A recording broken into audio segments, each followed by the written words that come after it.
lavau sile fia mai lo valea. E le lilo fo ia wang sala ia te oe. Ia whaaftaia le li i le aso ma le aso. Wa wha e venga ia te i tātou. O le atua. O le tātou o le tanga ia. Vi ia oelo mātua tua. Nei la fo i tai au sing singi mua na mātua pese au lava vi inga. Mātou whaamanuina ma whaanene o le tupu, awa o le taulanga o le vi inga, ma le taulanga o le whaafetai, wa te tau mo no mea lava. Ia te oe, mua de nei tai au, na mātou le whale ma le loto fia iau lava lotoa, pese o vi inga ma mātou whape atu e pa ia lava oe le atua siri ese. O le atua ma tautia, o le atua ma malu, o le atua ma mana, o le atua ifo uma iai o mea na e whaian. O le atua lava oe so i fua ma le vavau e o lava i le wha vavau. O le atua oe la eile vi ingo le valu, o le atua lava oe pulpulu le matango fie. Ta maa whaaftaila o mea lofa o le holofou mātu maua nei tahe hao, whaaftaila o lo lofa o le fōua tute manu, ia whai ngā mahalo longa sa tofa whai o tangata, ia wa e whaapopo ane nia su fōru lato su fua ma le mātu ne yola, mātu au lia i fōri ni aso ngā fua su fōru wha ia aso o ke topa le mātu fō launga nei fō i tau sanga. Tui nātu au aolo mātu o tua le mātu malanga nei aso, tau tai mai i le fō launga a whenei. Au li tia whaiva le a whangai mo le tunu, a matanga nei vai aso ma le wha moe na mau se la hato mālo longa le lei, whai ungara na vai aso o tua na iatu. Tui fōi ana e mātu whanau i la hato wa o onga, mātu wala aulo mātu o tua, malu tia la tau le paolo o wa ao. Ia te fo e nei whanau a wā fo le tue muri o nei fo i tu sanga whamuni e whaiva, a le matamata e whaia o ngalo ngafa ma le au ina na ia mātou whanau. Ala whagia le tunu peli sa moa, whamuri le tunu i ona te itai, na ia mātou ainga, ma na ia mātou tangata uma i le ngata i sa moa, whapena fo i le alala ma le pāpā awa iso se tafora nei ki lope.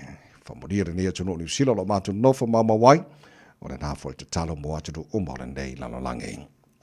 Manu ia le tui malu mo le panga ma le tapo inga nei mātou matua, tu asen sino le tunu i malu mātou malaura nei aso, baua pelo lātou sui fua lauri le tino se sili le nganga e ala i lau whaatasi mai. Me uma lava la mwhara mātou whaia nei aso fōu e mai, mātou whaia lava ina i fōu i le vi inga i ante oe whamari ia le tutua, a le radio sa mora nei aso atoa, o mātou wole mātou wala au nei mea malava, e ala le sua whamara malo Yesu Kiriso, lo mātou ri mora mātou whaola. Amen.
Tuia lo tātou alii o le vi inga valu se fultolu tu spese de kadesia e whakasa o le vi inga le tualangina lo fai pese de kadesia whaporupatonga ki Rishano Amerika Samoa mai pēte sauta. Tauto moa Radio Samoa Svalima iwa tolu a mo o tātonu le Julai ono.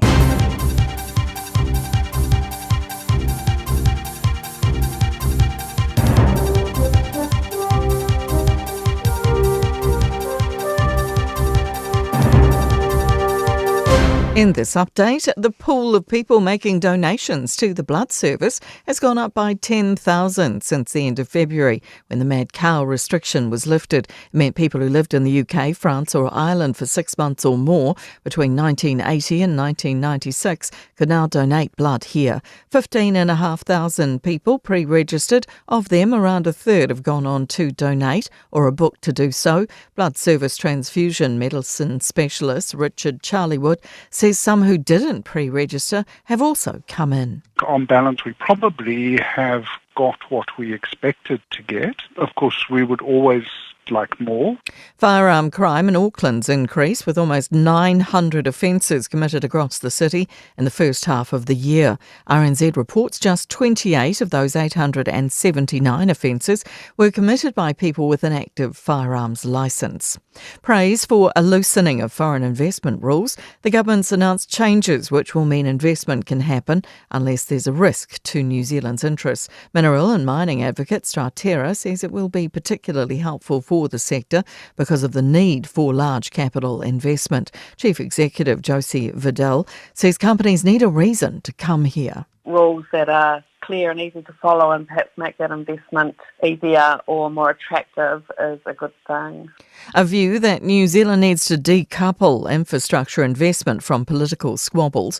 New Zealand First has proposed a $100 billion infrastructure fund for long-term builds funded with foreign investment. Winston Peters says his party will be campaigning on the policy in the next election. AUT School of Future Environment Professor John Tukey says such a fund shouldn't be controlled by politicians.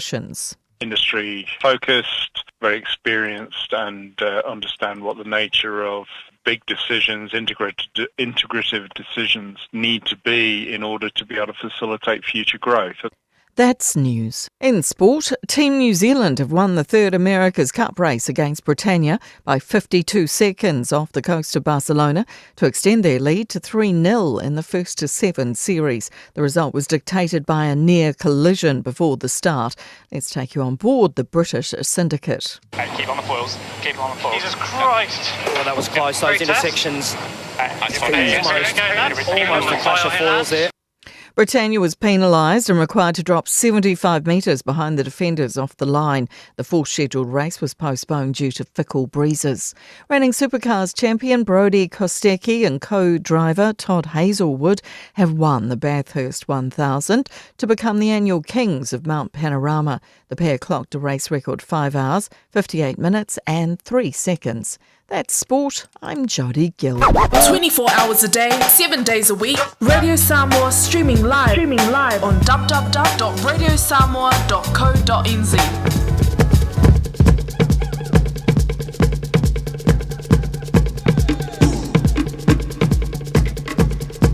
More nei tai au fo no fa to lo mo fa ta lo fo te fa to lima fo I le te le lava male fa alo sa mo lo watu pele ele pa ia mar malu lo fa fo nga ma lo le se fu maruia ia fa malo fo le tenu ia le fo lau fa ta lo fa so fa mar malo lo ta to ri fa olo yusuke riso le o ta to mo wa le ola lo tu se fu mar manjo malo si ele nei fo I tai au fo ia o mai la ia ta to pat patia fa ta sila nga le silsile se ta to tup silsile lo langi wa ta to o le nei so fo le aso o whaia le tua tātou te ori ma tātou fia iai, pa tia langa le lei o le tātou matai siri le langi, ia wa ia whapopo nea sa whoru tu se whoma mātou malosi, ia o le whoa tātou si le whai manua le o malam, e le amatanga o nea sa whoma amatanga o neva yaso mara whamoe moe, ia sa maru ia le whai unga nava yaso, a whia ngai whore tero i kare sia, ia ma le loto te maiti o le lua afe lua se fulu ma le wha, ia o se mai la whafonga le porkalabe marua le tai au, Radio Samoa Sfalima, Eva Tolu Amoni, o Falau Tuli Tufunga Tele Toloto, Fapena Fo, Natasha Vaenua,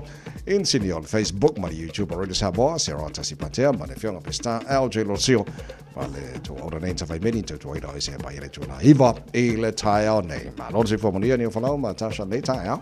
Ma lo lava soi fuela sunga tavai, fa apea fo i sunga ya Natasha, tato breakfast team le nei tai au, fa talo fa tu pa ia mawalunga Samoa, vi ia le li, ia le tato tu vai ma tu au mai. Amatanga le nei vai aso, ma lo soi fo manuia, ma lo le folau. Talo fatu lo sunga la o tawai, ma lo lava le soi fo nei tai au, fa pena fo sunga ni o folau, i le tua le nei fo esa fo, fa talo fo ile fionga pisa, le o tatu ma fo fo ile nei tai au, vi i le tua, fa manuia mai le tua tatu o nanga ni aso Samoa. Good morning and a blessed Monday morning to you all. Malo, sole.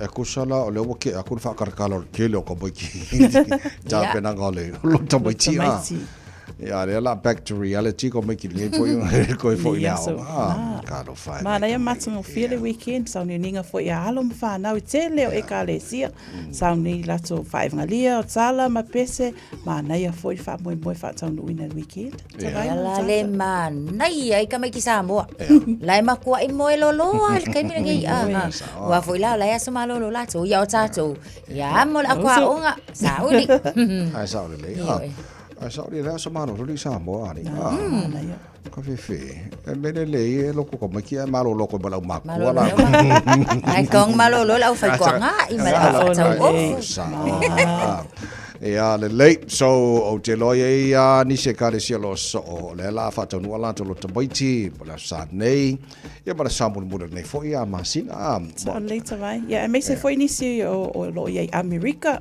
ia ma America Samoa ma Hawaii ia o nei o lo fa tonu ina la to lo tabaiti ia manuia ia wa ia kale sia to la to lo tabaiti fo le la sa le so ma le labor weekend ma le so ma lo a ma ia mo ia la planning o kamanga so malo lo ai la le lei nai mino tole lui tau mo oe la matanga nei foi ya so tanto ya io le tanto proclame areto ole ola le tanto malo le tanto fa la ga fo na la matanga nei ya so ele quarta ele fitu ele tayo nei today in history tara va vai par mena topo ele aso se full mal fa che topo le tele to samba va nei tayo fitu ele tayo nei fa poco telefoning al protania per tayo fitu ele tayo nei oni sina tanto proclame bole tu la mo bo le malo le tayo nei foi ya so fu tanto li up tanto li pochi apa tamalo na wala nei tayo o le tanto va vai foi le tala o le tau Fatalo fatu ave ta vale umalava lo lunga tato awala nei taimia tai ao lo ripoti mai ele waka kotahi Auckland Transport o lo maamale pisi lunga tato awala o le se lave o lo failo mai le nei taimi paulava tu lalo tato polo kalame ina ia usta ia tai ala matula fono I lunga ole awala na ia manatua failo for spau yoe make it click tato ulwa ili poti le na lunga ole awala le nei taimia tai ao tato Radio Samoa tasi lima iwa tolu amo ino tula I mai taimi lewa 8 minute te ai leono Radio Samoa. Taslima iwatolu amo.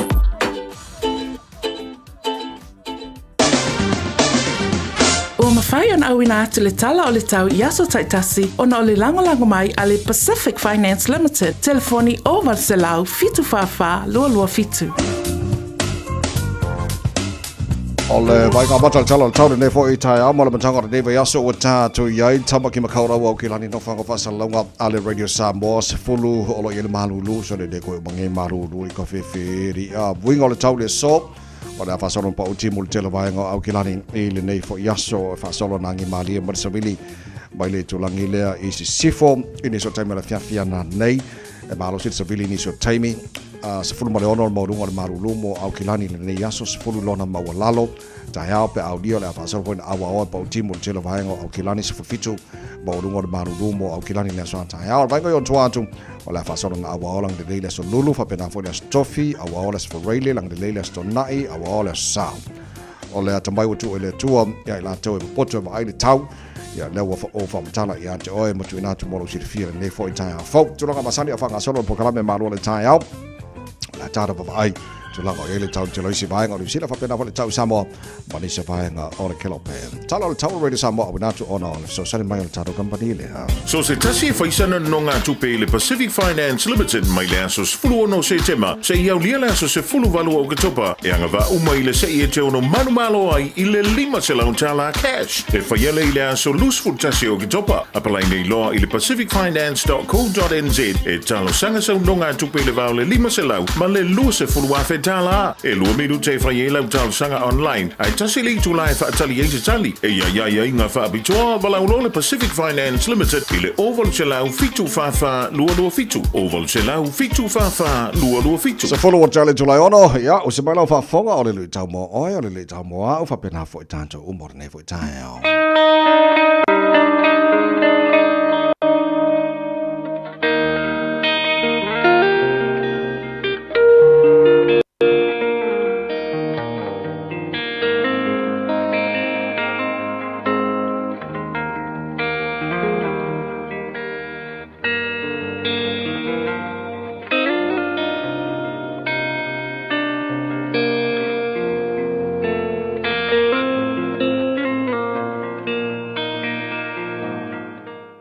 Sofa manu malo Yesu ke viso le Nazareta te fatalo fatua ilo fasosongo Samoa i se fapoponga o le tato por kalame o le luitau mo oe. I le lei vai angar fapoponga o le tato por kalame fia faitauina ai le kolose tolu a lona fai upo ilua sifunu ma le tolu tu se le apostolo Paulo i le kari se kolose lona mta upo e tolu al fai upo ilua sifunu ma le tolu. O mea umalava tau te whaia, ia whaia ma le loto, peisia i wa whaia i le ai le o tangata. Whatever you do it from the heart, as something done for the Lord and not for people.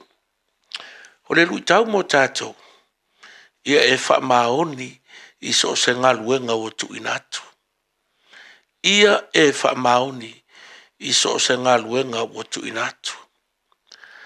E le onge le larolangi i tangata ata mamai. E le o toi mātitiva ai tātou.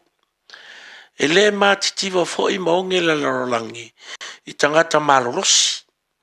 Tumu i tangata malorosi. Wa o tele au ala e whātupo i le malorosi. E le ngata i tāpenanga i koleninga o le tausinga o le tau mawhitanga. Ia mauala ese. O lo whaatino ina e maili soifua malolo ina. E whātupo le maros. A le mea le tasi ia manatua e so sesi. A unoa ma le wha maoni. E matua te le wha le tonu o ngā luenga whai. E le ngata i le malo. I a inga i le atunu. E wha pena fo i le kalesia. O le mau o le tātou li o Yesu Kiristo. Pei ona wha mauina le Lukas furuma le ono. Alon whai upa se furu. Whemai. Ia e wha maoni ina i mea iti, ona tōwhia i lea oe te pūlea mea tele. O whapewhea ona sa ili ni tangata e ngā lulue i te tono o company. Pea whai o oe, o loo iailo tōwhinga e te sa ili a tangata. E le ngata mo company, sfala pulputonga, po on tangata e tausia le ainga i suafa matai.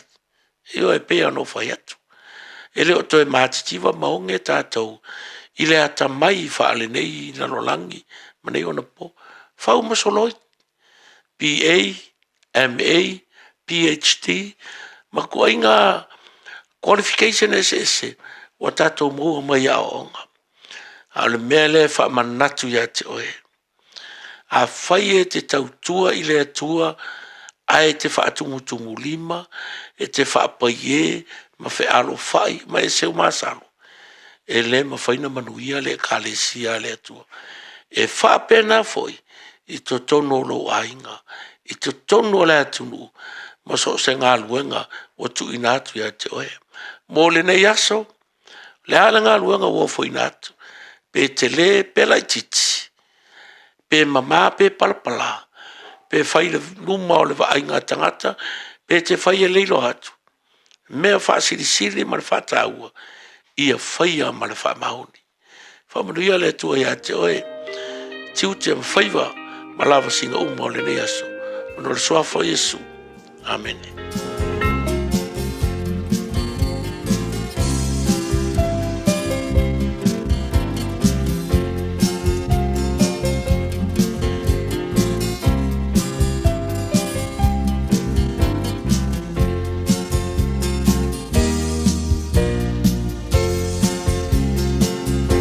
Te longo longo atu te alama Lene tala lele Le tala winga I le paola A winga mai le atua Longo longo atu ia te oe Luna matango pie Lene ua o maua Wamuni ai lo Se fie fie sini atu nai do nei ave Yesu e fai mau tu tu no no no tu tali tu ma e fa atu atu na paulia ole alla o a fai ngata ole olanga ave umaya te Fa'aola ana lese anoa loa loa o lo malama lama ua fai mata I ala I le komisa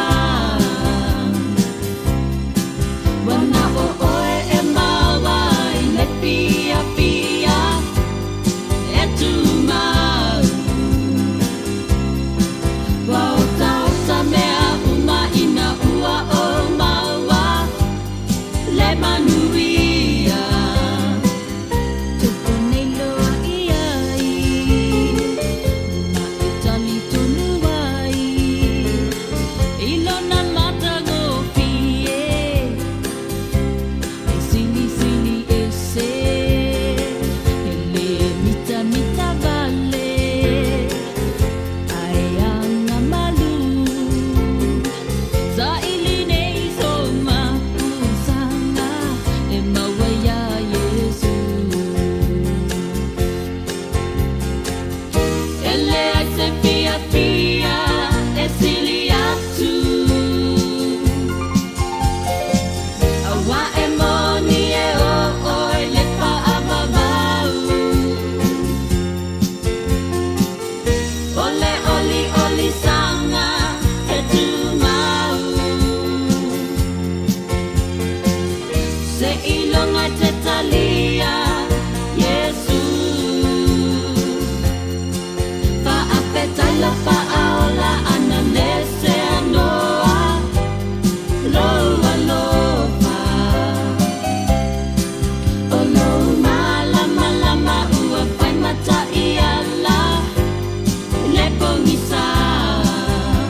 te longo atu le pese ma le fai pese le sanga le sisters i le tautua radio Samoa se fuli me matolo a moe no se fuli vale wate ai nei ia le tu la e ono ia le lei pe ona ta ua nei tai au ua tuana iantu le pisi fo i o nei whanau sa whaile latu tau loto na nafi ma le latu tala ma le latu pese ia ai pisi a kuai mamatua na whaingon ko ngā i mangai a ngafi ia le lei le lala atu e fo i tamaiti le aonga nei fo i tai au fau ia ai mo tātou le whaia tau loto ia le lei ka penga peka ko ka penga e sa wale sa fo i whailu tu tau loto mo tau tala ia ma pese le lei whatalo whai pa akal tana kala mo no fa felo mai do contato Facebook mani YouTube or samo e nei foi ta fo ma lo lava sui fu mo rio to foi to mai tila on o tele o lompo o ai e faia le final decision pe a fa pe na avel to mai tila on o le leila na a onga le lei a wina ma sia ona ngana fo ilea te reo a ola na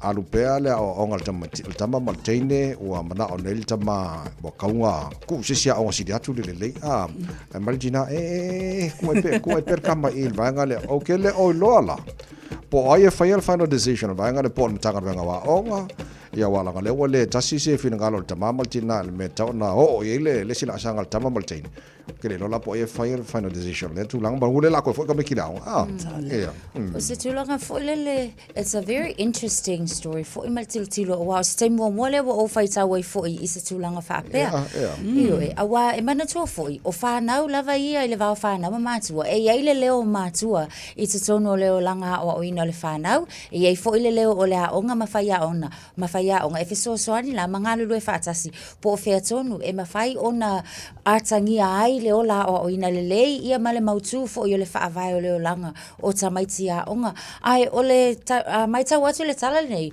o lea ua o lava fo ina o le mata upu ale ulunga li ile nei sa fina wina ile vainga fo ile o le fa msinonga lea e ai ia matua ma fa na po le family court ona la wale maua lava se tasi le va o matua nei mo la mana onga i tu o la fo ina tau fai tilo la ua ia mo le au ina o la tama o le tamaitisi o lea na onga a mata mai i le kura lea po le full immersion Maori school lona winga o lea onga e wha Maori lava o le ngangana ma ona o le itu o le ngangana mua lea a le tamaitisi lea so o le tamaitisi la ia o lea na ave i tutono lea onga male nau ta inga ele leile na moia e tele ia o ni tu ta vai maniwa folau e tilo iai i le nei fo imata upu ua tula i mai petai o le taimi le nei wale maua se whaai unga le tamamati na ia ona tuulo le tutono le whaamisinonga lea a inga ma whanau o le vaenga lale na o le whai unga la o le wao mai tono le whaamisinonga ona e whaata ua tele e le whaamisinonga le leo o le tamaititi lava ia po o fea o ta atia ai le mana o le tamaititi e ma faina fai atu matua e ma ngaia kelele a onga lea e le leimo o e pea o le ia nain wa le pe wa tilo ma o le tama i le a onga ave i le tama pea o atu le tausanga iwa se fulum fa solo ilunga a o le tina fai mai le ai o lea lava e le leile a onga le tama i le a onga le ai tu uai pe i se ia o lava i le tausanga se fultolu o i tula ne i tilo fo in terms of looking ile alu kama kikinga ito tono le community he might encounter culture shock ile vaenga la le ito tonu lava foi o onga ia te tele pe o onga o le filo ia teine matama mainstream onga ia ma onga foi o la pai linku onga le kamale tasi ale ngana o le fa onga ina man so foi so enga polo fesa ma researchers o le ma le ata mai o so se kama kiki e lua tolu ngana ma fai na mala mai so o taimila nei ia le watu le fa unga fa msinonga ta vai mniwa folau o le atu ile me o le mana o tamaititi a le mana onga o tama le o ina o na alo fo le nisi ngana ma le poto lautele ma le atamai lautele ia o le fe mel fam sino a kongo o kule tausanga se fulu tasi o ma fai lo watali ona cope ma le environments pe a sui la le environment a onga le tamina Mana ia fuafuanga lo ia nei matua ona tūlanga lea pela tātou ia Samoa lea o ina le ngangana Samoa ia ona ole o tātou lea o mau nei tonu New Zealand o lo tele o aonga o lo whaaperitania a pera tūlanga leo te whaeita mai ma Natasha nei tai au tālo whai i stame titi lea ona leo o i whale whamasino le nei tūlanga mantua foi ele i atoa he's only pre-teen longa winga pole iwa sifuru tausanga o loo iai longa winga la afia foi i se tame titi lea i le teimi lea lewa ave whale whamasino pei la e tūla i mai e ta tau lava i mātua na tau na fofo lea mata upu i tu tonu lava o le ainga e whai alofa la e ui lava lewa tuu lea vanoa i le tame titi i le whale whamasino po le ase tūlanga e tūla i mai po le a fo i sona manatu ai ui lea pewa ave la le whale whamasino e la i titi tame titi pe o i nā sa tau lava na fuafua lei ai nei mātua ai mo le anga i luma ma naia le tāua o le whaamalosia lea o le tū mau ina ia o uina ma tū mau tame titi li tū lea o le te reo ai a whaifo e whaonga ina le ngangana whaperitania e le lei foi.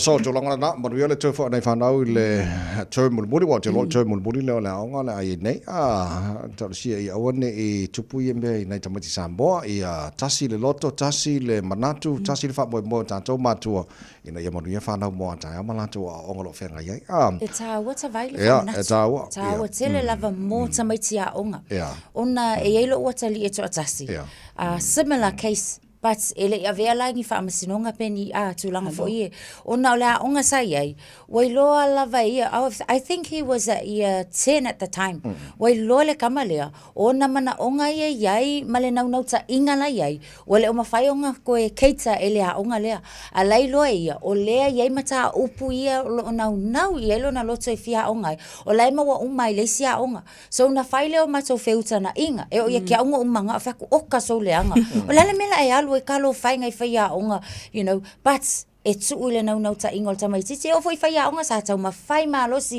e fa sufi foi le kama kiki inga ia nofo peitai e fuli lava foi ile tu ole au mai sa o le kama kiki fa pe mai manilie it's not that fa pe wale anga ai ona o iai ia o moi mitinga leo ke manga o kuli makai pe le la o ke loi o le e mawa uma lava ile a onga le ia na fa pe na le ona fai nai umanu ia le fo ia la ia tau ma fainga ai on le leifo lele o le ku ia wa aka ko fosia nge la fifi le mu mai nga ia mai maula taimi tu atu le onga la wa luka fa wa le fiafi Tele lo po le ale me na solo te jangata i le conference po le fontanga le fai le New Zealand First le fai ngora vaso.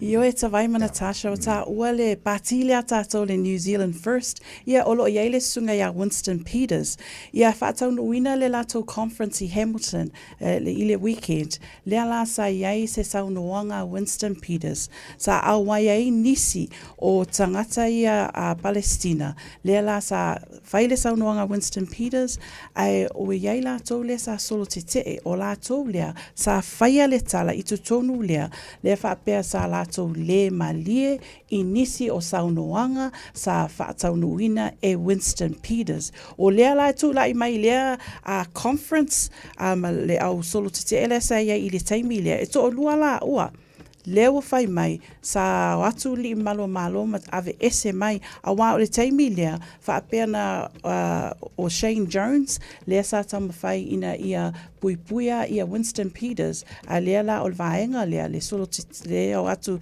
e solo te e walato le malie i saunoanga po le announcement ale parti ona o le campaign lea on charges o le tax system a wā foi atu nu ui fafo mo le investment lea o i lava le iaile le malia o nisi sa whaatasi atu i lea conference.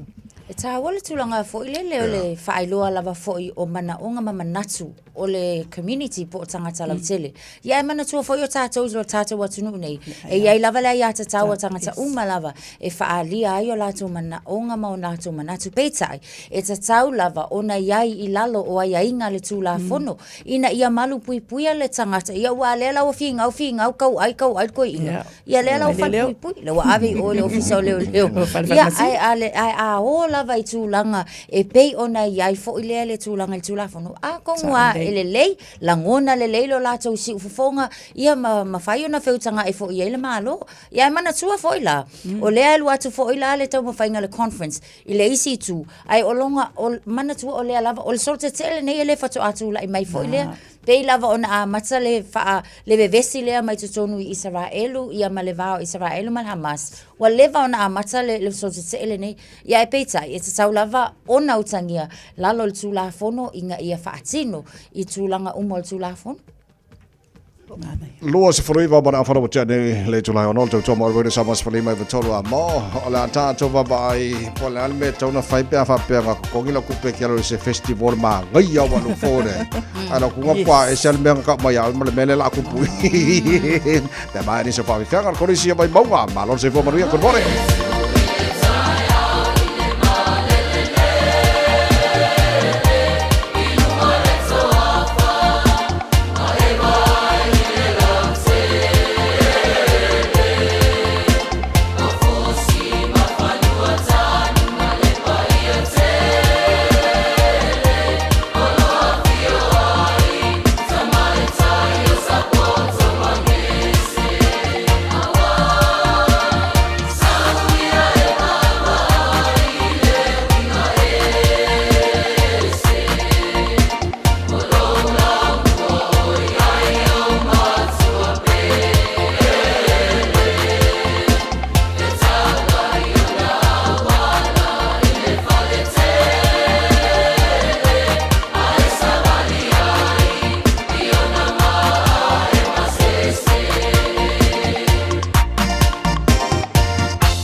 Samoa, Kasilima i Wakuru Amo.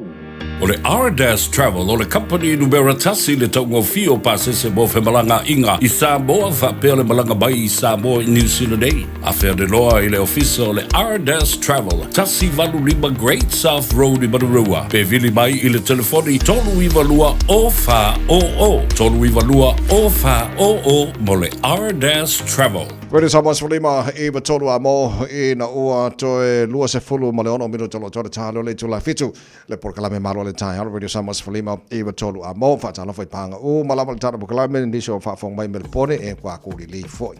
Se ko wara po por ngi kai au ya wala ngale ese time tata umar banga mai o yo skadi ka fi malo o se fuap nisho vaenga America ya whapena fo i Wellington malo si fo manguia o sabidi ka ko po se ki ka ko ka malo si fo so a whapela o whatau la o tiken mo se festival whapea musika ki o mai so kamale le pese o kengile le pese o mea umai o whafifianga o mea aim ai la kunga kwa e sal mea ka umai o el marmela o la la me ka fai ko rifan no kupe pe alunga we pe whapenga ka ko anga wa tabai o ke makua yo walu malmalos su el au organizers su el le vaenga le na fa aulu i ele nei foi a le koinga festival fa pena e kawang ko refund la tupi pela ona tatu tala no ona o se tulanga foi le sa yai ia se festival le sa fa tau nuinga Eden Fest le nga fa tau nuina o le Trust Arena i Henderson le fa ngola vai aso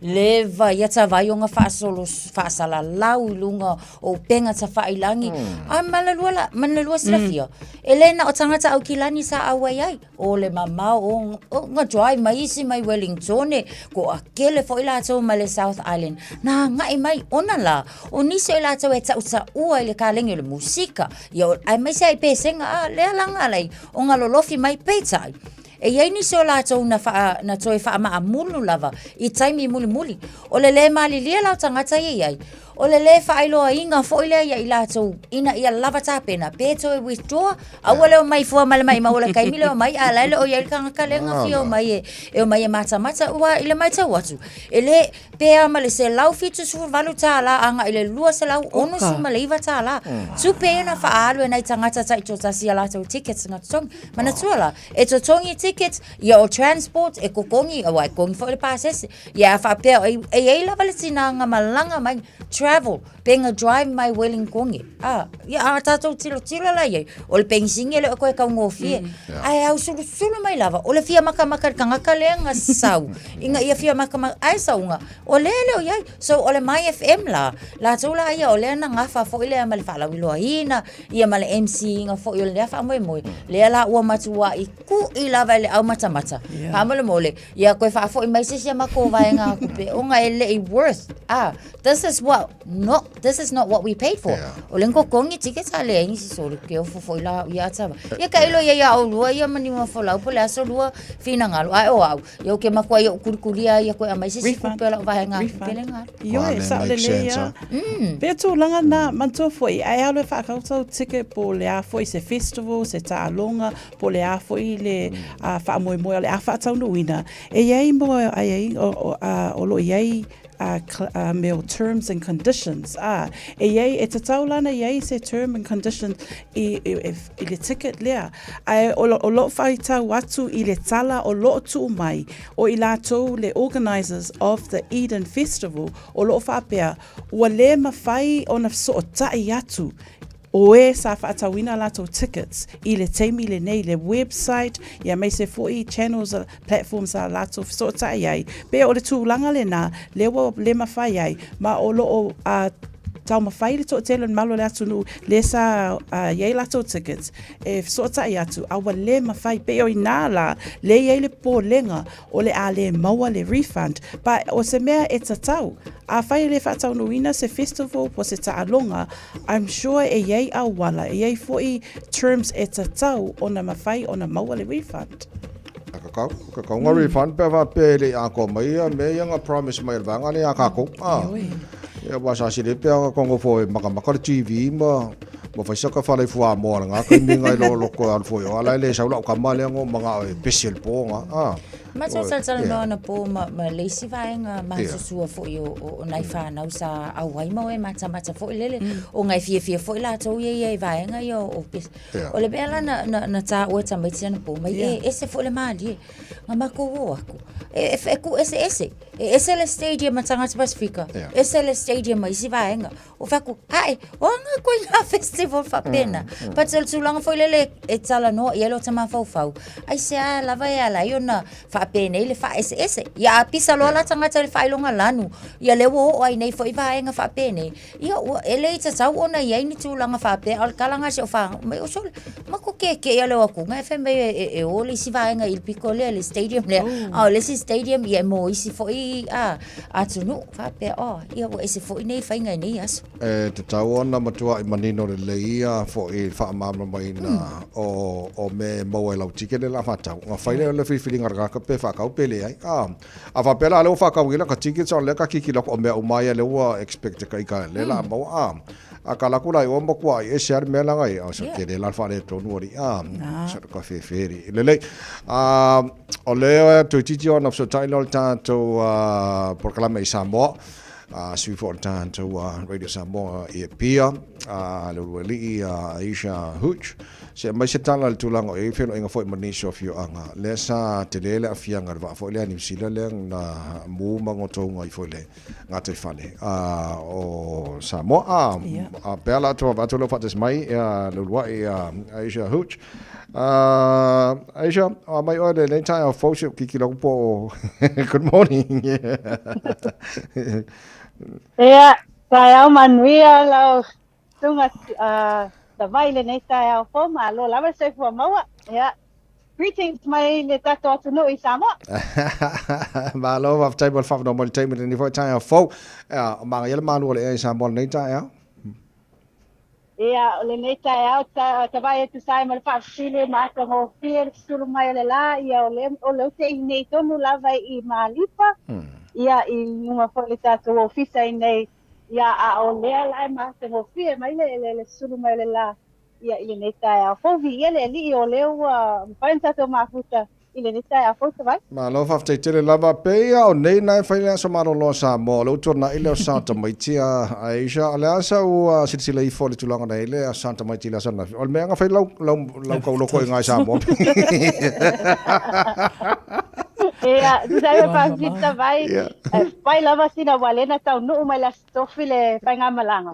O la sfaraile la o ka wa tumu le tau langa mai lava le tai o lava le afiafi o tumu tanga ta fa tino la to fa tanga ele nga to tanga ta mat tu alfa na e pe pasia I solo I lungo ia I awala ai mese lava o nai matua. Ia wo le limo le tamatite o atono e fa ofile ofu pa ia ma se vai ia po a foi nisu te unga ia ta pena ia ngata foi le o le aso to nai le na nga ia tuai ia le tato ofise tuai ia na mai tawina lava mol mawina le to tele nisio o ekalesia e ta lava sulu ta si ala fai lava ia nga mea nai fa na le awo ia le munga la o lo fatino pe ala to ta pena nga mole sa la sanafi ta vai ma lo fa tai o leo o se mani poti tulanga ele va foi le New Zealand na mo ngotonga I foi ngate fale o polu. Ole na mawana mo tof so tenga bistasio nisi fo sui of yo angale sira na fia il tulanga le fa mo le fa na fa lo tele ma ona se banga na sa no e la to ya sa le sa vai ya ku sa fo ya ma le tulanga ya le sa o pulu ya ole na nga ya ku sa to o pita fa la lau I tuaita wala sa fata ya mana fa penau na mawai fo la no maniso sui le ole afio anga ia o nisi foi tanga ta fai pisinisi ia waleva ona fai fa tino ala to pisinisi o beach palace I tuai ta fitoala ia ai o le tulanga lau ia wa la moda lava fa no ia la to ele nga to ila to tanga ta fai pisinisi o ila to umo tanga to lo ono pia I nei a fio anga e meso le o le tu malo sa pata ona o le tilo ia wa fai lava sina te leo le fianga wa ia la to mai tau o to telo le fai tu la ia le tu malo e fa pena ona fai la to fai vai le tu le na ngoto ia le va ia mai o le si me na fa pena ona fa ali ai foi atu ngalunga ia ma finangalo po ile le malie ia o le fa no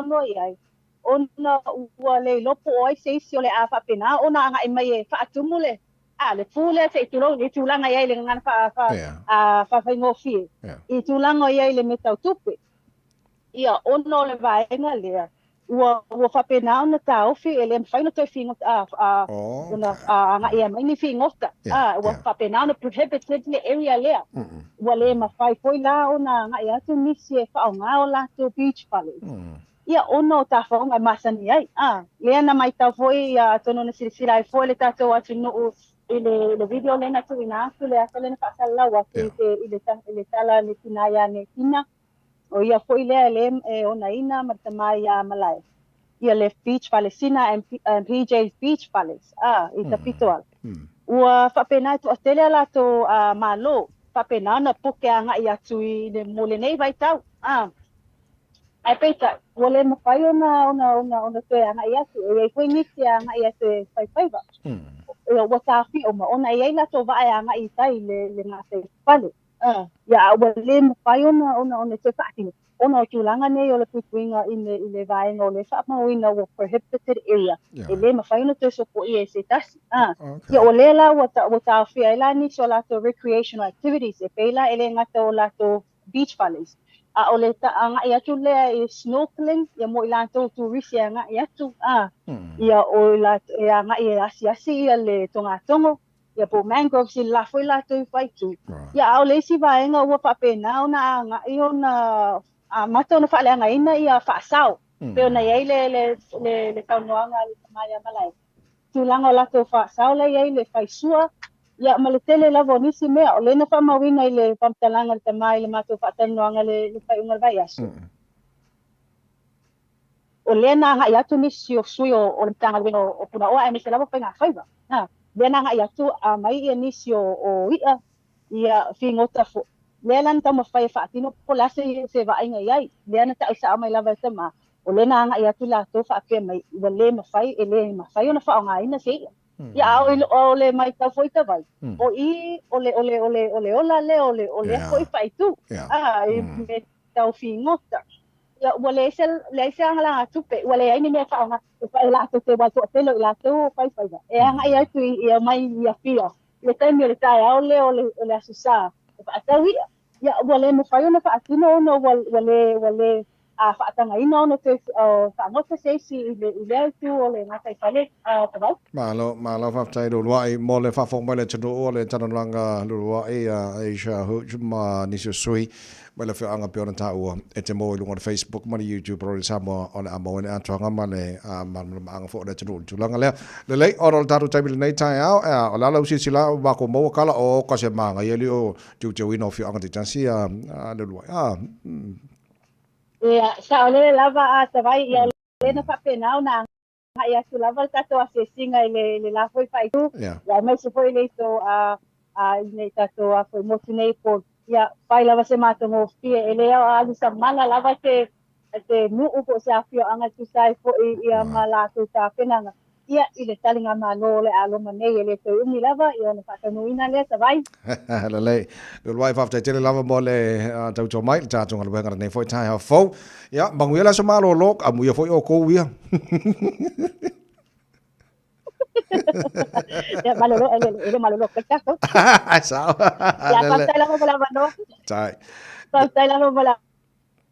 Tai lava mo dia fora nei tai au le luai ai jo ho le sui re Samoa i pia ma le tulanga o ia fo i le nganta whataranga manisio fio anga fa pena fo tulanga i le mata ina ma le mata ngo fio tu wina o fio anga de tansi Samoa tu mo le Samoa so lima e total amo mai lo tatu li poti le madunga la wala ia ona ma tu lo tanto ma lo ta fa nga ma tai nei fo i pa yaso a retro la mai pasta la fa le copa. So longa lelei masaunga le mume o mai lunga tātou ala tele nei taimi o tae ao tala fia le ai se whaalave lave o loo li poti mai tu alalo tātou polo kalame ina ia awale whaonga ala telefoni. Drive to the conditions and keep your distance. Maalu sawa whaatulanga ina i le vaenga o le awala o lo e malanga ai le nei tae ao. Tautura Radio Samoa, ta sili mai vatolu a mo ina ua tula i mai le taimi lea ua toe se fululua minute o na tā lea o le fitu.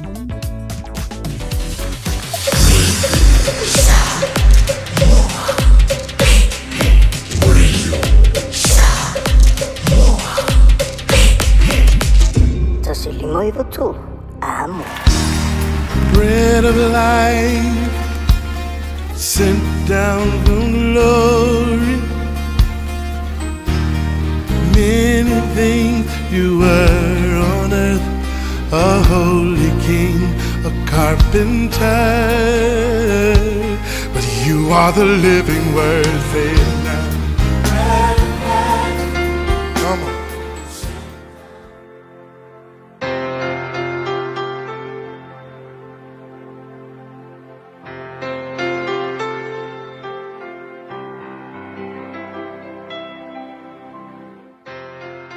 O te whawhiroa ai tātua tunu ui le whai unga le neiva yaso i le lofo le tua, ia o alo te fo i tātou i le whamana tuina o le aso le whanau, ia i le aso sā o le asau nei.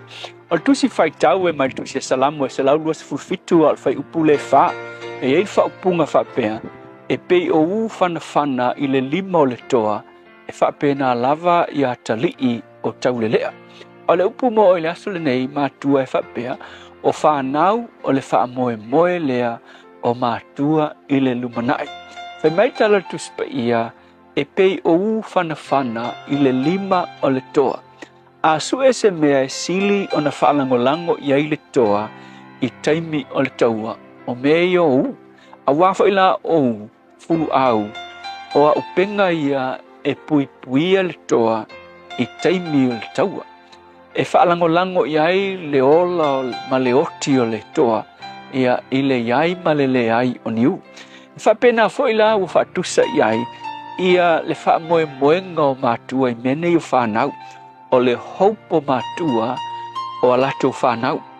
Ao o ina matua ma vai le tangata matua, ia o whanau e tūlai mai, e whaalangolango iai. Peitai, e whaalangolango ia le mālosi o le u, ai le ialu le toa ma na u le taimi whaonga iai. E iai le ngā ruenga le toa e whai ila na u, o le mea le toa e whai, na te au maia le u, ia o le u ma losi whai mai e tau i le o ngā umu, ia umona tau whaatia a le la au, o na o mai leo le la au, ua sangi pepa, e sangi pepa wha mole mole, a umonga sangi pepa o ngā mai leo le polesi, ua polesi ai le u, a umonga polesi le u, a tūlai mai ua maa, nei lava ma malosi, la mole mole. Ia, ona tuu role iai, e mea muli aku iai, e tuu iai le fulu, hewa ai meo u, fo ia inki ai meo fulu moe ngongoa i le u. Ia iai lai a winga o nā mea umalava i le tapenanga o le u, le whaatusa iai whanau. O le atala, o le ngaluenga mātua, ai le i whaonga ina le u, mangkua o u whaatusa iai whanau. Whanau o le whaamoemoenga o mātua i le lumanai. Ai maise pe a ua matua le tangata matua, ia ua le aiso na malosi o le whanau e whesoasoani, o le whanau e whaauwa wina. O le mela le matua e whai, e mea mua, kai peia o le mele whai le u, le mea mua e tau le u, wingai au mai o le whanau, o le aka o le kao le u se tulou, o le disciplininga ia ma le whaatonu ina maoa i whanau, pe asase, le ngata ina tau le u, ia ai a umbonga mailo le u o sangi pepa. O le sangi pepa e whaamatala ina ai le o langa whaatonu inga o le kamikiki, whaasao, whaatonu lona o langa. A umbonga sangi pepa, whaatonu, ia leisi me whai le whanau o le polesi. O le polesi la, ninga, ua ise me fo ilele e polesi ai au whaatonunga. Ua whaatusa ina o le polesi ai le whanau, o le awhionga le atua. Po le alo kango e whaakongu lau whangau, a o lau whanau i poto, ai le ai se upua le atua e polesi ai lato wolanga, e o ngā le au ngā le unga le lumanai. Ma le ngā luenga muli e whai matua i le whanau, o le tuu o le fulu moa, po le fulu fo i le manu, e direct, o le mea le fulu na e whai le au, le muli le pito i tua le fulu au, a o ngā alu fulu au, e whaasau, ringa direct ai le fulu au, ia sao mataket le mea, e lele i ai fulu au, a ki lor te le fo i o le song, e le ngata ina e au, a o discipline lau whanau, po lesi le upo le atua, ai o le mea lai whai, e wha maasani lo watali, e tai lo no langa, e le anganga pa ia. So se whanau lawa e tai lo no langa, e le anganga pa ia, e matua ai, o se u e au ngā mo lona tamā, ma lona tina. So le upu whaila mo e tamā ma tina, a o lau whanau, discipline lau whanau, po lesi lau whanau le upo le tua, ia tu iai ma le fesoasoani a le nganga pa ia, o ia whaalangolango le nganga pa ia, kelo, o le a avea lau whanau, mau whanawhana i au lima, i teimi e ke mo mia ai le fesoasoani. So le upu mo oe, ta maiti, ia whatanga le nganga o le tua, tai o tau o langa, ina ia o ngā o tau o langa, mo le vi inga o le tua, ma manuia ina i o tau mātua. A vea fwele nei yaso, muli o le vai yaso, wha manuia tuai le asao tamaiti, whanau malawa sa moa, o mawhai o na maua mai, pol kalame o le areto le ola, i le aso le nei, wha manuia le tua, ia i mea malawa o le awhai tau waso. Le tua wha fitai, wha manuia ia mātou whanau, ia a vea o niu wa tā pena le lei, mo whaamanuianga i le lumanai mātua ngā ainga. Whaafitai Yesu. Amen.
Olive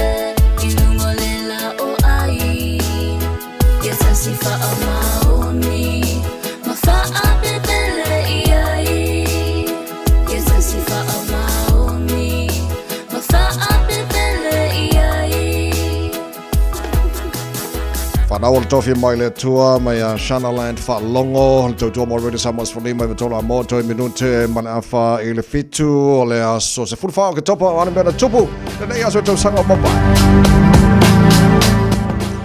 Le aso le tausanga te si iwa wha o le aso le nei na alo ia ai le tuina atu oni whaelonga whapitoa wata awala Nobel Peace Prize ini taitai nei o malo e pe o le malo Palestina le sunga le na ia Yasser Arafat whapena fo le pale mia o Israelu le taimi sa iai o Yitzhak Rabin and Israeli Foreign Minister o Shimon Peres mo le tūlanga fo I le mali lienga whaatasi na iai lea vaitai me sainia I le whea ngainga le na e tuina ai pe wha ma tuina atu le ai atatau I le malo Palestina e ati na e na ai le Palestinian Authority ina I o lato leo ina ai la le vaenga lea e ta ua West Bank and Gaza Strip I te tonu o le nā fo I whaetu o le lalolangi mo le 5 tausanga o le whea ngainga le nei nao sia mo le 5 tausanga o le tū lava tau I tua oi ia mai lātou o e malanga sulu whae mai e lei au fia I le nā malilienga tausanga te si iwa I wawalu ia o le tausanga le nā na whapena o na whale pui pui ai se tasi na ia whaia fo I se tūlanga whaatupu whalavelave na pomu ina ai le Summer Olympics in Atlanta, Georgia lea fo ina tūla I mai te tonu Amerika o lona ingoa o Eric Robert Rudolph. I le tausanga lua afe ma le fitu, ia pe fo I ona maitawina se tasi fo I o show sa maitawina fo I mafia fia I elto o tele Keeping Up with the Kardashians, ia o le aso le na whaai loa ai pe whaalawi loa I nai mo le taimi mua I to tonu o le atunu o Amerika nisi na o le vaenga I mea na tupu le nei aso I tausanga wa mabai.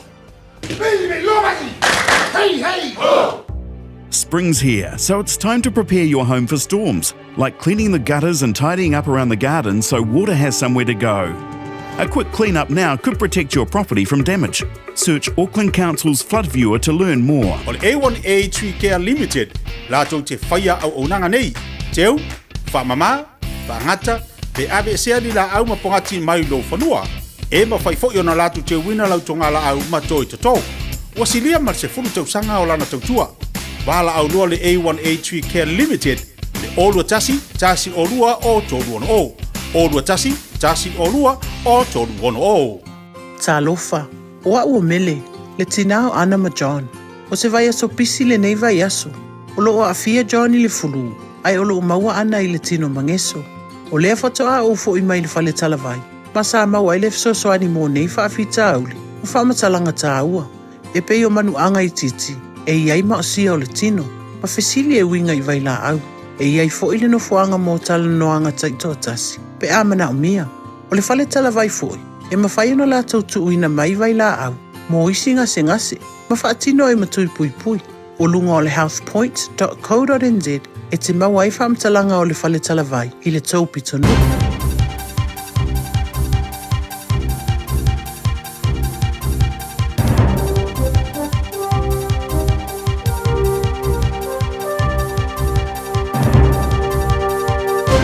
In this update, Winston Peters says New Zealand First has not U-turned on foreign investment. The Deputy Prime Minister announced that his party will campaign on using foreign investment to create a $100 billion fund. He made the announcement at the party's conference over the weekend. It comes days after Associate Finance Minister David Seymour announced a loosening of foreign investment rules. Peters says his past objections to specific foreign investments was because they weren't good for New Zealand. Because it wasn't overseas investment, it was overseas buy-off. It was globalisation run amok in our country. There's a big difference to that and what's happening in Ireland, what's happening in Singapore, what's happening in countries like Taiwan. The mining sector is welcoming reforms to the foreign investment regime. Investment will now be allowed unless it threatens New Zealand interests. Mineral and mining advocate Stratera Chief Executive Josie Vidal says there needs to be long-term agreement across the political aisle on mining. She says the sector can't just rely on domestic capital. The New Zealand economy is not super strong and we're a small nation with not that many people. So that big capital often comes from overseas. A belief that police are focusing in the wrong areas when it comes to gun crime. RNZ reports less than 5% of the firearm offences committed in Auckland in the first half of the year were by people with active firearms licences. Council of Licensed Firearms Owners spokesperson Hugh Devereux-Mack says it shows the use of illegal firearms is the problem. He says illegal guns are more important to tackle than tightening existing criteria. That's a difficult challenge to solve, and because it's so hard, we're often the lowest hanging fruit for them to go after. New Zealand First Party President Julian Paul says the party is considering charges against pro-Palestinian demonstrators who disrupted the party's conference over the weekend. Police arrested 2 people at the event after there were reports of 2 people being assaulted. That's news. In sport, India have missed their chance to qualify for the semi-finals under their own destiny at the T20 Women's Cricket World Cup. They've lost by 9 runs after Australia posted 151 for 8 in their match at Sharjah. New Zealand will qualify alongside Australia instead if they beat Pakistan tomorrow at Dubai. Thousands of small strides for a woman, one giant leap for women's athletics, at least according to the commentators at the Chicago Marathon. We have seen it. 56. Bring it on, Neil Armstrong. We have another woman that has done something just like you. Kenya's Ruth Chepngetich achievement has been compared to the 1969 moon landing, setting a new world record with a time of 2 hours, 9 minutes and 56 seconds. That's sport. I'm Jody Gill. Ua mawhai ona awina atu le tala o le tau i aso taitasi ona o le lango mai a le Pacific Finance.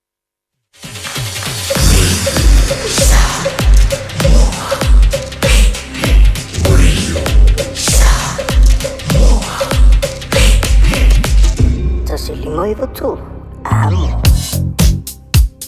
Lo tu maulava le taimi le nei le mama o tato traffic se ivanga na lava fo ile vaenga le nei o le awala o whaeloa mo oi ap tavale Northwestern Motorways, State Highways Fuma Leono i olo mai tawatu le taimi le nei o le na ema o le a vave ona slow down fo i ona o le tūlanga le na o lo iai la tato Waterview Tunnels fo i le taimi le nei manisi lava fo i o ngā luenga o lo whaatau nuina so o tato la ia o le a afia la le linking le na mai le State Highway Fuma Leono eastbound to State Highway Louisville southbound. So o lo laptai tato av tavale ta pena mamao ina ia mawhai ona iai nisi o wala detour iai tato ile nei taimi o le tai au. Karanga hape tutono le taulanga au tui au kilani pau fo ile nau sivaenga na wa mai tawatu a matalava fo ia ona feololo mai le taimi le nei o le tai au nisi o vaenga ia o lo solonga le leitu mau tato traffic mo tato avita avale ile nei fo i taimi o le tai au e mafuta mai iai le malo o le tai au Radio Samoa ina ua ono minute te ai leitu live fitu.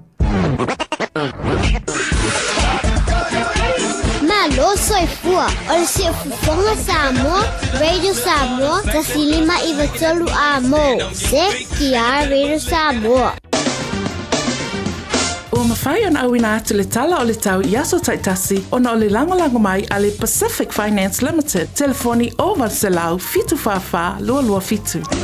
Tātou amata mai Samoa le nei foi vainga lata mai le tala o le tau ka ia mo ia foi Samoa le pela ko samalo lo te mavatu le mana ia mai ia le langi le mel tau Samoa o winga le tau Samoa la fasolon awa le nei aso a to lai ti tel tembe langi le tau nei minuto la taro tala no foi Samoa le fionga nga mana tu marwa o tanga vai tipi tanga vai ona mo foi le atanga le tau o ia Samoa la mtanga nei foi ia so tol se furo mo rungo le vero nei Samoa le so lua se fun marfa e lona mawalalo se mai talo le tau i hiniu sena nei whaatalo fai paanga le taro kalame so se vaenga o motu i saute o lo whaafonga ma le taro kalame langi le leili tau Alexandra spu fitu marunga le malulu whaasalo pa utimu ma mawhatimunga langi le leili fiana nei Blenheim spu whaana marunga le malulu le so i le wawai atu le telo vaenga o Nelson pa utimu mo towe langi le leili fiana nei o marua la fasolon lang de leili tau Queenstown lang de leili tau mo le sauce for lima mo lunga de maruru Timaru lang de leili tau mo le so the Needham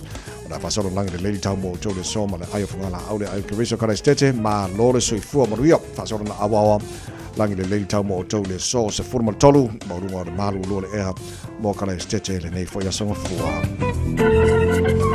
Motu matu pa ya tu pito la belunga motu matu kai taias for lima mo lunga maru le so la fasolon pa utimo ma mafatimunga Ini so taimi o le nei fo iaso le la mua Wellington. Good morning pa anga le marua le tahi au fa fong bai Wellington fa solo pa utimu e mamafa timunga mo watu le mamafa na timunga ini so taimi se vangana sa vili mai sauti le fa solo na hangi malosi mai ini so vainga e le fia na nei futasi mo runga le marulu mo Wellington ne so fa solo pa utimu le vainga o tauranga pa u fo utimu le vainga o tau po le so roto rua le ama mamafa timunga ini so taimi mo utou le nei fo iaso il tela vai ngo Palmerston North pa uti munga ma mafati munga ile so New Plymouth awa pa uti munga mo to nei fo yaso Napier wala pa so na awa fo le tau mo to ile so pa uti munga tela vai ngo Masterton le nei fo yaso ile tela vai ngo Hastings wala pa so na awa pa uti munga fa pena fo Gisborne ma mafati munga ni so taimi kiri ro Hamilton awa pa uti munga ma mafati munga ni so taimi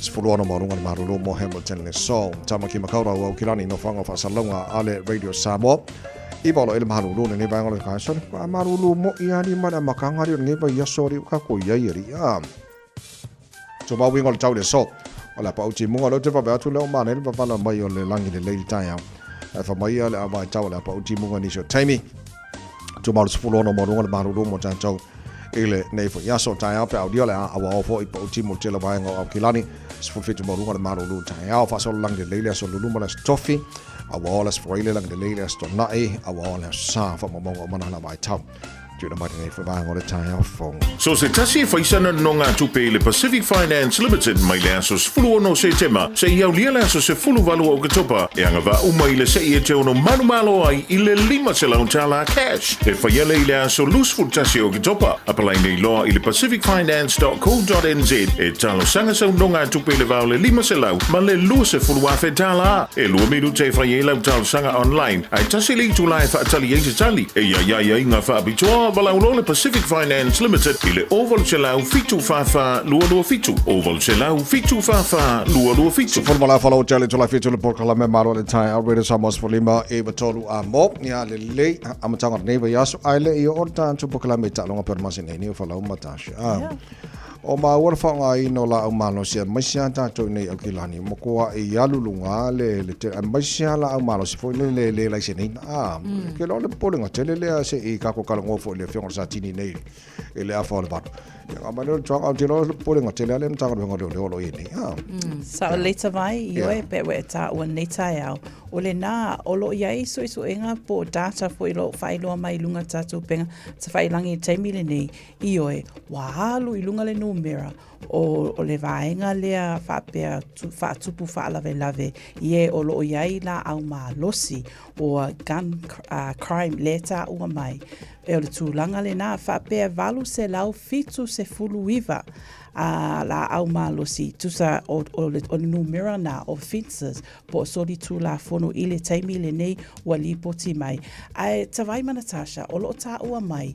ile afa mua per tu langa le na o lo yele polenga ona o lo yele so tu la fono ia ale afa mua le e yele numera le o lo ta ua mai walu ilunga le numera per polenga le na so o le valu se lau fitu suma le iva la ile afa mua tau sanga le nei le na o lo ta ua fa ia ai o le tu langa le e popo yele ta ofi e na o le se fulu valu so linga tu la fono ia o le mai tawida o fanga fo ia po la ma lo si laisene ina o lona winga la o le ango lea e iai soli ngā tula fongo e le laisene inga o lea fo elo mai tau atu o lea o iai pito nuu o lea ua makua i mau kuku mai lava i le whaailoa mai fo ile lea tātou tala nei o vahenga i o lea o e peila o ngeis i au kilani i saute i o lea mai tau atu o manu reua la tau ia i le lua afe ma le whaai ma singa e ongo mua se lau ma le lua ia soli ngā tula fono ia o lea na mawai ua si iti atu mai le se fulu tasi sa iai ile tau sanga lea na mawai atu le isi vaenga o Henderson foi fitusu ma le 5 lea ua si itia iai mai le fitusu lua sa iai ia o le vaenga le na o lea o lo watu lai mai se lele a whaina mal whale tonu mal popolenga foi lea ile community io e au sa tala fia o lo ngā lulue e li malo whaatasi male malo ina ia lato iai ia se Persis e implement ina ia iai ona na le se fulu valu o i lato o lewa register ai mo o mia lava systems in place ina ia le stala uma o e o lo ia ala au malosi. O le facilitele a e le vaenga le wha umai le mata upu le a o fea mai ia la au malosia le o lai seneina. And then the other question, o malu puipuia ia vaenga o malavalele, whapena fo i wafu o New Zealand wa o whanongongo e mana i e malia i anta o le whinangalo se tansi o sui o le te tai o tutuila. Ngā le kāsia le point of entry e o mai ia o loa mai isi atunu i te tono o le atunu. It's either airport o le wafu. Ngā pauanga vaenga o mai ai. So a whisiringia la le o la umalosi le lai seneina. Ia e whisiringia la tūlanga la nā mal puipuinga o lo e ia vaenga i tono ni sira kalasia. Ia lava puipuia ma le leil puipuinga o tūlanga ia. Langa e awhia umai kako. O le awhianga na dato ma le polenga telena lo e. Ia le lei kako kalangoi ka alonga o makamaka le fuisuanga la ukama o jai o betai. So le e le anga la ukama e whai mea ma whai kele o le ala ua kuku mangilanga o makamorosanga. Ia whakarikari lola ia le laule i unga o le fuisuanga po o ia malolanga e whain fo ngā kalanga whitau i mana ukama o jai o betai. Se ngā and still IBM Cruiserweight Champion of the World, Jai Obetai. Ngā malo, siampingi ngā malo koe. Ngā le sa fusu e puipuila na fusi leo IBF Cruiserweight Champion of the World. Ia ngā la ia. Na ia sole. Jai. Iyo e. Mahalo atu foi ia. Congratulations le nei foi alo le atu nu te mali foi mo lana foi tau tua ia mai se. Iyo le ave fua foi mo le ngo tatu sa mo e me se ma ko ia le lofus. Sawa. Le lei le se vango no mata io le a foi le tunga vale le America's Cup.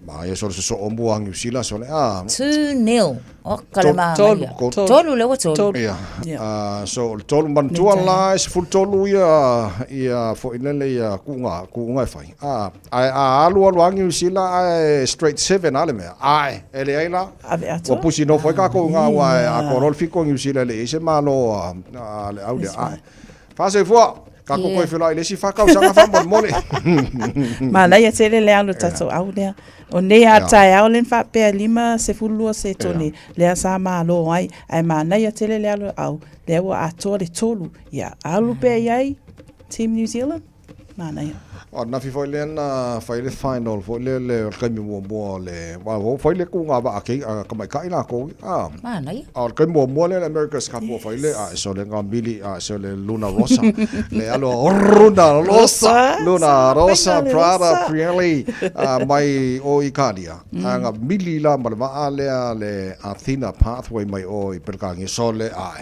ma ngai ya kasi ala la mininga ngā re kasi ai le sa falu o le a foi le ngā ua sola foi le Luna Rossa mai o Italia ma le champingi ala kai mo le ka fa ise America's Cup i vai ngota mai tai ma ia le le pe anga maro el ka ko bang singa ko fa ro ko ri so ma ia mo ia le ka ko bang singa ri so le al tau mawhai si tato au ta vai. Wa kua i le ale ta penanga ata mai tai so tasi wa moni lava fo i le ngau ko le coach fa ia onga ia a le lava le au ta alo. Ia fa pena fo in fa le tonu ma ko i manga ia o ka fia ma ka mimika. Ia ma ka fa pe ka si ai killing is kanonga. Se ka wa ko i fo le ma na ia i fo le tau ta ua i o le tato fo i ngoa ma le tunu. Wa ole mana ole mana malo le tato monsina ole fa mai Samoa have booked their spot in the Women's World Rugby World Cup. Mo kami mo so le kwa manga ya mo yala le ai la o ka ko le le ba tata sanga le fo na mawaila va no tato au sokale under 16 yo tau vanga fo i fa pene ya le la wa ofia kuma ka komonsina sa o ta vai ka ko wale nga au wale nga tamai ta amene ase ka fa popo ka fa fo marka ko man sa mo la ko malo lava Ale le wo ma quarterfinals o le NPC. I o e tamai, ma nei a alonga lea a quarterfinal ale MPC. O lea lava sa whatanuina Wellington luas fuluiva, Counties Manukau se fuluwha, ia Bay of Plenty se fuluiva, Hawke's Bay se fulufitu. Le sta alonga whatanuina Taranaki le sata aloma Waikato, ia es fululima tato aulea Waikato, ai se fuluwha Taranaki. Ma ta alonga munmuli a quarterfinals ale MPC, ta alo ai ia Tasman, se fulumale wha, man malo tato aulea Canterbury. Ono se fulu male lua. Mai. No, ya lele, e ni sta longa tilo feta no po ka konga. Tatou ta longa sa ta alona filta tu au ale tamaitai fo le Black Ferns. Ia mana tua. Sa tuli matai le ta alonga le nei ina ua uma tu ala tu faia ina mua. Mana tu ala wala ko test matches ia. O le fa ta pena masau ni mo le ipo le lalo langi le tau sang fo fo. Ia le la ia mana ia la tu tau mafainga le na manu malo le fo ila la tu man malo. Ma le fo ta tu tala noa. Ile tu ngai ta alo ai ta mai ta I fo ilele mal fatino inga o la to skills manga va a sa o ale kulanga ka alo ai ta mai ta ia o le mana ia fo lena tolu su iva la to ai le fu mal fa ia ale aule nei le na la to ta alo na na fia farani mana ia fo ila ia le la wa pe wo ko e ka ko mai lo ka mo ta vai le lei ni sina ba nga talonga bon fa fo mai le tunu le nei fo tai au fo le to bo re samos fo lima e tolu amo e no was fo iva man afo tele tula fitu mai alo fa ponga matol nei fo ba sol tar proclamele ia ona tar so tai le e Samoa. Just think a minute. It could change everything.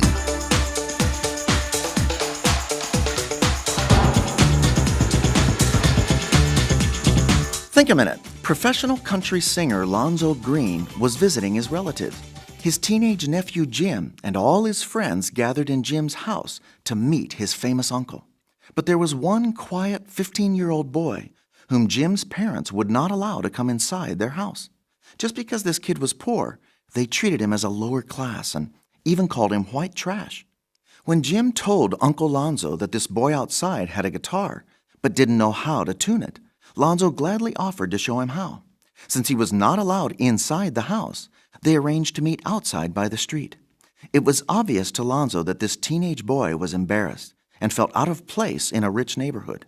The boy's guitar was old and cheap and hung around his neck with just a piece of string. After Lonzo showed the shy teenager how to tune his guitar, he offered to teach him some songs. The boy was so surprised and happy that Lonzo would spend 2 whole hours playing and singing with him that he started feeling confident in his own ability to play and sing. Lonzo never met that boy again, at least not face to face, for that same boy who was not allowed to come inside the house became the king of rock and roll, Elvis Presley. There's a similar true story about an even greater king who was not allowed to come inside people's homes and lives. In fact, he's the king of all kings. Yet even though he's the maker of the universe, he chose 2,000 years ago to humble himself and become a human being, born into a poor, working-class family. Most people did not even recognize him. In fact, not only was he rejected by his own people then, but also by most of us today. You know, Jesus never said he was just a good man, teacher, or prophet. He claimed that he is God himself, God the Son, who came to save us and will also come again to judge the world for all its evil. So either Jesus is a liar, a crazy lunatic, or he really is who he said he is and proved, our Lord, Creator and Savior. He wants to forgive us for all our wrongs and living our own way, and then give us his everlasting life. So won't you recognize your King today by asking him to come into your heart and take control of your life? The simple fact is, you can never have real lasting peace and happiness until you do. Just think a minute. If you'd like a free CD of our top 40 programs, write to us on the internet at www.thinkaminute.com and catch us tomorrow at this same time when we stop and think a minute. Talofa Samoa o Jerome Gray Lenei. Pe o e ti e lau ta vale po e whaafonga mai I lo maota. Ia tu pele ni lo lau le tio le 15 a mo. Radio Samoa, numera tasi I New Zealand. Lo su tolu le o tele tu lai fitu whamneangas whanau pe awhar fitu le tai on nei ni o whalau matasha whantas mai le whianga ngamar mana tu man wao tanga vai tipi tanga vai taru tana ranga masani fo ia matanga le ni whai aswa. Ia le anganga lawa fo i le whaafatai le atua, whaatalo whaatua I fo I malangang fia lawa fionga ngal malmana le tai au malo lawa fo I le soifo manuia. Ia, soifo manuia ni hu tai au nai tu o tatu malunga ia te ua tu sala me se le sunga ia tawai. Al mako aso malo lo ngei pe ia wa kawa ko ia. Amu ia. Now tele no atu nei na yo tu fa fine ia. Ona ka ko fa lave de fe ngona lo. Ni ona aso malo lo ai fa mai ka ko fa lave pe ia. Eu tu si la fia le ia la como fa o eu acho malo. Sa fa la le tengo like pa na. Oi. Malo. Ia, whamalo e laua fionga ne tau, ia ai, onu sai mai, tātou I ai pēr, ia whātasi mai mātou le nei aso. Tātou talatala noe le nei tau laua fionga, ona o le mai tau atu, o le naua ave se whautuanga, ale lo ia sili mo I tū mālo ia o le pāma whaasale le anga fo. Ia pē mawhaiona e whaailo pē ai se a fo I, ia ai se a wafu ai fo I lea whautuanga whaamole mole. Papai, a tonu le tasi le o matau ia mung tatara no ia I tūranga le ai whangai no tupe o miliona ia mau I tūsanga whantupe. O lea la le miliona mua le sa ia I fo I le tūranga le ai le whangai no le se leni le I tūmaro le pai le lisina le o le stasio mauta po o le ia whakasa I le pai. Whai e le ofisa, le la whape I pa skulu ape na whaagwai.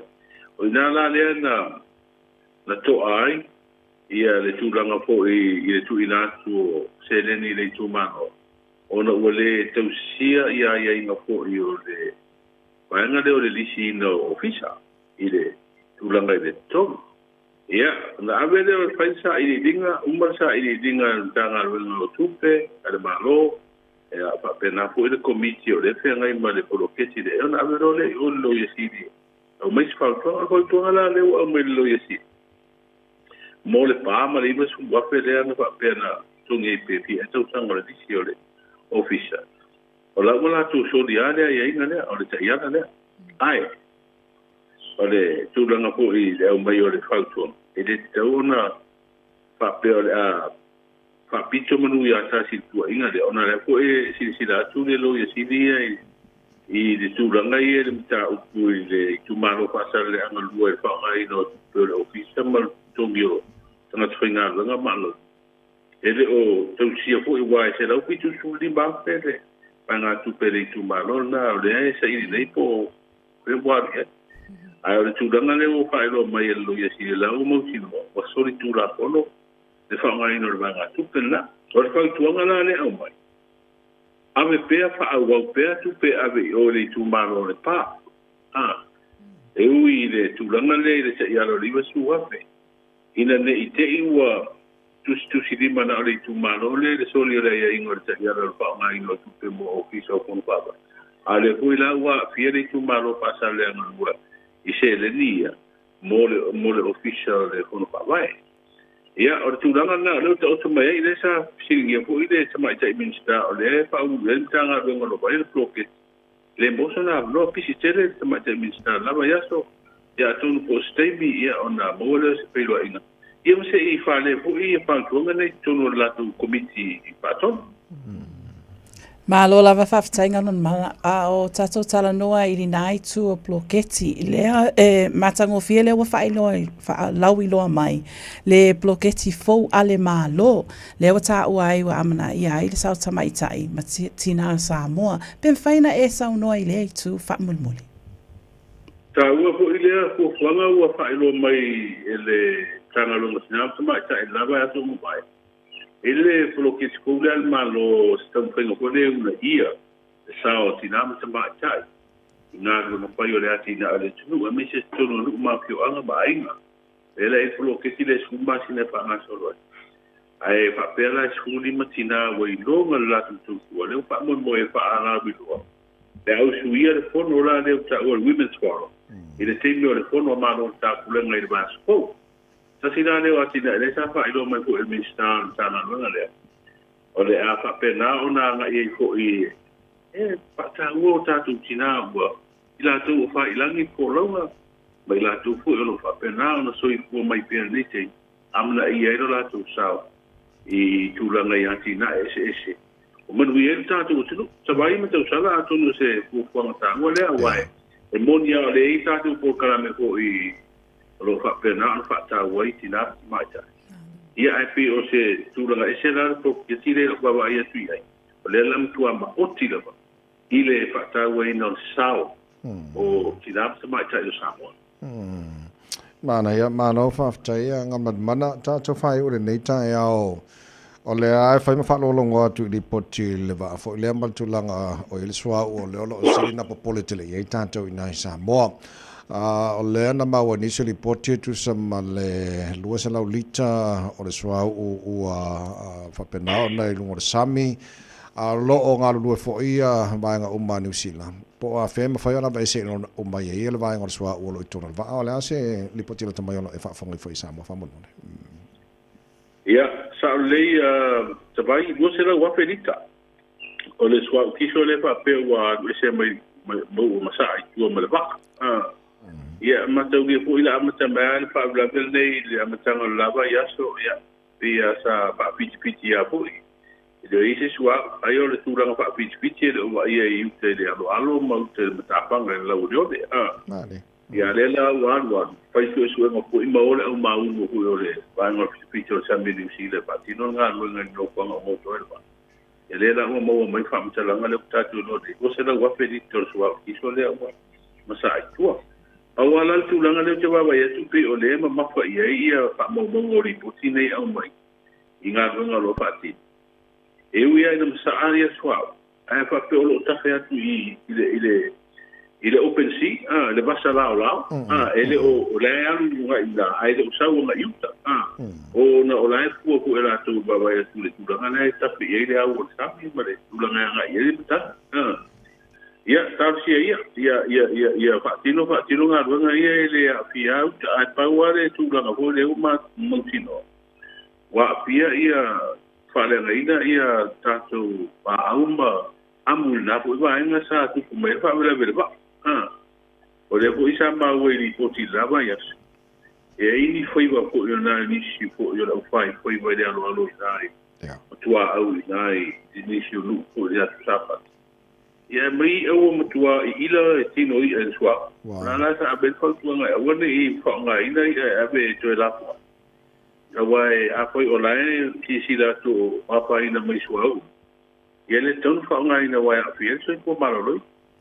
ia o le lava ba ia tu ni puti la chama ia o le lava lo fa ia nga ru nga ko i te fa ia ia ka fia ni stu nga nga ia fia ta tu nga te fa ma no fa te tele mo le so sen mai fa ni no tele ne manga ia mo tan to la mtanga ne va ia so la to mo la tino ia ta to tala mata mai sa mo le tan va lu ta nei ia to atu la no fa do fo ia ta penanga wan fa nga sa mo fa mo o le sa unido ia le fiu anga ofenga pidin fa unga le na au mai le skoiden te dei fa unga le polo ina i fa au na ta fiu nga ru nga ile no ofenga le lo ye le te lunga le fiu anga le no fu ia fa malo sieni si o ainga le fiu anga le wa o te pena le kale sia fa tung cristiano sa mo le fiu anga mota ai fa ilunga li pili aulo o le atonga le lima skupte usanga le ban ta ko le kale sia fa un le to sanga o fa ilo mai nei aso mate mi ta ni ai ia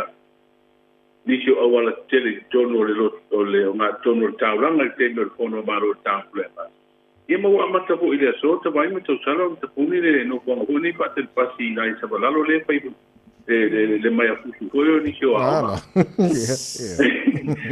ka watu ia se ni te lo fale a tiu na fa malo se sta mai ka isku pitu sanga le matua o o se lotu tamaiti whaanoa mō nei mātua ma ainga po i o se tamaiti ti lua tu sa. Ai do mai leo na malemo. Na malemo. Ia ona i tala na amatori vai aso te vai tau sala. Alo, mana malo te tele lava. Ia le o moria mai le tau lo to waso malo lo. Ni aso. Ia, ma nei le tau ke lo ko kere tanga tala boy ave ia. Nai tau mako hoi na toe mai o lesa. Ia. Ia ave toe wha vela i runga mta whanga ma whata e te mai. Asa.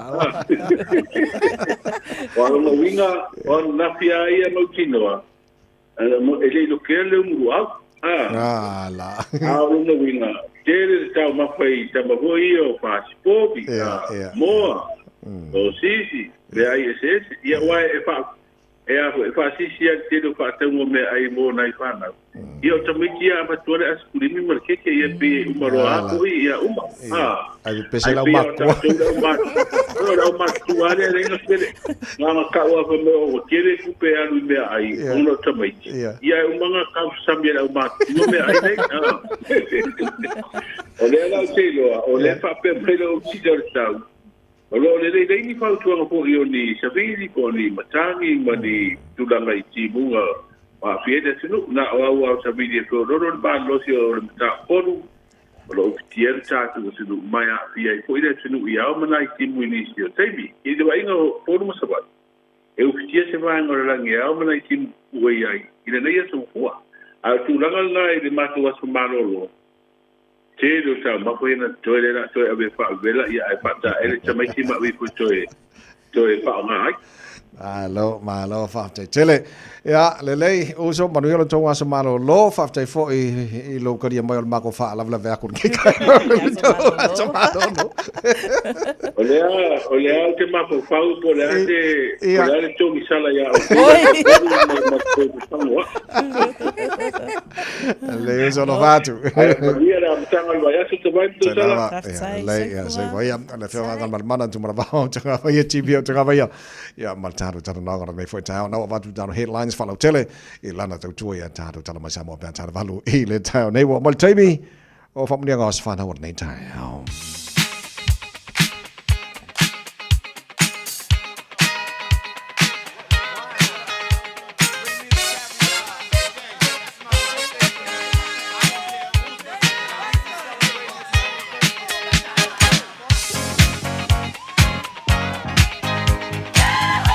Nanga swana ola so fuara nei dis fulfa o ke topa o matala o telefoni pe ama fai ana fanga ina telefoni mo moni ese famurianga se tasi famurianga nas fana o le so tolu fitu tasi lima iva tolu lo mo funa no do tato I meli Ioe I le on air at radiosamoa.co.nz e ma fai fo ana fanga tato Facebook ma YouTube o Samoa pule o po fanga na o mai la famurianga swana o nei foi tai fo tato telefoni ta lofa Mala sei foi vai la sunga la wa ia parte foi tu sa se tolu ni tai au malulu ia faftai molo wa vanoa ai ole allo ia avnole mo tina ia faftai molo vanoa ta vai ia ole fa manianga molo fa nau au nei asu fa nei silon ato ielu suluono tau sanga e ser matango fio fa malo siele ale fai se au nei foi tai au o fan ale to le lima pe a fa vai a fai le atina e le li fale nga lu fu e atia a fai fu le li le ai e mata la fu ai fa tai le tua lo nalo mo nanga le we ne tau sanga fa popo I lo golanga silon yo la mata wartanga tai le tuala mtanga na o melele ne yola ai ya alo fangia le tua ya to fa poponista sanga mo lo volanga a lo fa anga ma mo le anga ya mata uleli ole alo fa anga mai I uso lo tama mai Samoa mai Melbourne ia ato foi ma New Zealand nei ma tu fino lo tama ia I sile alo fa anga o le tinao tamale e ngol telefoni ia manielo was pa now ia feilo se taimi ia lo fa ia fa tai tele ta vai male lo to sa se to lu ni tai au mo le avanoa e mania toi tai no le aso dai la mania fo le tai au le o e fam le lo pito ia tavai o le wo yel tato fa manianga i lunga le apia folinga fa manianga mai a Katerina Wilson. Happy blessed 27th May Courts Potasi. Wishing you a beautiful day with good health and happiness forever. Tau whaamalosi mai, tau tō anga i tātou i le lotu i le aso sā. Alofa atu from Auntie Kat. Lunga tato emaili olo iai. Birthday wishes for our beautiful niece, May Courts Potasi. Wishing you a birthday filled with love and endless blessings. Wish you health and strength and lots of happiness for the rest of the year. You deserve it all. Whaamole tō anga i le lotu i se aso sā e tasi e manuia i lo langa. Alofas o alofa anga, always from Auntie Dr. Karen Potasi and the family. We love you and will celebrate you in the weekend. Leisha whamanianga lunga lava le mele mai a Lisi Seve. Lo wanga ngai, ia whaamanu atu ia Yehova. Me uma foi o te tonu ia tau, ia whaamanu atu lona swafa pa ia. Wishing you, my dearest daughter, Rupi Leonia Fortino Seve Senatanari, a big happy 5th birthday today. Thank you, God, for blessing you with another year to life. I hope you enjoy your first day of school today. So angala onga mataina lelei usitai mafaalongo Ruby ya faamanuia le atua lo langa tuputupuai. Mania tela lo wasafanau. Have a fantastic day at school. And I'll see you after with your treats. Love you always from your grandparents Mangele Tuilimu and Fortino Seve. Mum Lisi Seve, band sister Ruth and brother Ruben. Lunga beta to I meli alofa anga mafamanuia mole aso whanau a se tasi o le whanau ia May Courts Potasi mai solo ma mangiangi. Vi ia le atua i nei tausanga i tele o whapopo i lo o langa. Tu mau i le atua i le tatalo ma tō anga i le lotu whamolmole. Whamanuia le atua i lo aso whanau le nei aso se i whaistato barbecue i le nei weekend. Haha. Alofa anga i le mawai mo oe mai a Uncle Mani nei Wellingtone. God bless. Kakoa. Ta tau le nā tawai. Oh, sorry. E pisi fo iri la se sufa ke topa ia. I oe sa vai. Mānaia. Lelei, so kikilo aku. Ia, lelei, tara wha mnianga nao nei tai au. Ia, manuia whaivo to nei fo i aso, mana mtanga na aso, nia whala. Whaftai lava tawai, whapea fo ele sunga ia Natasha. Ia whaftai sa mola atunu pele, manuia lava singa o le nei aso nga fua. Tato whailoa i se aso i luma. I leanga leo le li mo nei taimi. Alofa tele atu, soifua. Pesa mai le whakasai Jerusalem Fou Youth Family Joel Purenga ma la whainga renga roi Samoa ma le tata bukala me malo le tai le tunu fa mana to wasa whanau le so e na woto e se fulu iwa miro jolo jore tala le tula e valu. Forward to the wall, oh lama, oh lago, oh na long now now watu.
palai amafutanai e bawai saulele ele aungai be aunoma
Radio Samoa, tasilima ivatolu amo. O le ua iai nisi suinga fo I le ai atu le taimile nei lunga wa tātou wala te tele State Highways Fun Maleono Northwestern Motorway westbound o lo mai tau atu faisi pisi mai o ina le vaenga lana te Atatu and Lincoln Road ia mai se lava fo nisi o vaenga le fesu ia iai a tātou lanes eastbound flow o lo o solonga le lei ia se ivanga na fo iwo wa lata atu tātou Central Motorway Junction ia le na fo I e mawhai ai o na feso o tai ia le State Highways Fun Maleono ma le State Highway 1 vaenga na o le na wa matana pisi State Highway 1 Southern Motorway southbound lo maita watu tātou le vale na takanini interchange malanga ia tulena Green Lane faisi pisi ile nei fo itaimi o le tae au whapena fo I le vaenga le na south towards Drury area northbound lo maita watu tātou le vaenga le na I le vale na Manukau and Spaghetti Junction ia o le na ua mata lava fo itaimi le nei ona pisi whapena fo ile anga ia tula tātou ile Harbour Bridge le nei taimi Southwestern Motorway northbound o lo o faisi le mua le vaenga le nā tātou le State Highway 1 ma le State Highway lua se fulu I le whetaula inga ia o le nā ua maita watu taimi le nei ai mai se fo I tātou lo anga iatu Waterview Tunnel ia whapena fo I le Airport Link o lo maita watu taimi le nā ua matana pisi nisi nā o vaenga ua iai tātou le taimi le nei whapena fo I Northern Motorway southbound o lo maita watu le nā o slow tātou I le vaenga le nā Onera Road whapena le Harbour Bridge I le nei taimi o le tae au Apta vale, fautuanga masan lava e mai se lava fo I le toi amatai o a o ngā nei whanau. Tau sisi a pia tu la fono uma o le ala tele ina ia tau nu umale manuia whai ngā malanga manuia ma mafta mai le nei fo I taimi o le tae au. Ma lua le tae au la Radio Samoa. Ta alofa Samoa, wa ule nei o kāsputi alu, a wale suia le ngila o le kio. A eva mai ina se furu lima iwa kolu, a mo, Radio Samoa, vevela a. Beta Drive Doctors ile tau longa fa tau I mangele fa pea manrua mo le vainga o so singa se pe amana o mia e fa tino e foi ma tui o le fana witi o tui le covid is flu river mo I lato is flu on tau sanga malunga atu fa pea ma tui o le flu ala au telefoni lua lima fitu valu lima iva valu mo so no e fa tino ai nei au nanga o fisa fo mai mangele I taftafane on McDonald Amanrewa e taftafane on Falitusi po le Public Library. Peter Drive Doctors Clinics. Win-win, hooray! Manumalo I si tino tupe e tasi le afetala, ma le Vodafone Samoa e tawala mai le M-tala. Tau ia inga whapea uo mabanga e lafo mai sau tupe le M-tala, mo soua manoa e te manumalo ai. E whaingofia lava, nau le lafo mai lava o sau seleni e lunga e ma le tolu se lau tala. Tawala mai I paanga lau M-tala. Ona maua lea o lau manoa I se se ifa pitoa e te manumalo ai I le tasi le afetala. Mana tua, resi tala nei loa I le M-tala. E iai de ia inga whapitoa. Vodafone, together we can. O e fufu e pātau ese lo fale. E te manao sta ngate whaanongo ia oe, tau tua mo oe, ma malama I laungangana.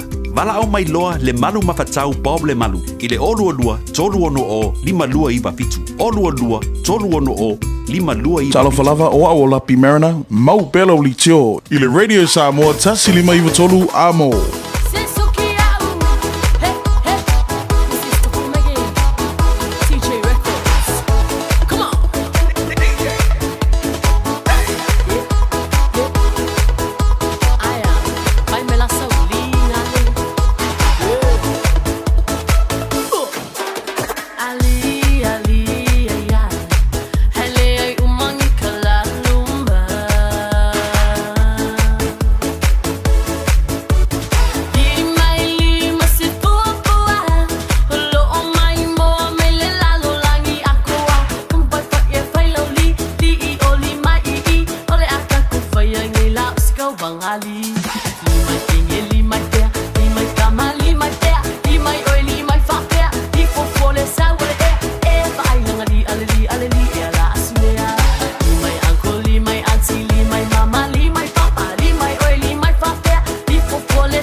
Whakabeke ia la ngā whai ama wharkau pa ngā diri kai au la sunga fua le li le ngā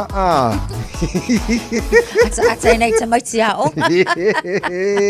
Ia la ngā whai mali mai o leo tue fo ina i tamaiti leo. Ne fo i tai a fo.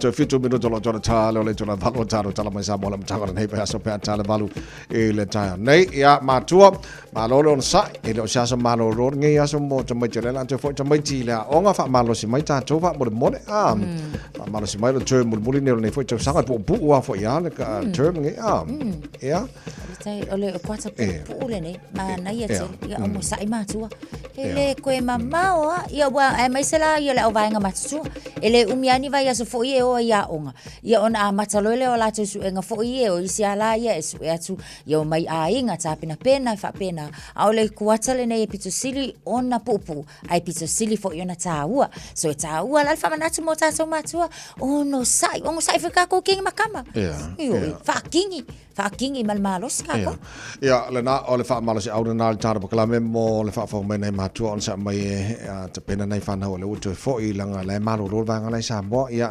alwa ka ko ile malo lo fa malo lo apa ka markisi masi fa mo moni ka ser mer ka ko public holiday le so mai nge o le labor weekend ia fa mo singa ka mai koma pupu ia fa malos mai fa mo le nei tai ta to matua o te re loi mene o tangata malanga I lungo valele po de mea ye ni ya inga amesane le menge o pa poki seats fo lungo o le valele o penga ye inga tano sta I el tangata malanga I le va male airline ia por company valele le malanga I langa lo kikilo pe anga ye ngai ba nga tu le mai stasi fo company valele le Cathay Pacific yo te vai o le tulanga fo le ia wa manatua a tatou wa nga I tutongi o tatou pa sese I lungo le valele e ia la ia mana onga fo ia o tatou e mana mia ia fa pe mo mia se no fo le ma fa inga fa mo ilalo ia fa ko fa ngo fo lunga o no fo la na pe o no fo tonu ana le lo mai ta watu e I se lunga li sa la fa inga malanga fo ile ele to e fa tanga ina la ona to e malanga I le fa inga malanga ona o le tulanga sa ia fo ile fa pe o le na tua ia le ile fa ngai ia kai ia le upu fo ile ia le fa ngala va fo ile ole ma fa tatau awa ile kai me la le ma sanga e nga onga lua wa mange e lunga le va ale a pe ole kele la kai me fo ile wa a fa tu la ka se ko a ma kalonga fa mo e fo ile no fo ia o ni sol pasese mana tuala e ia va ale e to tongi fa pitoala le no fo tangata le ia fo le va nga fa pitoala va fo ile va ale o no winga la e fu ala le fa yo fo ia ile fa ile te leo le avanoa le whaonga. Au isi waalele. A kai peila o ngai domestic flights fo ia. E wā iki ala. Ai e ala no fuanga. Wha moe tua. O le whaitionga.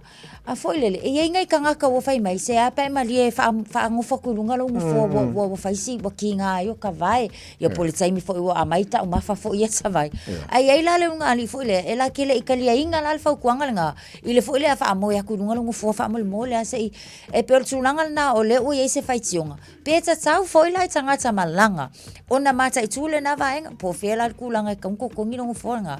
Ia pe alala pe ile isi. Ia tatu no fo. Ia standard seats. Ia, o le tele a vaenga fo lile ia inga tauno sta ia tātou a kela kai mi. O le whaanga Commonwealth, o common sense. Ia, o le winga whamtalanga fo lile. A ilo lai a whai, ina listanga ta na eo au tawha I le laubea ngai whai. Ia ngā wha mone le hello please ia fo I respect le ia tau listanga ta. A le whapua ke mea kua lala o mia kuasi la a inga yo au ka whai ai longu fua ngai whai alo. Lo fia poko mo lo fia malo.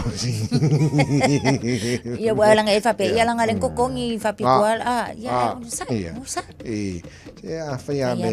Va fa male. Fa nga ma fa ia le ase me. E tupule nei o langa. Ana ia le so mo tanto Saudi Malanga sa mo po Australia po felava. Ia karsia ia sa o le leilong forma ko anga fat fuspang fat fuspang ke ua ma du ba de lungo le ya e pa ua ko ma du ko ya le ai sa wa o tato malanga sa mo amu yo ko la mo kwa yo ko boni mo wina le mata o fio te wina o fio anga te just ya pe a malanga te mala le anga e pi ya le am tanga le ba so tato ye so le si fa ka fa malo ski ngo fa mo ka fa malo stilo e mo lo fa malo stilo so tato tala ba sa mo am tanga le ba so tato ye so luma vai lau fa ngo vai vai marau pa mu nga ange de kai ka fa malo ski ngo wa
10 secondi. Sawi luma. Ana vai tsono, na vale lei fafo. Ma poi ngaba. Tsono, ya ma fafo. Allo lava.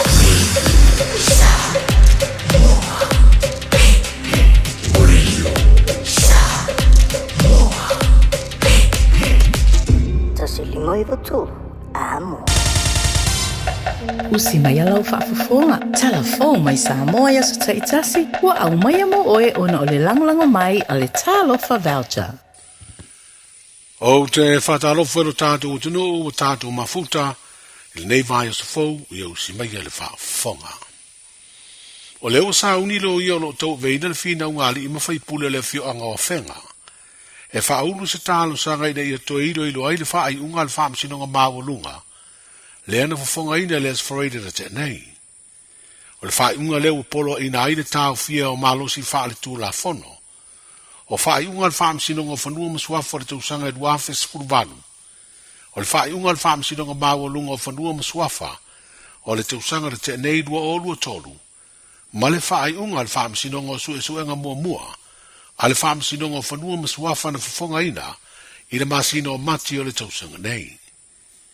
Wa polo ina ia le whai unga le whaam sinonga mawa lunga, a li ma whai pule o whenga e tau fia le whaatula i ese o ainga o le au waa, mai ele o lo tula i mai eile fina unga, a e whaatali se i whaatuina le whaam sinonga o talo sanga mailo i longa, a le whaam sinonga o whanua masuafa, o le whaam sinonga lea tango fia, ma su e ai fina unga i tu a wai. He peo na wha sino mai te utunga o le wha vai o le tau sanga lua o, fa per fam sinonga whanua masuafa o lea lava tau sanga.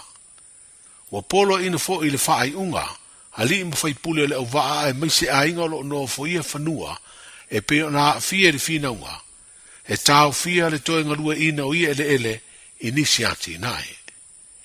Wa whaai lua le tamaita ilo ia le fionga ia maunga Precious Chang, sa tu la i moa whenga whata seima se lo ia mai fafo. O le talo sanga le a whaaudu e to ilo pe a pidi ai le whaai unga na o mai, i le whaai unga o le vai aso umawai. O le a fina wina ai de le a miotonu o le a whaai unga.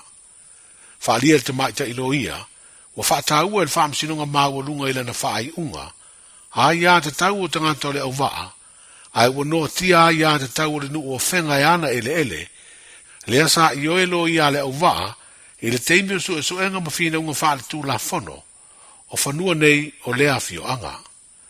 Mō le au waa ma le whaai unga wo iei nei le lātou tālo sanga, o le ua whaatari le whaam sinonga o tālo sanga mailo i longa le whaam sinonga o whanua masuafa, e su e ati di ai le lātou mau. O lea whaam sinonga lo tāo fia lona whaatuina, ona o lo iei tā penanga o teuteunga le whaavai lua o lua whaa, Ma le tū la fono wha msinonga whanua masua whanua o rua wha, o le atu inatu I le pāle mene I lo ai le tau nuu o na wha atu o lea wha msinonga. O ia te uteunga ua pasia le whaitaunga wha lua, ma lo ngārurua I neise komiti wha pāle mene, a o le toi tu inatu I le fono a awhai tū la fono, mo le isi iro ilonga ma le whaitaunga wha tolu, e wha mautu wai le pasia po o le te ena I le pāle mene.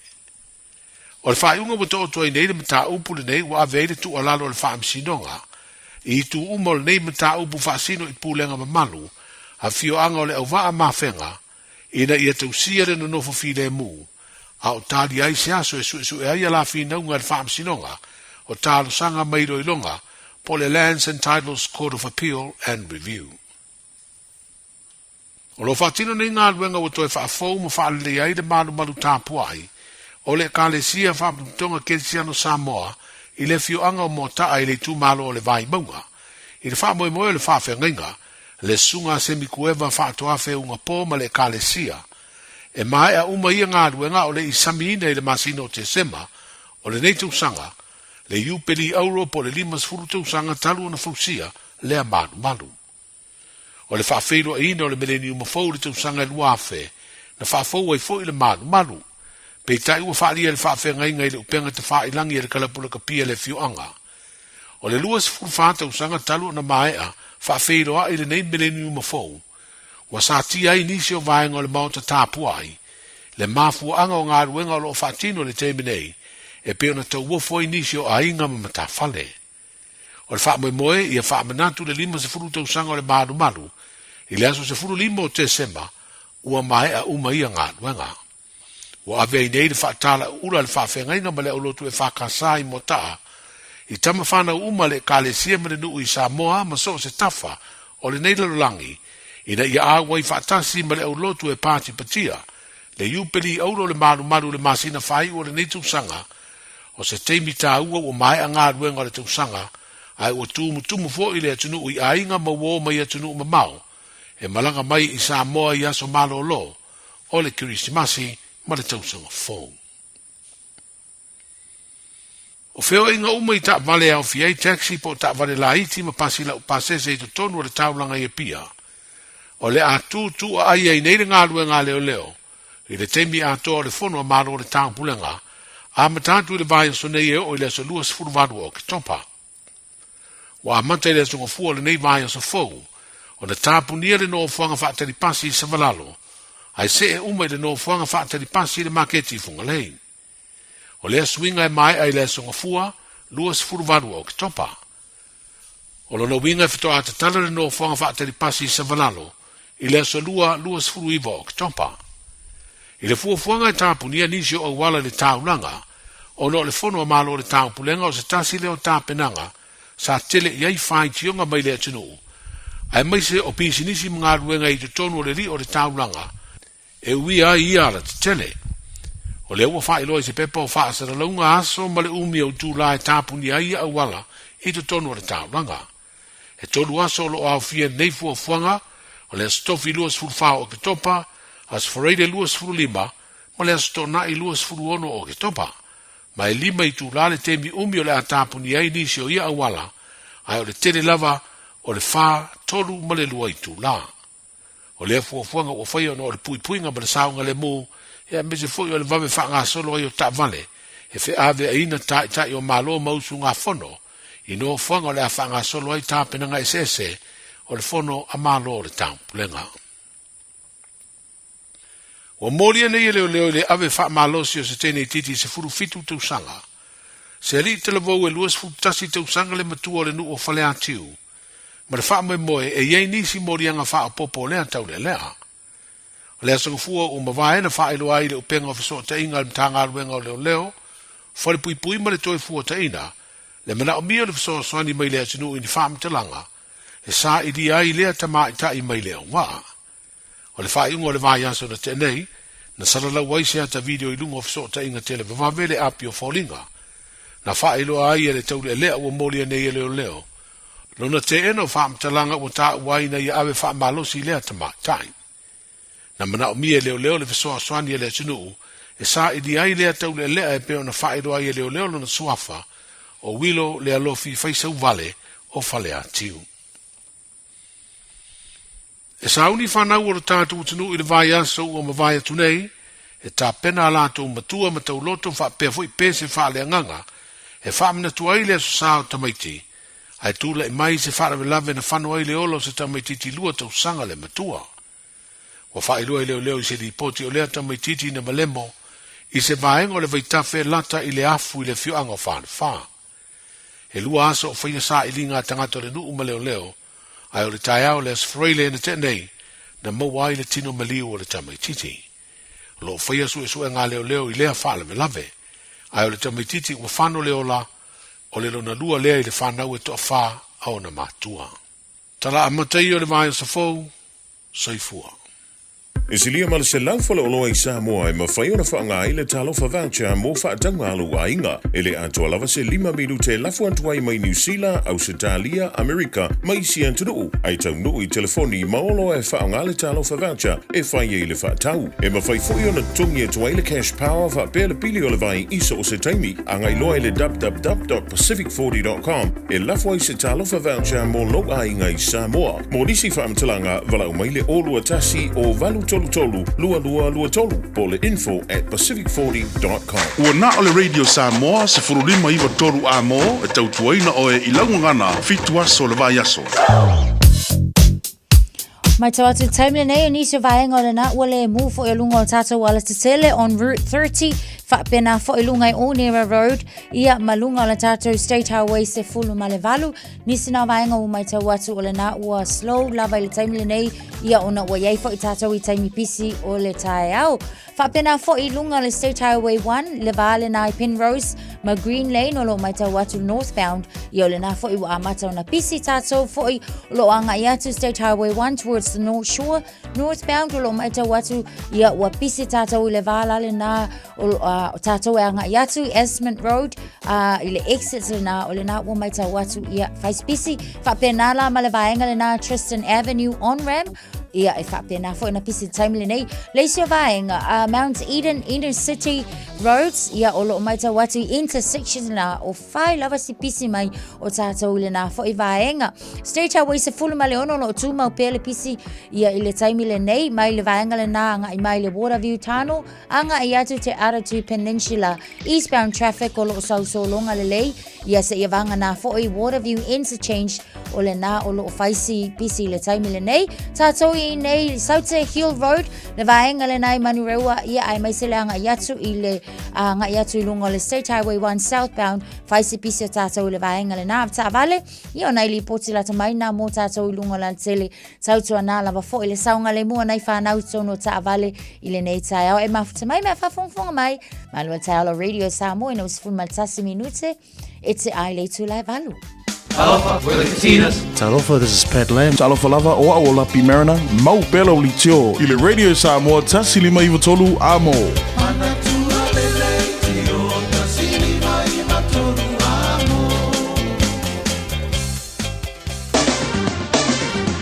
Ua mawhai ana au ina atu le tala o le tau Iaso Taitasi ona o le langolango mai a le Pacific Finance Limited. Telefoni o Varselau fitu whawha lua fitu.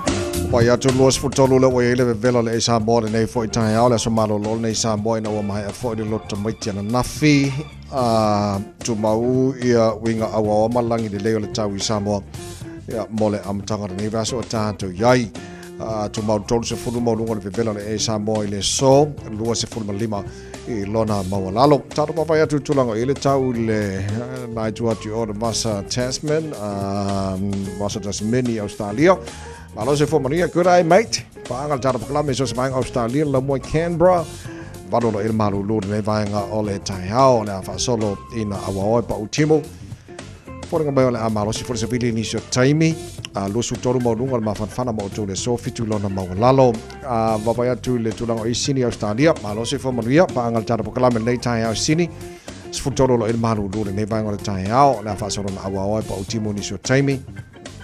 Dos for limar ma fanfana le emo tole so sfutoro lo namba lalo sfulfano il maru lui Melbourne fatalo fatu pa angal jar buklami so smango Melbourne nei tai au awa oi pa o timu ni so taimi lo sfulu maulunga le mafanafana mo o tau le so failona mawalalo malulu ia o houpa to le sipainga le Australia fai malulu mai sfulu lima maulunga le malulu le so valulona mawalalo awa o le tau o isi vaanga oma la fa soro mana il mafanafana ma le pelo le ea lo su toru maulunga le mafanafana o Perth Australia awa o pa o timu fa soro awa o le tau Adelaide lo su fitu maulunga le mafanafana po le pelo le ea Pasoron awa ole tau Brisbane Australia malose fo manuia pa angal tara kala merusu lim maununga de vela mo luar lima maununga de vela mo tole so ya male fasoron na awa ole pa timu tolus fu tolu maununga de vela e da we no bainga umana Australia mai titia nai bainga lo malu ruo tele bainga Australia lo mana ya mafanfana ele nebe temple te sanga ta tu yai a fo mal talo tau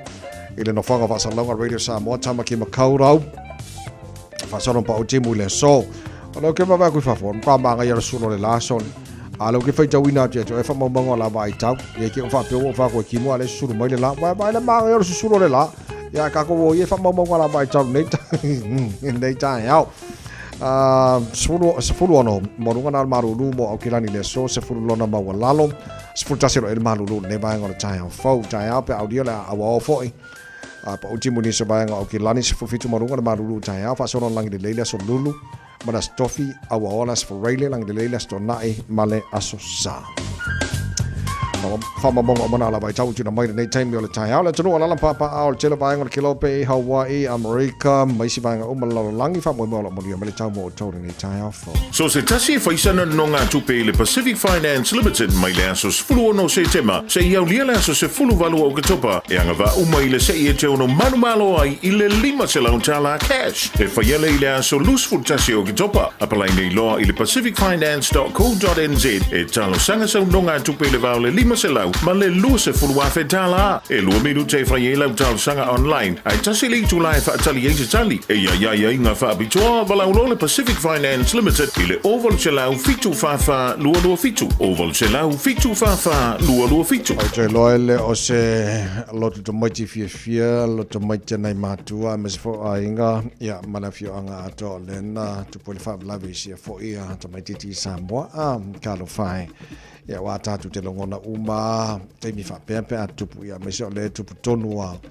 ele te mo le te pena ina fa na mo lo te maiti ia tau ia ina ia fa me sina ngango le tua nei matua nei ainga foi ia mana e kane sia o sia foi alo la titela tonu il lato lotto mo nei tau sang kano fai o le ase le sona taua o le vaitemi o le mafana le ua la anga i tātou ia mo New Zealand la ia me se foi ni se vaenga lolangi oe ave to mai te fanta fao por swimming pool por felava por sami por felava anga ia o le ia va ia le ona fana vaenga le tau ona no fouta le tātou matua fa mo e faina ma o onga ma le sona taua e foi metu po mai Samoa yo e te mai ana ia fa mana nei tai Tau siere lo fo le li ia wave mai se taimi me so longa le leia ia le mta upu le vao fio anga ia o le awa ama whenga. Sa tatala no neil tai ao le wa le aru lunga le valele le leile le vao ngā pele awa fatafata. E awal kudia le sa au ma le malo sel tu la fono. Ia o le awa fatafata e tau siai le nofo lei. Nei ainga ma fio anga so tau sira lofo le tua ia perfile mo le li se e fa to fi mali ai ia tulanga lo tupu mai fa nga pel tu la fono ia pe na mau fa msino ia pele no file mo le no fo le ia nei ainga ia fio anga ia lua fa mo ia de dei nei va nga nei sa mo nei tai fe so wala ka mo dia sori o le fongo le fa sa mo ali o te tali tonu le nei fo i taimi se tātou atu nue na o tāpenanga lava. Ia waile ngata i tāpenanga ale mālo lava ia mtanga luenga fo i o lo ngafam.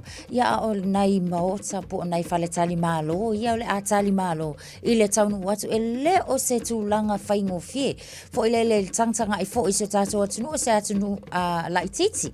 Ia ai o le mafuli atu o le tali ngā mālo le wanga i atu. Ia o se tūlanga e matua tele tāpenanga le ngata i le tu le tino o le mafau ia o le nganga foi o tātou la ia tawai tātou langalango o le tu fa le nganga tatalo ma le malosi ia malu pui se tātou atunu ia au le tua i le nei sunga fono sa le o le vai sa fo le la amatai le fontele le o tale malo tātou sa mo so pe ona ta ua mana tuane le tunu i lau talo fa mole ia so longa de dei ia taringa malo le tunu ia one ise me nga se ia so longa de dei me uma ia mana pui foi sa mo vai lo tanto po vai ngolo atu mani tanga to mai tunu fia lima su ronga ko ngum lo lang o so ko fe feri ko kederi ia ona vai mana leile talo ile ia mana pui sa mo le te me ato taringa malo lo ia na vai sa fo lo mo ia le lei ona vai ngana na mo le amatanga ni va so ka ko ia so ko fe feri ko ngo mo ma ki fo le fa ngi so sone le anu sina la ko fo si le ma ki le ko ngo mo so o le vola ko punge ma le bisa so ko mai o pese fa le fusulo i pe ka o le fio ngan manangi ka o pese fa le fusulo i ko fa kan pasire ngal papa ba ko pingi mai fusu nga ka mai ki ia le lei ka ko foi man fam na tuma sani fusuan me ma ori se dengi fam mon mon fusu le mafau mana tu fo ia le okenga nei to ina ia manai ma tu fo ia so na bo ai fi fusu lo ma fa akumu mo lo fai ai o le fusu wa nga la le na atava ia le leis fruiva man afara o te nei le hitu la valus malo fa fonga ta to ma fa sa mo na tanga nei fa so ta to ia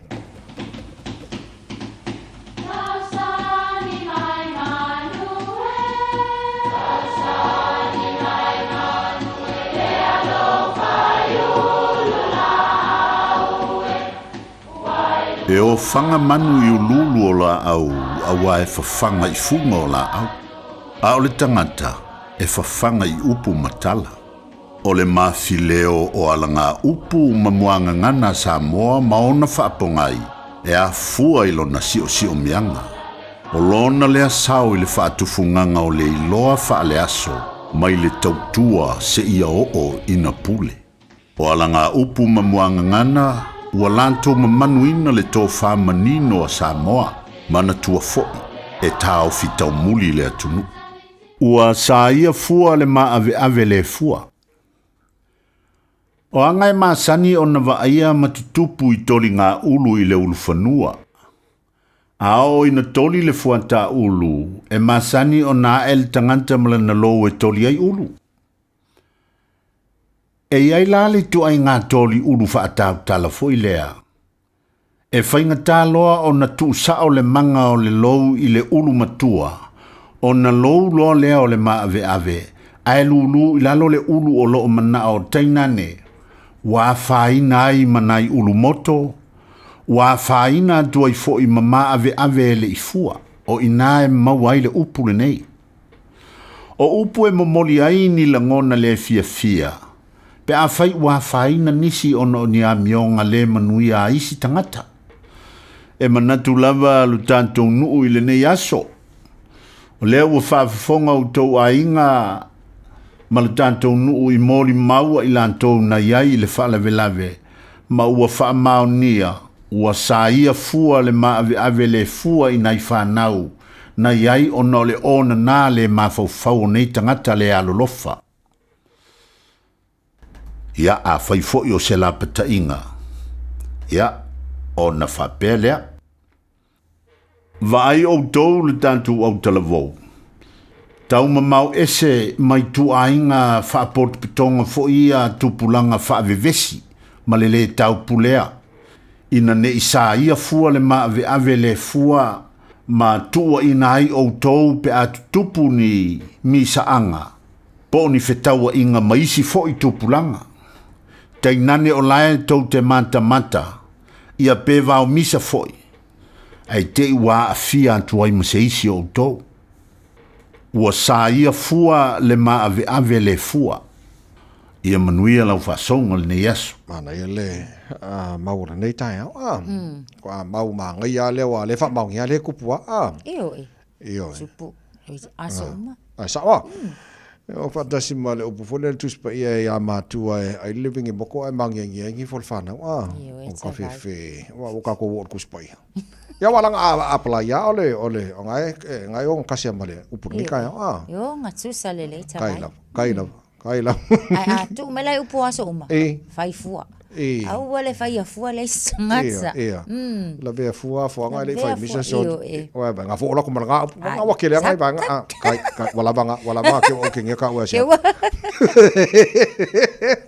je ba ka ko ka bo Chris ri ka fe Chris o fe oi ka lo fai Chris le fa ta lo fai ai sa ia malo lava Chris ame ol nei taiao Amania le fole tua uo wa mi au tau ni fitao ia le fomanga le ia le tua ni fitao matongo fie tau le fole tua ali la fe me mau le mo tau ni fitao foi moi wa o upu e ta wa mi tonu inai o wa upu foi e fa sala inai o ali frena amen na le la fe me le fa ma lo sile mo tau ni fitao le wa mata foi ni foi vai aso lo mata foi ni vai aso ale la fe me fa ma lo si muchacho itao ni fe me wa o ta wa mi to ni nai o fe me lo me vai ngam mu to mo foi me wa upu foi e fa sala nai o ali fina no winga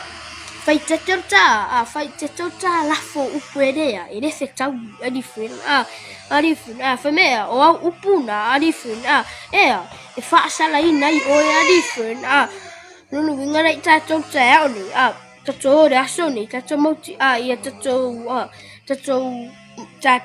raso ni tato moti no tato wa toi do fai tato ta la fo upu ele fita wi ali fina wa e sa wa mi to ni nai tato e fa sala nai fo tato wa ali fina pa mai no la ia malvai ngala dia o tato wa di fai ngon tato ma foi mai o to fai atu o upu whaatau wa uma e whaia e tangata la tau te tala atu ai le tala i le aso whaamasino ali whena nono winga ali whena o upu ma ali whena o ali whena nono winga i tatu wa tato mautino o tato upu i te lafo i ali whena te lafo i so si aso ma lea aso ali whena whenea Mea, e toe whamasino mai ri whina e re tua. O upuna o taha upu ena whai a di whina. Ono winga nei tātou ri whina i tātou idoa le aso nei o tātou idoa au ne tātou ri whina. Mea i a ri whina ia i tātou idoa. Au ne ia, ta wami tonu i nei tātou, au whaini ia. Whaasala i nei tātou ono upule ari fin upule hanga ari fin ren ari fin tātou mauna pol tātou onga na mo tātou ni fitai pa mania tele tole tu mo to ka place nga live friend menia so fa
talofa o salmasinga fale lua tim toilolo o le loia Samoa. Whapitoa la o nanga I mta uputau immigration, pepa malanga, tangata overstayers, so stoinga visa. Hapena foi le taxation, por tu la fono tau la fonga. M5 foi on o tau avena mta upu fal tu la fono I Samoa. Whaman mole vidi mai numera, o iwa lua nono, o tasi lua lua. O iwa lua nono, o tasi lua lua. Whaftai. Masalo ua e vaai I fale fo mai, po o taa vale ale fono ma e whape ane ua nao au aunanga tau soifua malolo ina ma nifo mātau te whaia. E tele le whasosoani e maua ia mātau. Whasosoani mo le ola manuia o le mawhauwhau. Polo kalame e tau fia ai le tau mawhatapaa. Whasosoani mo tina ma pepe. Whasosoani mo whaia o siaki I le whale mai. Whasosoani mo sauwanga I a inga. Whasosoani mo whanau ua I umale a onga. Mo nisi whamatalanga, tanga I ane I lupenga ta whailangi www.thefono.org. Pe vala au, le o valu selau, fono for you. O valu selau, tolu ono ono whaavalu. Ever dreamt of winning big cash just by receiving money? Now you can with Mtala's Win-Win Hooray promotion. It's simple. Tell your families and friends residing abroad to send you money through your Mtala for your chance to win. Receive 300 Tala or more through Mtala from any of our international partners and you're automatically entered for a chance to win 1,000 Tala. The more you receive, the more chances you have to win. Take advantage now with Vodafone Mtala Win-Win Hooray. Register, receive, and start winning. Promotion ends October 31st. Terms and conditions apply. Vodafone. Together we can. Wait, someone's fully my total moment to Tomo, I'm talking to neighbor Yaso, so for Yaso, the Jassel of Mola, and all radio Samoa, Tarano, 12, Matanga Bengal, Leo, or Le Finger Santini, here to Mavao, Siki, and Shu, all of Apena, on a total Matanga Bengal, Leomo, Tanaba Clamet, Tasha of Fatis Mele, Finger Santini, later. Ngangol fie fatalo fatu e foi lawa fionga satini ile nei foi asunga fua ma lo lava le folau manuia ia ma wa matavaile na matala no ne tae mai mau pe anka ko waso malo lo ku ia ma ko pe sa e so malo lo sa mo le ko ngi fale ata mai no ko le ia vende tae au fa fele toi no sa se no lo su ta mai ia le sala ia na tasa te tono le ua tu morile te sala ia no falaua ia ma ia ma taile tu tatu mo nei na nei tai au fo ia te tono fu sa hu tatu tu no se weekend fi ma se weekend ma ia me se lava lo fa na no to tamiti ia fa taile tu mo ma no si tatu te fino ile nei tai ma no se fo mo ia ma fo fo Malo fa tailo Finger Santini ile ne fo itai au fo. Ia le leo la tato a mata o le wana ma wa fo mtanga bengo le to tele la to na umola to sui fua I le fa ngona va yaso o tele lopo a ma fu anga na tupu ia a o vaenga tau fo no fo tele ye le fa fo mele to le ta fa mon mon a tai vai se tau o vaenga le o e tele tai ni tai au o lo fesu se ngal mtanga benga le o na ye ni silena ma mo la to sui fua ma nga mo yo la to sa pu le la to sui fua Loa ia na e nisi o wala au mai le mtanga lenga le no ia la mai le mai ile ambulance por fale mai ia ona o e nisi o la to ainga to lo fo ile tai au ia sa o fese fa manu tai ai to no la to fa tai ile to ia pe tai wa bene ma vai nga o ma mo se fo isi fo no fai malanga mai fafo ia ma mo se fo to no tato ba ia o le sile fo to anga tato to no e mai se lava ala tilo tu ia tava ia fa isi mati tu so fu la to lo mo so fu e sta lava fa mo le a fa ia malanga ta mapu tina ai fa fo tu ni sila ta wala istanga ta na to te fe wa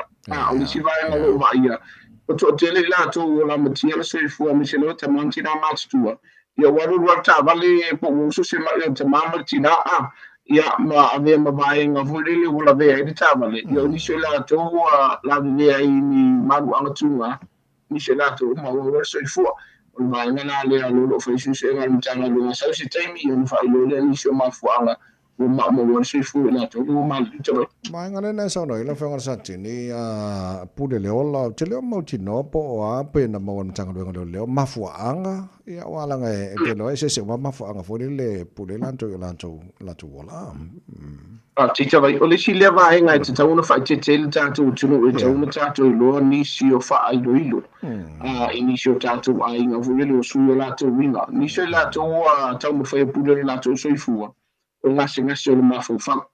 lua o ni se la to o le ba o ngani o ba fo yo ma tu fo I ma fa na la to to vai e te lo te mi la to tu sia ni fa mta la tu sia o la tu le au ta fo vai no ta mo fa I pule lo la to so I fu e fa mta la yo la to ai na ma fu a fa fo te mo wo si text fo le ta ya le nei po la sia so fa fo ni na mai o ye ni vai na o ta mo fa la to mo fa mta o le la po la to so I fu ta ona bili se so so ni ta mai o no lo vai ya ele ngata la vai e ngata na tu ta vai o fo ya lo mo fa na ta bo te le yo le pressure te mine lo sa ni atu lo mo fa na I su ina fo I vai mo to sa na tu ave lo lango o ke pressure ina fa na o ni so la to e sa o le su o ila e te le na fa le to no na to ma fo fa mo po le ave ta to lango e fa na si au fa na o le mea o ilo lo mo fai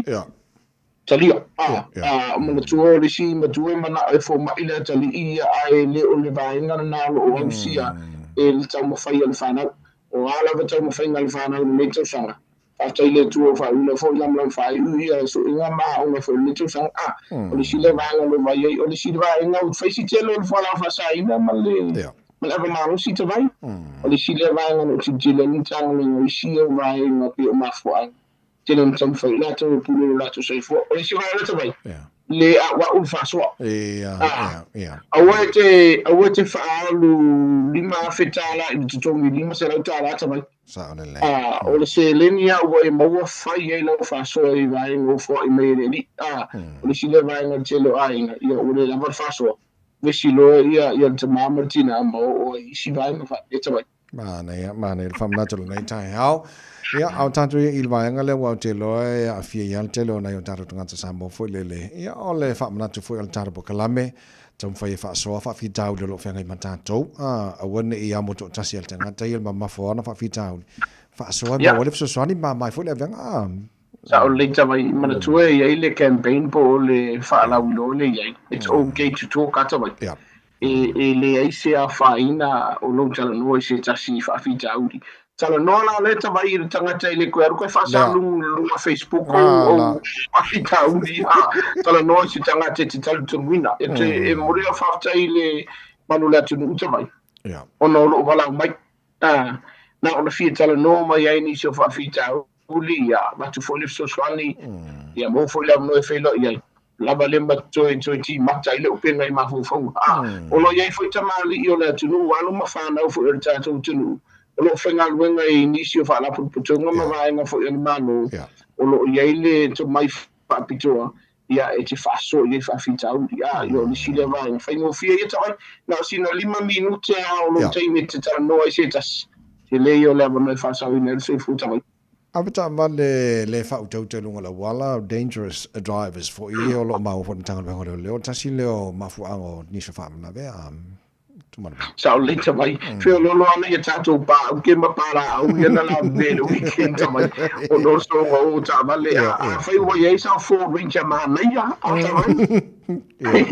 si e ke mi ka fa ari le sa lo sa o lo ye tato ma la tu ko family fai ya o ye ele ma wa sa sala mai ala vea ai ka dia e mala vai ngolo va ye mala tu ni a lo va ye te mini wa veta to a wala ma pe yo vai no fo ye fa ali sa o lista vale pa ali fo I male le tele wa fi sta vale o tele le so I fu ma sa wale mu o lo a fia e o fo I me to tino ia o le so na fa wa ine no tato tavale I no wala mu se fio in mana tu ta vai a fa ye rimas fulu sa hukum mai lagi kita de vai fo I no o la is kama kai vule lo e fi ia o fa ia pa wala ngai to suelo ta vale mo no ma sina ta vai wala vai ngai vai na pito sigan fale tu e no a fa ina se ta si ma sa no winga I te tau ona tātou usta ia, tu la fono la wala na ia, tu ua tātou o mo witawai. Ana ia mātango whia wha manatu nei tai au. Le lei, o leo te fwoi nei whanau lea onga nei tai au, wha whonga mai mātua, saunga le mua whanau runga la wala, ta sile vāenga o tau wala ngai le mtanga luenga le leo. After tamai, kuata mulu na nei tau sanga tamai. Nisi o a onga le na lutolu vai aso e o ai tamai tila, onga na malolo le suenga, wha mule mātua, ia wha malos. Mo moli le whanau I ruma o potua o ngape a mawhaiona whatino ina le vaenga ale ai ia whautua le whanau le lato saunga le mupe a sawa vali li tuto me tanu sa vali marita me tanu kolosi ai alo ia ini so lato lo tamo whai ni so ringa matanga ia lo ma whanau tawai whamo le moli tala noi le whanau o wisa ona tanu nau tanga te le masani ai lua ele te tawon so mo se se tava le furi le o sile vaenga suli ma minute le tu wala whanau wata nei se matua I o Piki le whanau, mana tua tawai, fast food kilometer sa o lo sa. E te alo e pasi enu mo tātou a onga. Ia marisi wāra tāua fusipa o mana fōra whanau tawai. Ia a siri le, whasisia ma whamarisi au whanau ne tai a mana lewe a so whanau tu ma o onga tawai. Ana ia, le lei. Ia, le tunu I telefoni am tanga wenga le whaina malau iai. O le ala wale me tupu le taimi I lo le lei a le numero tau na malau a whamone. Lei tawai. Alanga mo mware tau atua tātou numero tawai. Ia sina se fuse koni ai ma tu fa mai senga fa ma fananga on na le so. Ma tu te fa ma vai atua I te ma tu po si o wango fo ia tupu ana I sala pole vave va tu ia li pupu e. Le alo o fai le so ia mo tu saudinga ia tu le fama fananga foi fa mai senga so ma so ainga ainga lua me se yo anti a lupe ia uso foi mo tu fa fine ele file mo le tu le lang mo le fa bau ta pena le tu mo o ma o wata vai pe a ta tu fa ma ni le li man le fa la mlanga tama tas sio ta tu numero ma sani le ia pe a fai o yeso fa la fa fo se o tu pu tengo nei o a fia e sa ngale mo me tu tino fa pe fo I se fua tasi o lima o tātou numera le ma whaina e whaia fo I moro pe te whai langi pe te wili mai ai. Hai asi unu e whaatari pe e wili te mai, ai vave pe e whaatino ino leo pe te whai langi. Se li poti, ai le o se whaara lave whafose. Ia mara oro tasi o valu whaiva te mai, o lele karapa lolo whaika e mai asa me te mai. Ai le maru rua tu tātou tunu, o le a. Kalo sia I o on tāpa lolo te mai. Ia. Foi cá por cala mele la ka ngai fali li mele tu mo sa po. Ole no mele mo wele so so ni mo sa mo so stai fa ma lu wa tu ni so ta tu sa bala mo po na po. Ona le sa fi ma tu fe ni si sa le. Ola mo bala wa tu ta ya le ni. Mo wele so so ni mo o le nga se la wa ya sta. Au mai ngor tu la fo. No ni ta ya fa mi le tu fu fa la ta tu tu. Ni ne vai família tu eu vou fazer algo fino mas nem tá alto não tô sabe ia tu pulou le lo fole ele vai se fo ia tá tu olho no lo so fo mai manu Falta te le whenga Santini tu mana bao siki a shumo le tana pakalame nei tai amo i foi o faiva le amtanga nei vai aso bangu i foi malanga ai se mga mia vele ako ia lo kia vangoa para blave o ako to la matuso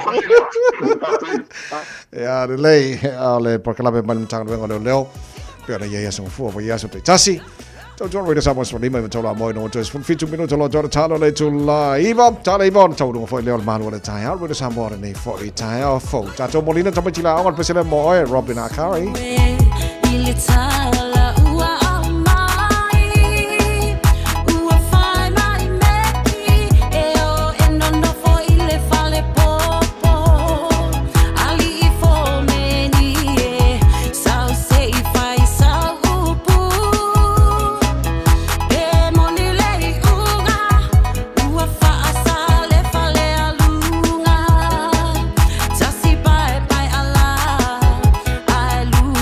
Ia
Eva mali pese. Malo le whaafongafonga Samoa. Malo fo ile eva ile musika. Radio Samoa #1 New Zealand akoa. Simpson. Ia o le taimi lava fo ile nei o le nā ua iai tātou I taimi pisi o tae ao tai tasi lunga o tātou wala tele to e whaamanatu atu ia o le ainga le nā ua iai tātou le taimi le nei pisi mama mafa. Paule tūlangolo iai ele o iai whiswala lava tau ta avale ile nei taimi o le tae ao Nielsen Street mai tau atu faisi pisi o tātou le taimi le nei whaapena fo I tātou o lo anga iatu le taulanga whaatau Sylvia Park ia e maise lava fo ile anga iatu lunga mai Sylvia Park anga iatu lunga tātou State Highway 1 mai tau atu taimi nei o tae au whai lava fo isi pisi o tātou. Whapena fo ile mai tau atu Hillsborough Road o lo o mai tau atu taimi nei ia wa whai lava fo ia naisuinga na wa iei tātou. Dominion Road o le wa ainga fo ile na o lea wa iei tātou. Ile vai Penrose anga I Green Lane, Ellerslie Panmure Highway mai tau atu on State Highway 1 ia o vainga na o lea lava fo I ua pisi. O lona winga tātou avata vale le taimi lava le nei o le tae au ia o le taimi pisi tau lava o lea. Whaamanatu atu pea ia ai mai se o fautuanga mo le saunga le muilunga o ala tisele ia ma le utangia pea o whaailoilo ai mai se o le sawa whaatulanga ina I lunga o le ala tele ina ia tau nuu ma le manuia whainga malanga le nei fo I taimi o le tae au manuia le amtanga o le nei fo I vai aso I whainga malanga avata avale uma ma futa mai mai whaafongafonga mai le malu o le tae au la Radio Samoa no tu es fulma lua minute ia o Natale o le tulaiva.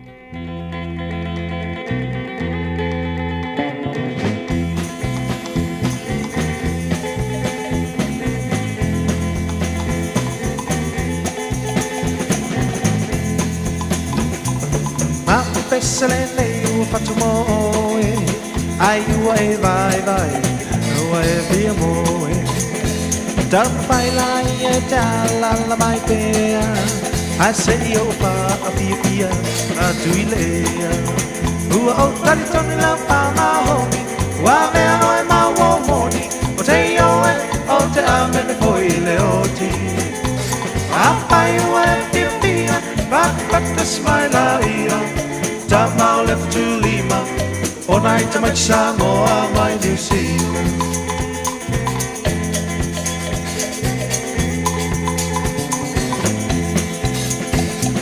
Naya Fatina ese serava, te leoina, e una motangata.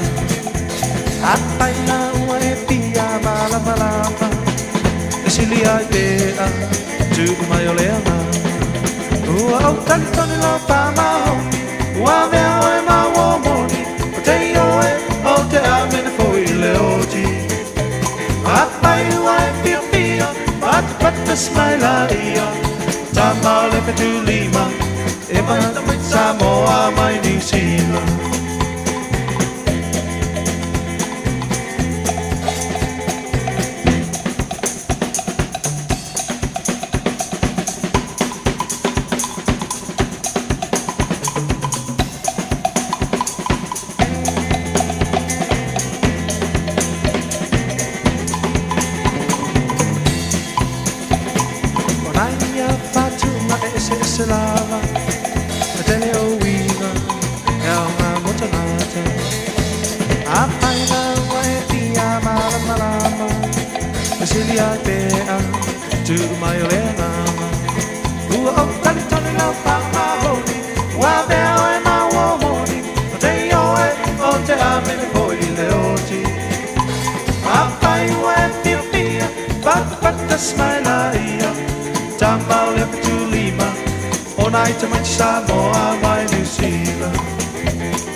man 5 stars ile nei vainga o le tae ao o le tau tuar Radio Samoa Spolima me tolo amoi no o toi iwa minuto lo toi tale o le tula iwa ya toi pauna minuto lo toi o le manu o le tae ao amatanga o le neiva yaso ia fa moi moi o ngā wake alo nguna le kiro me ayo loko me ki anga vi Oh, la bingo la sa no nga sabay lo sabay si ang mulay la umatsu. Ah, kala le fa bingo man me le kupungi ya ka ko.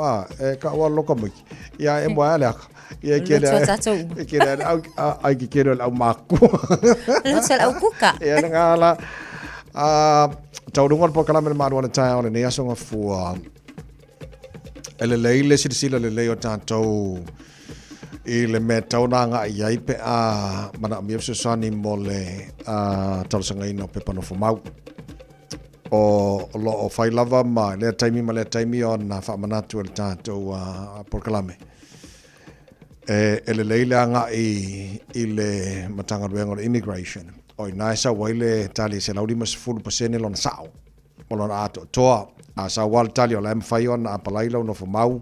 Ia, sa ili lea la mwhai nga apalai. A sa ule tali wa kaunga fo i Samoa. Fo ia awala mfaina sauni fo e koe o mai tono New Zealand wala ia Natasha na mana fa mal tapo kala mel tai nei langa o lena lipotia le One News le bason ta tu nei ia manisi fo i o ala fa salonga la fiesta jo tamari o le tino i tu langa fa pea o le nganga o por kala me ina ia fa ilo le mamalu le tino ia sa o le metanga iai mua immigration department o le matanga ruenga e tau ona mua i laulisi i le me mawale sa au mana ato atoa o le tali mo oe malau talasanga no fo mautoro New Zealand lona lua te lona ia o ta wena learn mai le vaenga lea awane e alu i se immigration consultant e le lesi talaina wa e te tauna e mam lama le tulanga ia a e mawhaila ona e ioe tulanga iona e loa lea o sefe ma ato atoa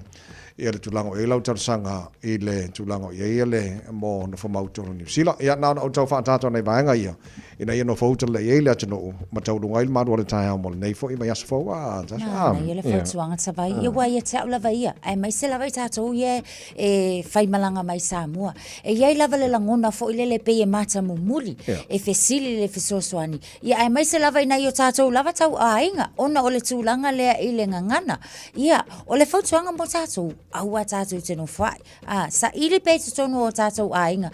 Ai o lo lai le tūlanga wa e sa ili atu lo ainga. E whape mai, le hele le koe inga leo kei loa e o nga ia ia e mautino le lei. E wha maoni ma lai senge. Ia e si aki le lei po ia ingi kusi pasi o lai sene a wao so se ofisa so se tangata e lai sene ina. E ta tau ona iai pine wha mauna mo tātou ina ia e mata i tu ina ia vaenga na wa o le tūlanga le tutongi ino o tupe, ma le whaalu ino o tupe le tāpena ino o tātou pepa, ma tusi talusanga, ai le whamaunia. O se tūlanga le nai sili o na whaanoa noa, ai le mawhauwhau. Le hanga o leo soifuanga le nei, le o toe whai ngofie, e le o toe tau ngofie foi.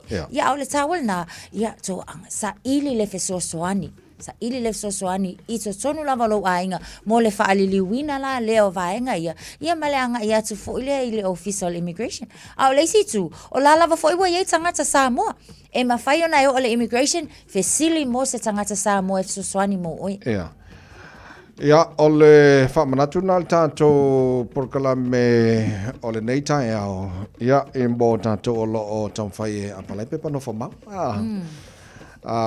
o le awala mo mua arusa on immigration department mo wal tali se laudi mas pasene lona sa o mala to lona lua fa se immigration consultant e te lawyer restalaina o la ele leila to va felo ia mal immigration e mo e fo le tali fi mo oi ia au nisi la vanga tu atu ia ngau o si fi le le to no ai fo i o le ua fo tu atu ma fa mana tu atu le to no ia awone e fa se ine tato ia unanga le restalaina langa mai mo ku pe oi le se kali fi mo o le official fe malanga inga ia mai ngofo overstay ai ko New Zealand ma ke le fa ne ton la fa pu fa penal tatum ta bu nei tai au o nei awala fa fo tuanga na ia mo le maro le tunu nei fo tai au fo o ka ko nga ale lei ole atafa ma val pesel le tasha ma wete le ona ai ngole tunu lo afia fo il malanga le maliu maleoti ne vai tau te sanga o tatu yai ya ma lo tele ya mata to tel tonu o so fu la vola tatu tu le langi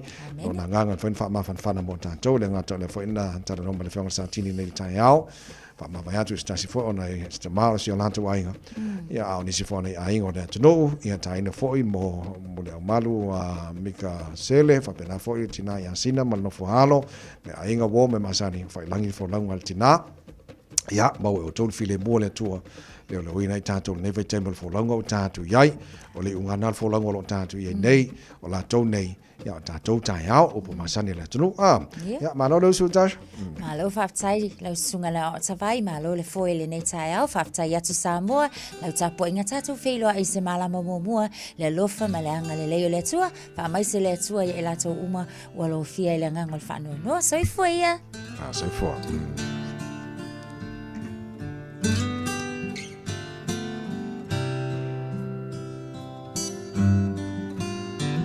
Pe solo mai maunga luluina mea uma u te tele le ngongolo le sami o te le fefe o tahuntai o e lo atua le pule i le ea, le sami le whanua, pe solo mai maunga, luluina mea uma. Te tele le ngongolo le sami, o te le fefe o tautai o e lo atua le pule i le ea le sami le whanua o te malosi ngā lue pea tatalo fina upea ua maulo ulo toia o elo atua o lo umana o te mawhai ai mea uma pele funga mai le vine le mati le olive fa umatia le la fuma moe i le fanua tu maulo ufia fia ia o ele mawhai ona sui alo una ia oe o te malosi ngā lue pea tatalo fina upea ua maulo ulo toia o elo atua o lo umana o te mawhai ai mea uma o lo soi fua oe e ufi ufi mai o lo soi fua oe e ufi ufi mai o lo soi fua oe e ufi ufi mai o lo soi fua oe e ufi ufi mai o te malosi ngā lue pea tatalo fina upea ua maulo ulo toia o e lo atua o lo mana o te mawhai ai mea uma o lo mana o te mawhai ai mea uma o lo mana o te mawhai ai mea uma.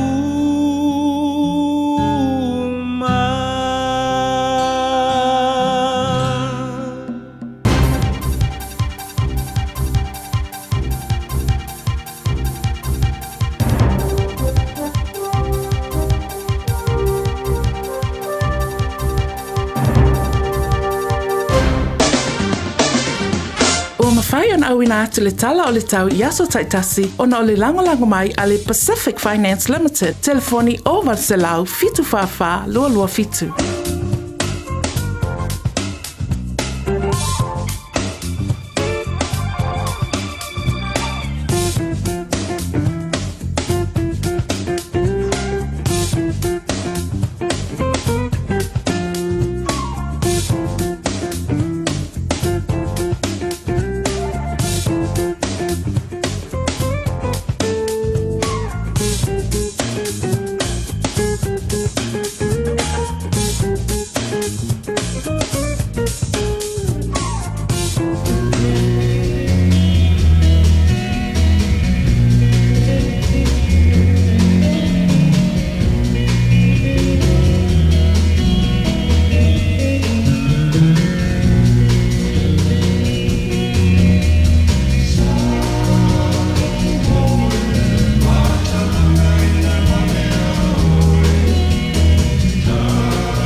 tupe le Pacific Finance Limited mai le aso sfulu no se tema se iau lia le aso se fulu valu o katopa e anga va uma ile se ie te ono manu malo ai ile lima se launtala cash e whaiele ile aso lusful tasi o katopa apalai nei loa ile pacificfinance.co.nz e talo sanga sau nonga tupe le vau le lima se lau ma le lua se fulu afe tala e lua miru te whaiele au talo sanga online ai tasi li tu lai wha atali eise tali e ia inga wha abitoa walau lo le Pacific Finance Limited ile oval se lau fitu fafa lua fitu oval se lau fitu fafa lua fitu 24 hours a day, 7 days a week. Radio Samoa streaming live on www.radiosamoa.co.nz.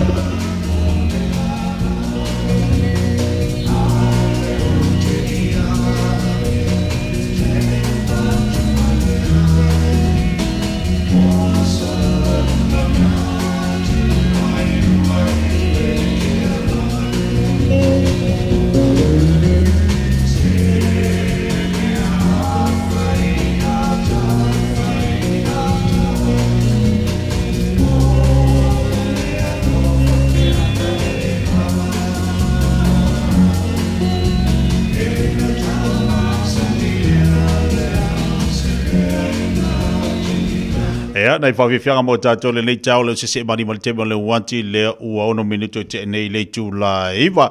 Po klaba le whiwhia mai mo le fo i tai au, le mafuta mai le tātou wanti no, ia mo le manatu o lofa penana solonga lei, manu ia fo le iaso le alofa mo le anga lei o le tātou tapa au sira. Langi vi ele li, wafta i le tū olo manu ia mea umo i lona whatas mai, e mese foi. Ia le whanga ia o le tātou wanti no, i tūta mga luenga, ia ai mai so fōwhanga a manta mo le ne iaso, i ona ire po kalame a le whiwhia mai. Wa elim fayona tu inatu o tātou talafou a mantel nei tai au le tautua mnaunanga a le faltuea salva masimino manatu e te mau na taunu mai leo tātou talafou i po tātou tala vai whanua na watu fo ile le whaafonga le tātou atunu po tali tu la sifuru le tai au nei.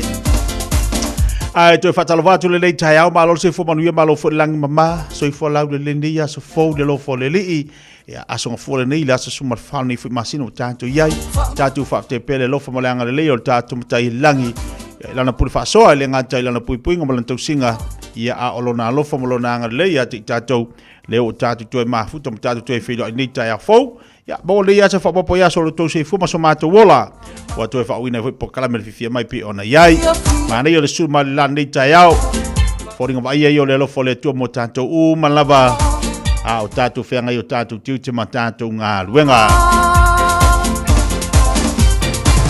tātou se bel whaitawina o le tātou porpoto nei tai au ona watu fo ile o le tātou pokrabe ma le whenga e whamuina to tai te Victua pena masa nei tātou i asonga Forest Tasi ia wala wa le avasele gila raula au le tautua baruranga le siufonga le rida sa mo ma po kalame tātou le nei fo i vai as fau ia ma le tautua le fifia mai leo amataria la ranga mo tātou le nei tai au Whaitawina le upo le poto no le tautua matavela linga Fusi and Sons Funeral Services i Mangele ma Samoa. I taimi o mawhatianga ma whaanonoanga ona o le maliu. Mana tualinga Fusi and Sons malana au nanga o le a whaamama avenga atu mo oe ma le ainga. Wala au i le telefoni lua fitu lima tolu o fitu.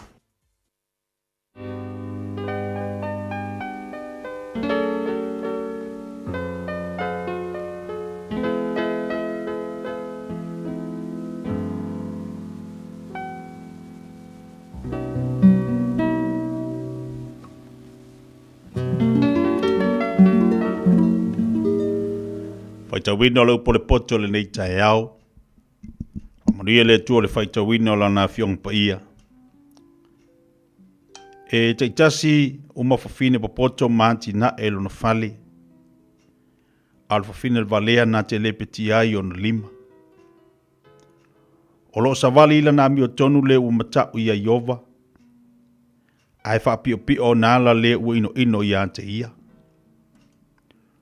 O lo ile nguto le vale le sasa o le wha mawalunga. A o la nguto e popoto e leo ina ai i lātou. A le ini povi, ua mamaha le whare povi. Ai tele mea e maua mai i le malosi o le povi. O le mori mau wha maoni e le pepelo ia. A o le mori mau pepelo o le tala pepelo lava ia. E sa ili le poto e le tangata tau wemu. Ai le maua. Ai whai ngofia le poto i le walangona. Alu ia ai luma o le tangata valea. Pe a e le iloa i ante ia la ngutu o le poto. O le poto le tangata ma fau o le whautauta lea ilo nala. A le valea o e vale lea e pepelo lea. E tau wemu e vale lea i le angsala. Ai whaalo fani e ua mio sao. Ua ilua e le loto lo na lava ti ngā. E lea ia fo i le tangata ese i lo na ori. E whao matia le fale o e a mio leanga. A le fale i o e a mio sao e uruola ia. O ia i le hala ua tonu le manatu o le tangata. A olona taunu unga o ala ia e o ti ai. Au ata lava, ua whaanoa noa le loto. O le unga foi o le ori, o le whaanoa noa lea. O le ua tu umuli ilo na loto, e maa ono o ia i o na lavala. A o le tangata mi o le lei e maa ono o ia ai o na lavala. O le ua whaingo fie e talia e ia upu uma. O le ua mawhau a whau tauta o ia ilo nala. O matau le tangata poto. Ma alo ese i le leanga. A o le vale. Ua wha mawalunga o ia ma nofo whaatala noa. O le itango fie ua mi o whaavalea o ia. O le tangata fo iwa whaitonga fitileanga ua ino sia o ia. O e whaingo o fie e whaimo lantou tofi le valea. A o e mawhau whau e whaapaleina i lantou le poto. O e fo e ua ami o leanga i luma o e ami o le lei. Ma e anga sala ua i fo i lantou i whaituto o le ami o tonu. Ua ino sia le umativa i le lati tua oi. A e to tele o e alo lofa i le mauoa. O le ino le lati tua oi. Ua anga sala o ia. A o le alofa i e ua tinga ina. Amu ia lava ia. E le ua se ea o e whaitonga fiti leanga. A o iei le alofa ma le whaamaoni i e whaitonga fiti le lei. O iei le mau i ngā luenga uma. A o le upo la ngutu. Na o le mativa e uiai. O le pale o e popoto. O la lantou o loa lea. A le valeo e vale lea. O le valea lava lea. E la vea ina tangata e le mori mau wha maoni. A o le mori mau pepelo e tautala o ia i me pepelo. O le matau ia iova. O iai le whaatua tuanga malosi. O iai fo i le malu mo lana whanau. O le matau ia iova o le puno o le ola lea. E alo ese ai i mai leie o ti ai. O le toa telo le nuu o iai le mamalu o le tupu. A o le ausange e iai le malai o le li. O le ua whaatoa toa e tele lona mawhau whau. A o le ua itango fie e whaaya ina i lunga e ia le valea. O le loto le lei. O le ola lea o le tino. A o le mataua. O le mea e pala iwi lea. O le ua whaasau wali tangata mativa.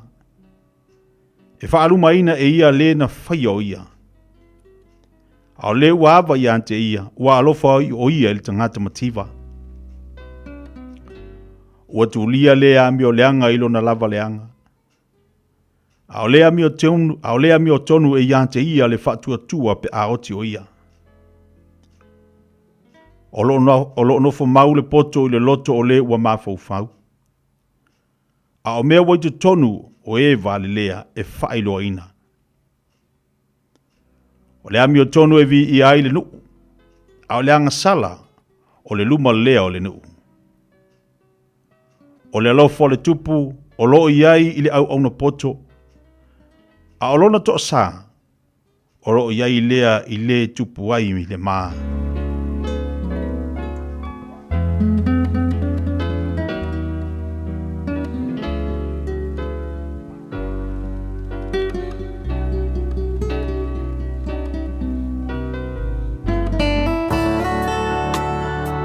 Ua awina atu le upu o le poto i le nei aso o no le langolango mai a linga Fusi and Sons Funeral Services. Ua mawhai o na tu whatasia o au nanga tala whea ngai i ni tautau ngō fia tele. E fsosoni atu ai a o whea ngai oe ma le popole ma le whememea.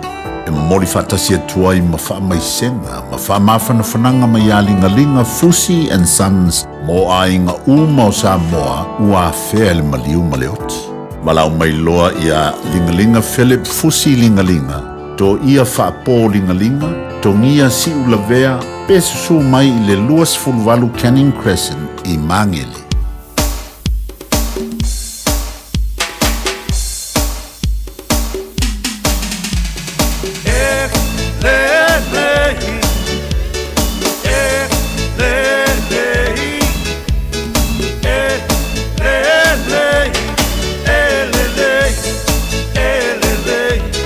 Le ali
Amo.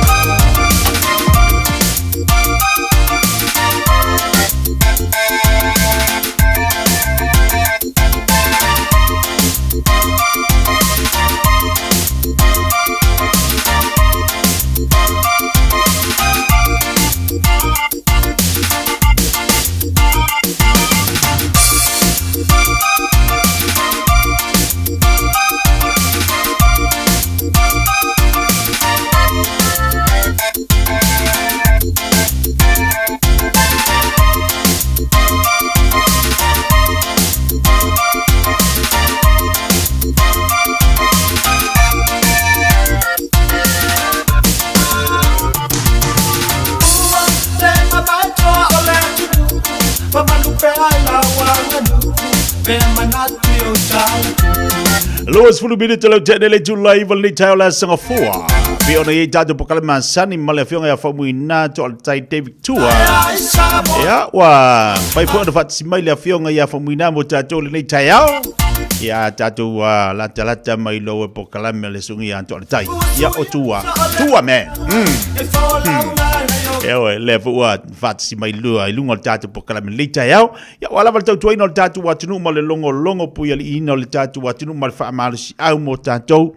Ya ole lu tau fo imo nai fana wa ai mai so le telo vaenga le olo anga ia ai ma fata sia toile a fionga ya famuina mo tanto fa ngol yeso atalo fatu malanga fa ala nita ya lo fionga famuina ma lo le se fu boni ma lo fu lang ma tafi nita ya fo ta manuia ai lo sunga titia e fa pe fo ile fa anga sa mo ala tunu pele nita ya fo le lo fo malanga le yesu nita fo ia talofa tama talofa tina manatu olo manuel nita fo seki le weekend titia seki le weekend la tole weekend matua ma na ia le weekend o ka se au le yo fa ingol va yaso la to ia eu ia na tau fa pingi mai winga le tau fu ilia e ka fa kimu le sikaimi ipi ka maluru ma le sitaimi ya ole de lo fa yo le tu matua ma na ia fa ingol va yaso asa mo le fa ingol va yaso lo fi le ia ole me masani lava ole fengai lava ma alwenga masani le weekend ya ma se wala le saka penga ia fofonga ho ia ole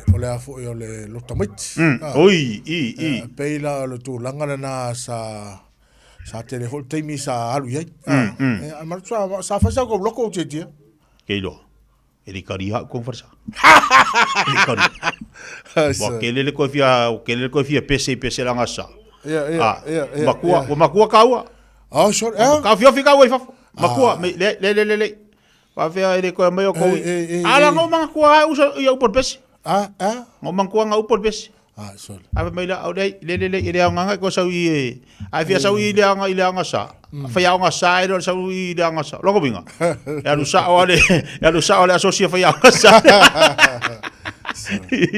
le si le au wa fa ma popo ama pati ho fa mo fa na me ka tele me alo fama ni si fo io tau mafa ia le sila meanga ko mafa fo di samo o le ko vai ko ngi wa ke le va mo le pale fo le kampa pa e vanga le fusi yulo kama ki aso o ko va nga fo pale ko sol pale kama sol fa le ko va nga le ko va nga le ko kama ili mo lo makua su Kaiser.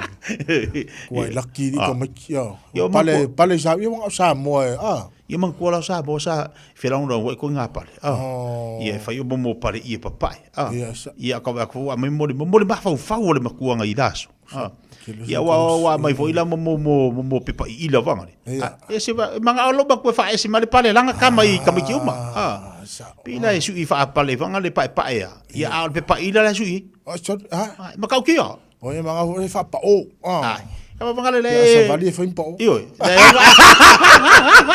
o le lili wampo ia ina ko la le fa pe sa le kanga le skami pi wala mu va pe ia ili mau ia la sa la pale al kamai pa wala me ke o pa i pi pe ma wo lima kus ngale ia wa sa ai kalo fa ia fa ma lo i tamam tina la tu ta penanga fa mo fa na ia me se nai matua ma kuale ka penganga ia bo mo foi la loka makila Ia wau ngile ko ia o nga maki. Oh. Ia wale sa i turanga na sa fianga i fo ile weekend io me vo io o holiday po kalami. Po kalami o ia ata maiti a mese ia o kaimia o kuanga ia wa ko e vai asumunu muli le na fa au mai fo ia po kalami ata maiti. Mana ia. Ia le swing o tamiti so la kikilo ia titi. Wale swing o la to amio. Opo me ngule fakasi markau so ngasa. Por meu fai ka loko o so po. Anga afo o pe o la usa un ngal vaso e sen maliule sa sa tuto ai was. Okay, on maliule vaso. Ang fa mai was fa malia was sa ia fa malia ku sei fa mo pela ngala fa malia i was fa mo pela ngala wa la fa mai la ngale sen maliule. Mai mo sia mali si fa uma ku per ma ko lau o yo mali o ngia ya o lela o ngeila o yo ngi ya mo ngia ri lau ma wasa ya aquele algo mais ya la que foi algo mais ya ka ngo foi el fa sa mo le lau fa pa la ngi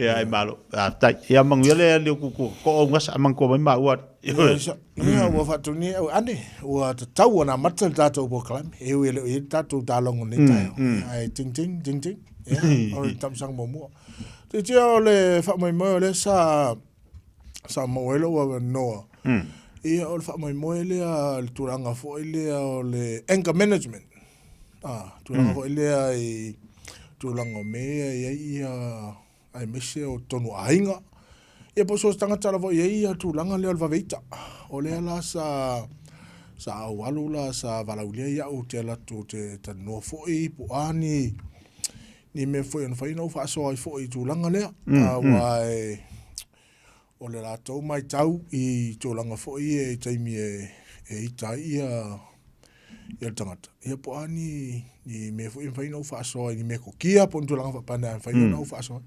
ora fasoa o walk away tatou e walk away ia wai ia tatou te le iloa ia po alani alaina le fifia le si fai ia wai e taimi e ngi kala fo e fai mai pe so nga fai mai ia ko kale fifia lai ai pauale me pe ole pe ola wa u fautua na i walk away so mal vede se ia na e toi fo mai le se taimi e wa fifia lo ma fo fa atonu e na taimi e wa ba calm down fa nga ka ia nga fai leo se lo tanonga po ase me wala ina fai na tala ya o afia nga yo le tele yo o tonu a onga po ni se fa tonga lo fianga fa mina o le fa tonga le tonu a onga ma i tonu community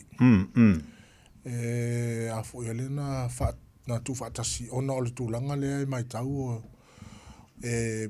a fo ile e mai se tono to te ainga mai se ia ainga fo i solo mada ia pe solo fada fo i tama po tina e o tulanga la na fo i fa fitauli o le tupu ia me fa pena i le anger management me le fifia il to mai titi ia po matua fo le va tama tina ia po to mai titi fo i matua se le mani o le vai ngale wa fa so mai lo fionga fa mo ina lita ya wa te lo le tupu te le tono wa onga tono i kali sia tono mafutanga ya me se foi la tono ai ia me le va ma tu fa na wa me se foi va ngari wa te lo le tupu fa fitau di te le tu la mai te minei ai wa ye foi fa la ve tu la mai o le me piko sili lana tal no se tas foi polo fesa le sa fa urulu ia le fatasinga lea.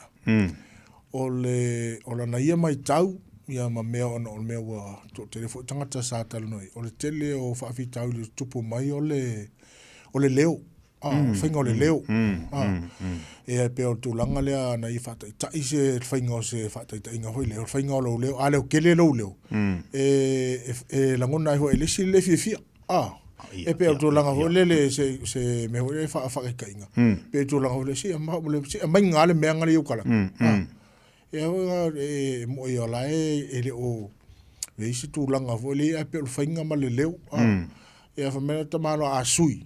mole fa mo se mai ngale benga swing ole leo swing ole leo a fo e mo wai fo il fifi oles wa fa pe songa leo kele ma songa fai o kakal e mo fo le fifi ma le toles pe fo ringa mai la ole leo na te suia le langono le stangata nga ke kango fai se me mea ke ma o pe ole atono le ta it ole tangata fo iale fo fol fa fitau atono pe o tala parangi hole de do unto others as you do unto you ava pe ola te mana o te faise me fia te fia e tau fo la no ka fai skak mani atono tu langa na te Seki, se le mana ya, ta wa te le vanga lu ta fa sol ni ta a mata il fu le ta ta no ngam fa so. Ya mombole, alu se mai le fa fitauti.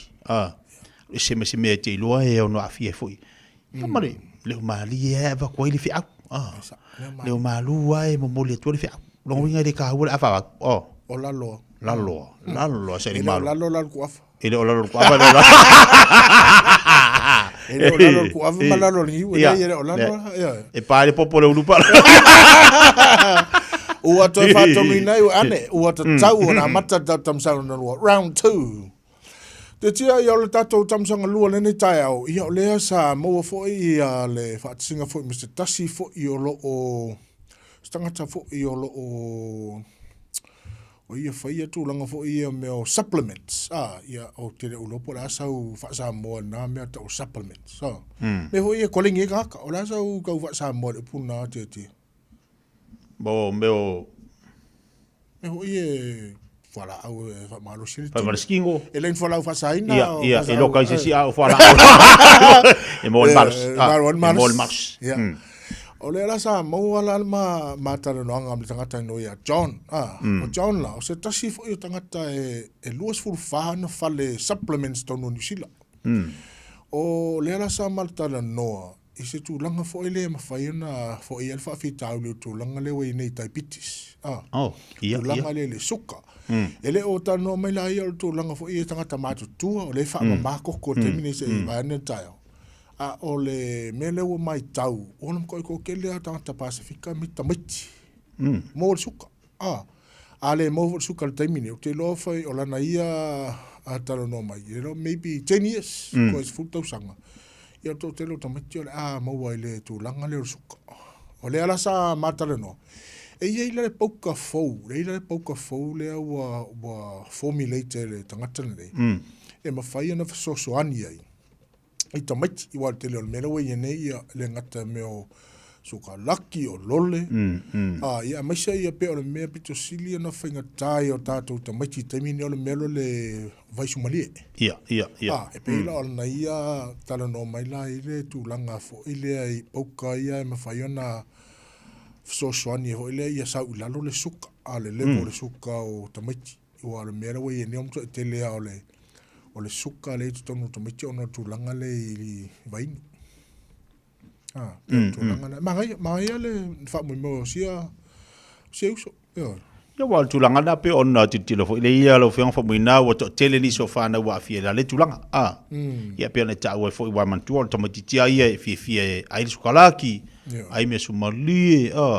Fia la tu vanga. Ia whafte o le wa tapena ina nai fiso sani ia mo pe fa pe ola wa matolona nga yo ye tau fifila la le tulong ia mo fa kui va o me ia le te tomo fai mai ka ngo test mai o ku mai ka ngo test wa e le visa nga fa pe e fai nei me e wa ma tau le fa tana na fo le nga ka konga ka ya ba fa pe le tomo fai le uso nei ala ma nga yo le mai ka ngo test bomo ia fa pela ke lo walu lo suka pe alu lungo ia on tai lo le mo ai ava pe ko fa le skapo kala mo ko ki kilomai ke ia o le ia la lo ke suka le suka manga fa pela ke ko fa ku la ko ma ko fuka o mo poka me ka ka fetist ia le yo le la mai poka le vaso le na fa amakala ia le ama mai foi vaku ia amakala suka ia na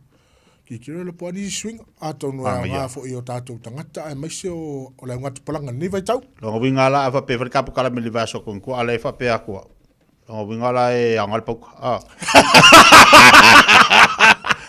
Vai mau mingoi fape. Yang la de karangoa mai wanga le silo o ara vai o inga la wa ka uso mai le rina. E or ko so ka upu vai mai wa ka silo karangoa e rongo ngam ka sisian pau ka le ngam. E pe tu la kana ua toi fa tu ne ane ua ta tau na fa uma tapo kala mi je. Round 3 ting ting ting ting. Te ia se fa malo si au mo vai aso. Tu mana tu sa fe ngai la usonga ma fo nga fo io tonu e kare si sa no tu sa mana se la unko. Iwo. Se fa so ni fa. Loi tau masani. Ia man tu fo e se le vai te mi nei ma le olanga ni tatu te mana tu natu ai me tatu te loi. Ia e mana ia le mau fo ile tu sen mai wa nei wa o loa manatu o manatu. Ia te utou o manatu le manuia ai le o le malaya. Longa winga i kaunga ko ma fo fam ka ko ma ko kui me manguia i tatu ainga. Pela na fa soala litao.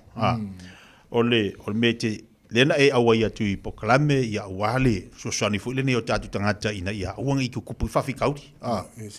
Roinga la o ringa tau o ringa luenga ia tatu manatu natu le me tatu te loe manuia lista ngata manuia i tatu. Uang ka ko ma fo fau mang ko kui me malaya i o tatu tangata. Ia ma fa ale ko ngis kanka. Longo ka ko ma fo positive. Ia manuia tatu ainga. Manuia ia me la tatu te ngalue. Ia manuia fo ia lau te lo me ia tatu e fa ngai tatu e reli. Mahia lau fo tonga le taia. Tonu fo e sa o le lau sunga i wa tu langa pena sa o e a le ia ta ita le meu. Pe e sa ia ara o fa malo si au mo neves. O le kau loko ala ka mala ki kilenga fa ilo sa. Ia. Kau loko ala mai ua tangi Yesu. O ia. Awa e lofa ia tato. A tonu ola o le fa malo si au le nei. Na ia so per kau loko le ilo livai. Ua tangi Yesu no le lofa ia tato. Ya nei la vai Yesu. O le alofa me uma titia. Pola ia lu tau ma fa so songa ni vai so ia mo le alofa. Mo le alofa. Alofa Yesu. Lofa Yesu. Lofa Yesu tu au. Peila le tato pese na ni taia. Alofa Yesu tu oi. Au e malanga. Se ia muta le nei folaunga. Fa tua ma fa moi e tu mau pea. A ole alofa ia fa asili lea. Awe tafia Miti oe, miti au, miti tato uma. Maro titia. Alofa le tuai. Alofa le tuai. Manuia fai vale taia. Manuia laso titia. Love you Samoa. Manuia fufuanga taia. Malo. Thank you, sir. Thank you, sir.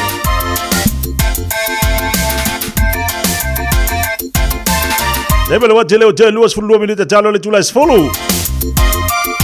Ta walunga po kala me mota to le nei tai au fomu ina to tai David Tua. E ape on mafutu bali tato wa tuno. Alofa le lua te tua oi. Po fuanga le yaso alu sai alu sifa alu luma alu tua alofa le lua te tua oi. O kala me mota to fa wa verse 4 le lofa bali ngale tato tapa usi le langi. Manuia lava singa lo fenga bel tato wa tuno nei tai au.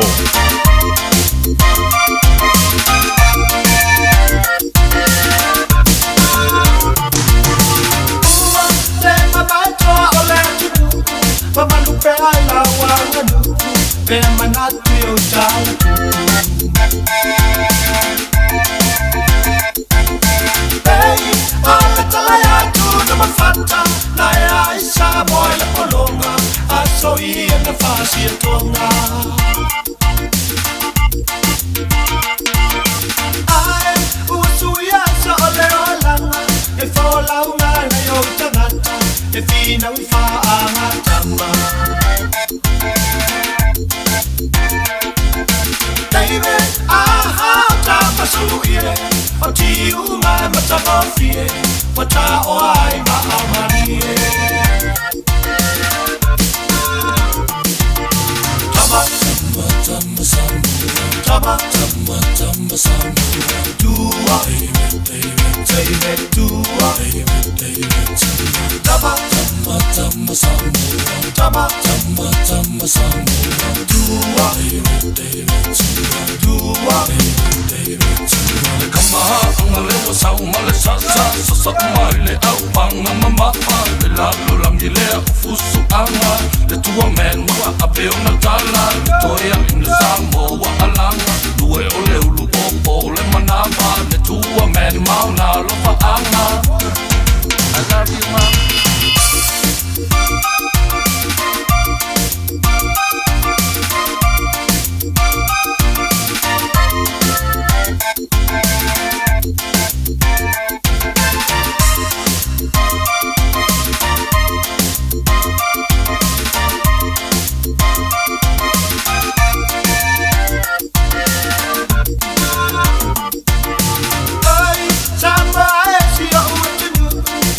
Payalea matua ulu Jango fai nga e ia tamu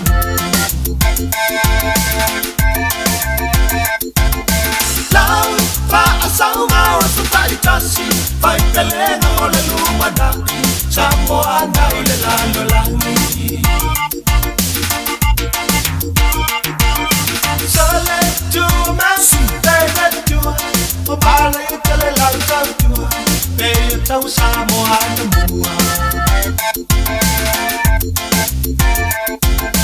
Faa, boy, na ole tua lava Ita alonga mafusu anga Pui pui nga bakjang mafainga Tama, tama, tama samu Tama, tama, tama samu Tua, David Tua, Tama, tama, tama samu Tama, tama, tama samu Tua, David Talofa o waleni o se electrical inspector Samoa tolsu 5 tausaga tautua ma o restalaina fo'i mo le uaina o lo mota falsa ma fatafaigaluega faapeli peina o vaivela ma o gaumu falau mai lo waleni o le amos electrical i le o 25 215 o 25 215 Talofa lava Samoa o foi nei o eni ma le tatou fale tāwale lauiloa o le Car for You. A fai lava ta sa ili sa ta vale, le aise laisene pe maua le laisene a o e whaingaluenga tu mau, ma le leilo suafa. Whaingo fia lava le Car for You na fisosoani mo oe, maua tato cashback pe a mana mia le fisosoani. Talofa lava Samoa o a foi le nei o lofa, awa nei ngalo le tato Facebook page le Car for You, pe te su mai le mato tuatu si tolu se lao Kreisel Frodman Rewa, pe faso tai mai le mato telefoni, Ova te lau lolo a fitu whaiva na walu pa fisili mo en po alofa. So whase fua.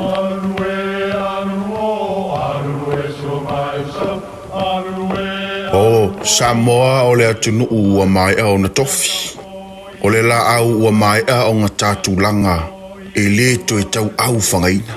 O le vai fo i ua malili ua mai au na saili. A o lau polo kalame o le vau filifili. Ua na o se toi wha manatu. Ua na o se toi whangu ia ua nganuu Samoa. Mau upu ta oto, mau upu tu. E ala lea i ala ngā upu ma muanga ngana, ma le vau ngana. A wane i emisia le tātou polo kalame. Iafi o aso lua ta itasi le itu la e valu.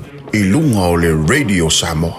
Ia manu ia tele, lau mai moanga, ma lau whaasaunga Samoa. O e sauni malanga mo Samoa. Ma le tualoa le Moana Rentals. E mauai so se tu ai ngā taavale maututongi. Mo so se mana onga. E mawhaiona pikila taavale le malewa lele i whaleolo. Polo tātou ofisa au tui ala fua. Pe mo mulianto le whaletani malo o loo e wha mautuai. Ai ngā whaapitoa. E ye le insurance cover e te filifili mai ai. A wale pui puinga ne i tupu se whaalawalawe. A o loo iai le wha mama avenga mo oe. Mo nisi whaamtalanga wala au le tātou pa anga le Pacific Easy i le ovalu se lau. O tasi onono. Pea siasi i le Facebook a le Moana Rentals. Po le upenga ta whailangi o le moanarentals.com. Moana Rentals o laupa anga e taitoloina oe. A o e malanga siasi i Samoa. Ua na o le Radio Samoa se furulima iwa toru a mo e tautuaina o e ilaungangana fitu aso le vai aso.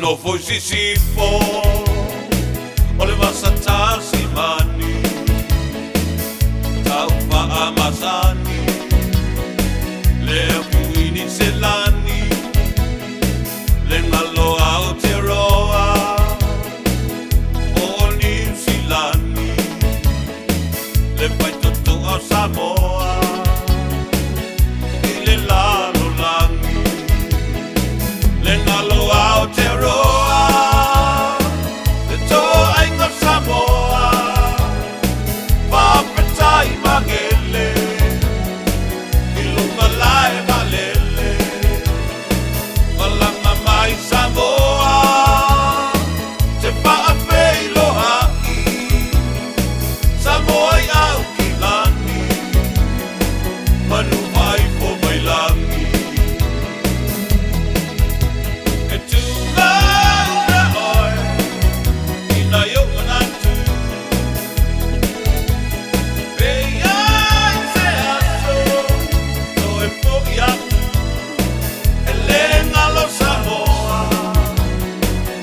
o i Aotearoa Samoa i New Zealani malo le tauata'i so se tusinga ingoa whaapetai poa'i e te numera tasi i le wamba papalangi le uta leo te tele te tonu o le pale mene le ngalo Aotearoa le to ainga Samoa papetai magele ilunga lae malele malanga mai Samoa te paapei loha'i Samoa i au kilani manu vai po mai langi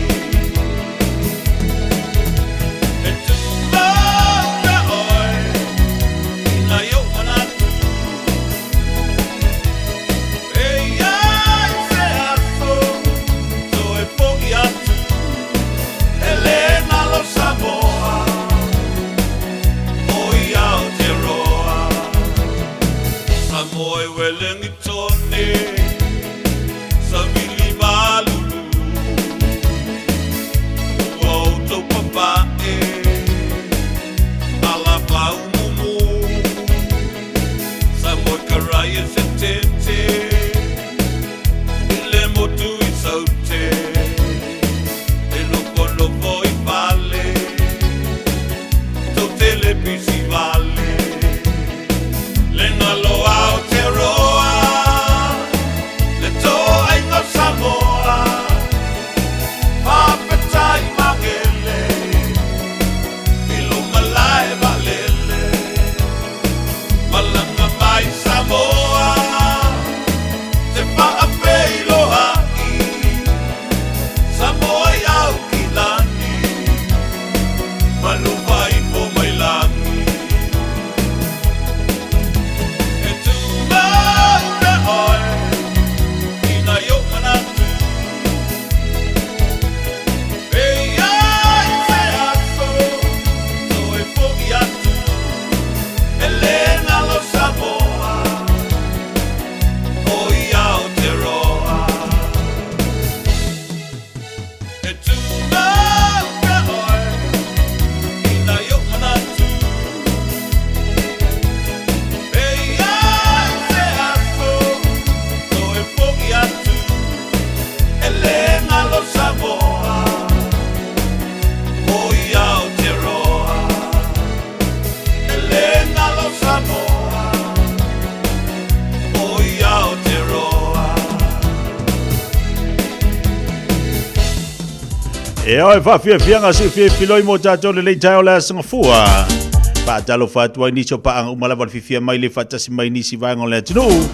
Ya, balor se fo maria balor fo lang matafi. Patalo fati atila tolo mafuta manai Amerika o la sane la to. O la tolo fatasi mai e tutuila. E fo inisio ila tolo le fatasi mai no tatu po kalaminisi atunu. Ya ese tatu temi ese tatu waso. Pa wan me fatai le tu o le te mawa mai tatu po kalaminita yao. Ya, o lo manuia o to le lo fo le li.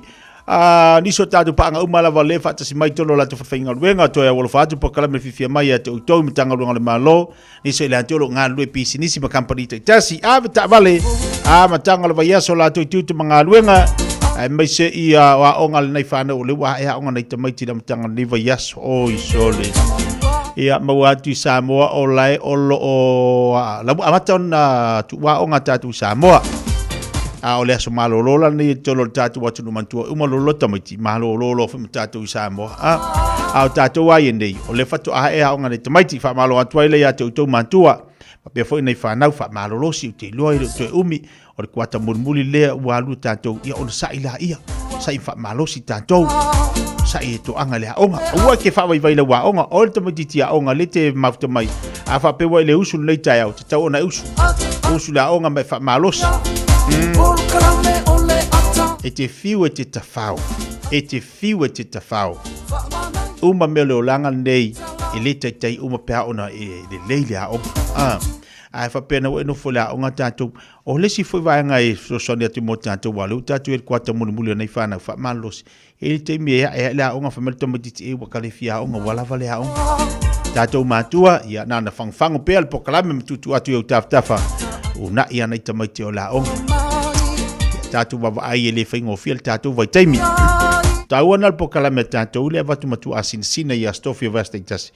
E te fafofonga ia ima u tatu falongolongo i. Ile o langa fo ima le vai taimi sa au onga ila ia tatu matu i laso. Ele faingo fi. O kai falongolongo nei ia i tulanga sa ia o niso matua ele uma onga ai o su ni ngaruenga aisea. O le manatua lofa i matua sa ia.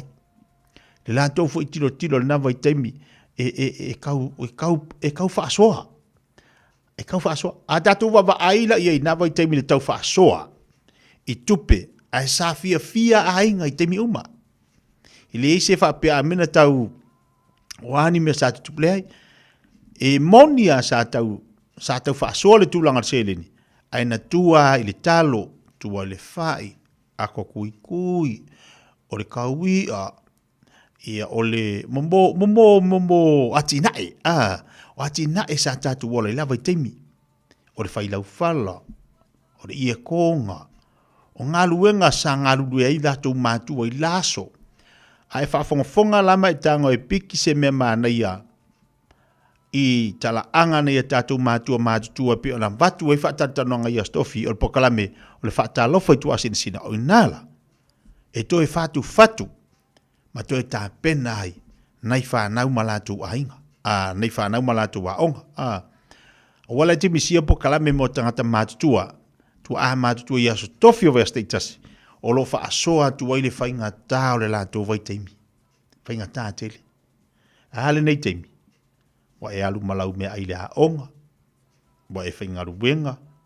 ma wala tu petele au falongolongo ye le kokongi nga mo le vai aso ka ikor se furu kala kai ai le se kupe ua ko sa lo kule e sa kokongi nga pai mai ale limor kokongi se aku o matua o tu le matua i na vai temi e kapar kokongi ai se fai o me fale lotu me fale ngo o le kau fa so nga vai kemi e lei fai ngo fielo langa mar se fuanga tatu tilo awala te bisia po kala mena ya stofi vai status o le whaatalo fai tua asin sina, lunga po kalame fifia mai, tala ai, whaamatala ma whailo ai, le tū langa sa ia tātou mātua, i la vai teimi. Ia, e au ngāle nā e tue wawa ai ai mol ni vai teimi, e au ngā fo ile nā, ia e te iloa e tā pena ilo ainga, tā pena isi au whanau, mo le lumanai. Te ono minute talo le tūlas folu. Tale tu la sfolu tu datu po club o tatu telefon I vai fanua. Leo tonu mai tatu telefon tu al fatua salva mas mino. Am tanga ne vai aso. Patalo fatu tina ya leo tu alo fatu tina leo tu. Manuia tele le tau ya te oltina fa te mo tapoinga. Ai to efe ai lava o e fuia u fa alata ile sipula ve avea olo o ile fa ato anga o le lupe la lelei o le mo e tau felei o le mongo ua lele ma u fa a pepe pepe le basa tele le tava e ua pa e pa e ua lele atu isa sa e ma ona fulu ato muli e umi umu pa auli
Te malo si ai e ona le mana manu malo umai ina tu ya ilunga tawa mo Yesu te sisila na fua le ia se solitu e man malo pea lo tatu leita iau iona fili uma malo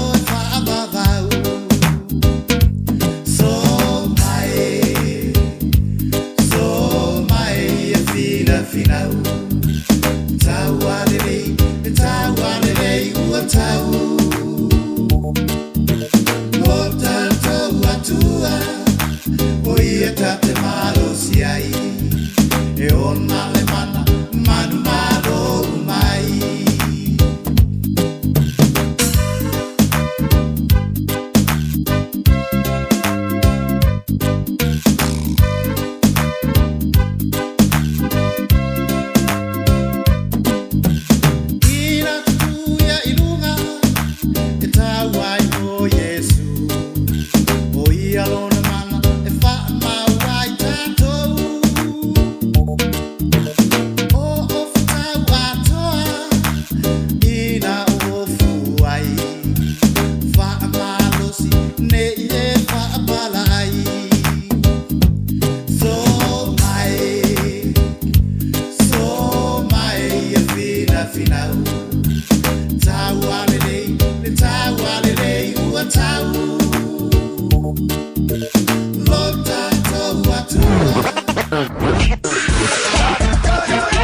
Malo soifua, o se fufonga Samoa, Radio Samoa, tasilima i vatolu a mo, se kia Radio Samoa. E whaatalo whātu talafo ala Radio Samoa le nei fo i tae au, ma lo le soifua manuia, alo maia o talo le nei fo i asunga fua.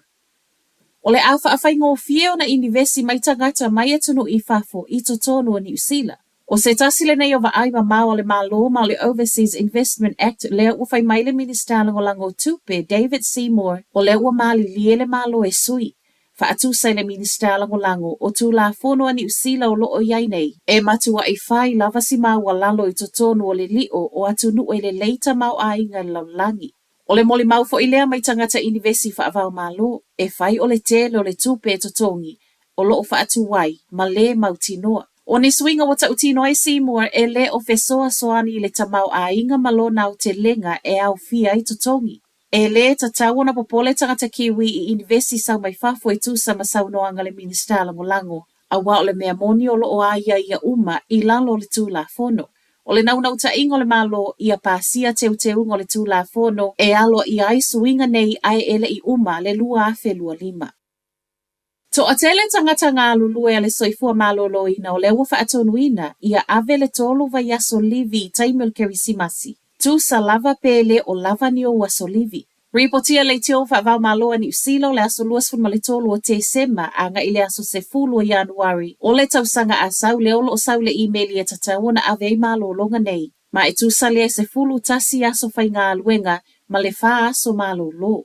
Whaamalamlamanga mai le sui le pulenga Andrew Slater e le o whaamalo sia ai o se wha ai unga o lo o na i le au whai ngā luenga ia fua ia lato fua fuanga. Peita i le emaili o lo ta uai pauta ngata o le a whaatulanga i totono o lea periota o i lato nei e mo o mia mo au nanga tā ua tele. Ai mo tangata whai ngā luenga i le o lavani aso livi o le whaamoemoenga ia leave without pay po o le livi pea e au noa mase totongi. O le soifua malolo ina o lo tuli loa lana sini ia whaafeta ia i tupe alu ma le paketi.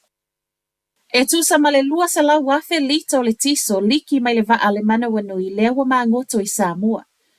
O le waato le vaiaso talu o na paulia mu ma maa ngoto le vaa le amia ni usila i Samoa ma le whai unga le vaiaso lea whaato asa wai reporti le matua wha le angaino le ngātai fali. O lea ti isoi whaapea o atu i le 5 se lau sikuea mita le mamau o iai peita e o iai ni whaamaoning o le suau upeupea i lungo le sami.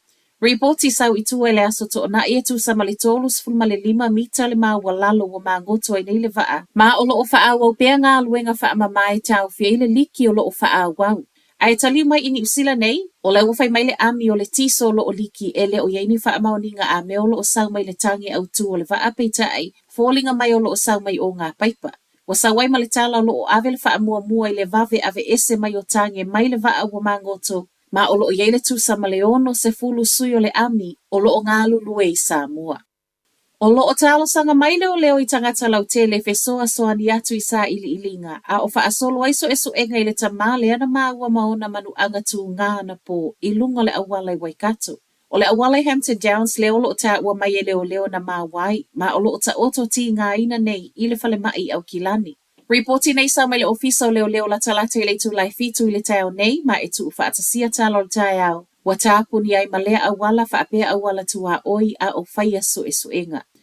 Whai watu i tala mai Korea, ua sauni Korea i mātua o so whai Korea i saute pe a whai ai wha wau peona whelele i atu drones i lona taulanga. O le whai unga le vai aso tā luaina tu ua i aia Korea i mātua Korea i saute. O ia lea e alu atu ai drones lea o atu i le pō, whaapipi i atu ai ma whe au whaatupu vevesi. O loo matua i te ena i Korea i saute o ia na whaia. Pei tai o lea na whaatonu i nai lole militelia Korea i mātua e sa uni o so whai, pe a whai ai toi o atu nisi drones i tua oi. O mātu masaute o Korea o lea lava wa le o toi le leilala wa kengi talu mai o na whaamuta polo kalame whaaniukilia. Lea na taita ia e Amerika mo le tui mātu i le tausanga i lua fesfun maleiva, ma o lea wa mātele Amerika i le tui sauti. Inise o reporti mai fafo, po o lea lava o so whainga mātu o lo tāpena e tali mai ai, e le ma whaiona ia whaato i la loina le mālo losi o le tali atu le au whaito alua a Amerika ma Korea i sauti. Tala nao le nei tai au. Manuia le amatanga o le vaiasa. Talo fa Samoa. Wa ule nei o kasu ti alu. A wale suia le ngila wa ule kio. A eva mai ina se fudu lima iwa kolu. Amo. Radio Samoa. Vevela a.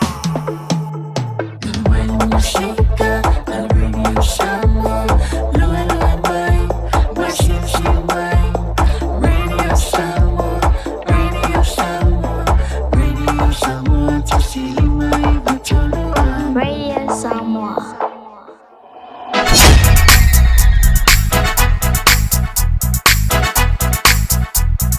DJ Magic.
Ya, le na fa fianga mo tato le nei tai au ina wa valu minutu te nei le tula fulu tape na mai do mo tato sumpa nei tai au tai la sonfua.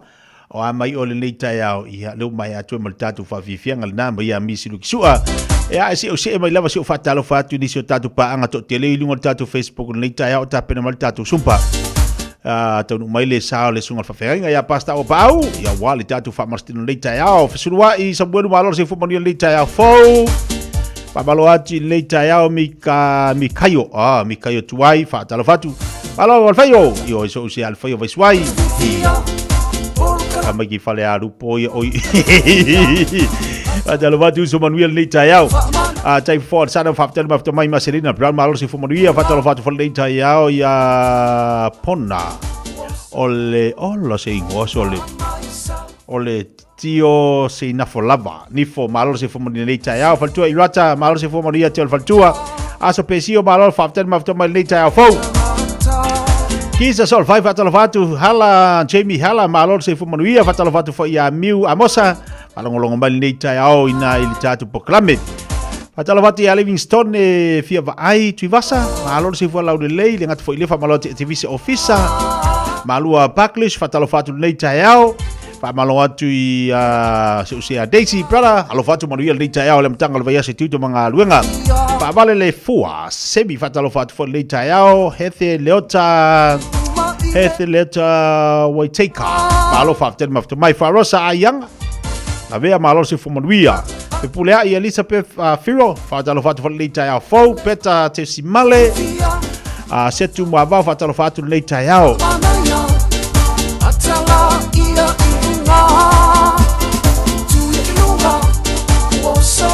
Fatalo watu nei taiao ya sinapi faui malor se fomanuia Maria Lesina ati Lesina tavai fatalo watu mai siri Australia pele falili fatalo watu nei taiao fo pena fo ya kiau se church ya malo fa tai malo se fola play fatalo watu ya leonga butomuli fatalo watu nei taiao siva uta utia talo fa nei taiao lenga fo ile felila Malia Paula malo se fomonia nei taiao fo fomonia ngola se fanau si tasio fanau ya Williams ato nei lona suma fatu sanga fa tai el tama langi ilala pupuinga mala to singa ilola ya oe ya talo la val tama langi ya to fa poponista sanga ilo wola san fomonia tele atua Murianga batu lo nana ya etevise taufao ia mauso ya rei ma tuao ia pefo yo tua fine ya losa ema malau pele ya lupetu ya fasiliai ya lu anti ole no fantu nei Samoa happy birthday son Nicola wea fatalo fatu nei taiao ngat foile anita si saulo sina repeno maftu mai na Wellington e tatu panga uma lava Wellington le fatu sai dunga tatu tatu nei taiao lao fayumu alo fatu so Odia nei taiao fayumu Eric Lassi fatalo fatu pena fo Yolando Levy Vicini alo mafto mai ai alo fatu se usa ya ulipa he kamaiki yo de kamaiki ya mai sakpa ike o de makua i o mai en usida le tangi lima to ala fatalo fatu le taiao e se tanga moa sumpa tato le wa ngai mal tato sumpa le taiao ia la tatu tali wa tulo mal tatu fa Palestino le taialo fatu simai le sungal fa fenga pasta o pau mal tatu fa Palestino fatalo fatu lai tu le vai le sungal fa fenga ba lo le sopori ba lo le bala ngam le taiao fo wori ma lo se fu malo langi ma alo fo le usu te tiel le taiao fo le lo fo malanga le tu dai le tu e se lo o le ngi kai o ki ki e ko mo o le se ya nga i ka mi kilo uri pa ya or ka mi kilo uri pa me ka mi kilo wa me asa okay wo le ko asa Iya. Asa ulo ingi pepe mau. Asa boleh ko asa. Ujo bakel via asa boleh ya masih ko asa oye. Ya war ka magi ki dang asa ulo ingi ye wa se fo ya winga ka magi ka maruru. Sali. Mbaf ko ngolong wa ke lo le le. Ke lo ke mi ngo fo fe au i song. I muringu. Kala uripa. Ya song usong family song uso ya sol. O que le lo poco e lo uli pala wala sa ulma ko ai ngai samu ya langa wa o sweet fight o va ko ai eso la se fu malo lo inga si ele uso la e manguia fo wa ko po ma ola lunga ai ngai o sweet fight ma solo ngai di liu pe el ka kala di liu alo fa le se ya uripa malo uripa afa vole ko ore ko asa le omia fa asa ke ore nga tau ro i wo tu ke ni mo tu fa i su be fa ngau wa su i mo me o mo le olangar ka mi ala wo su ya papa O ia lo su i pe lo liwe papa. Ah, o liwe papa. Ia lo walu e fa pe la piu. Ata la batu ta pa anga li ta mai kala stete. Ia asia tolodi. Ia pe fo ia merita tiliaia. Ia le fata si malita ia to tele nei tatu pa anga lo sunga fa fenga le fata si mai. Ia wa fol tatu fa malstino lita ia wa le na fisini mai va so tatu le. Ia fa ti da malanga mai lo sunga fa fenga inga wa mau le fulu a Brisbane. Ia. Le hala wa to ma fa tele tu. Le to mo le fa si nga mar si lita ia. Ia tia ia kai me mo ita tu fulu. E le mai fo i mai ngungu pe mai le mo so ngo se mang. Wa le ai o fulu. Le e furu fo le ngungu.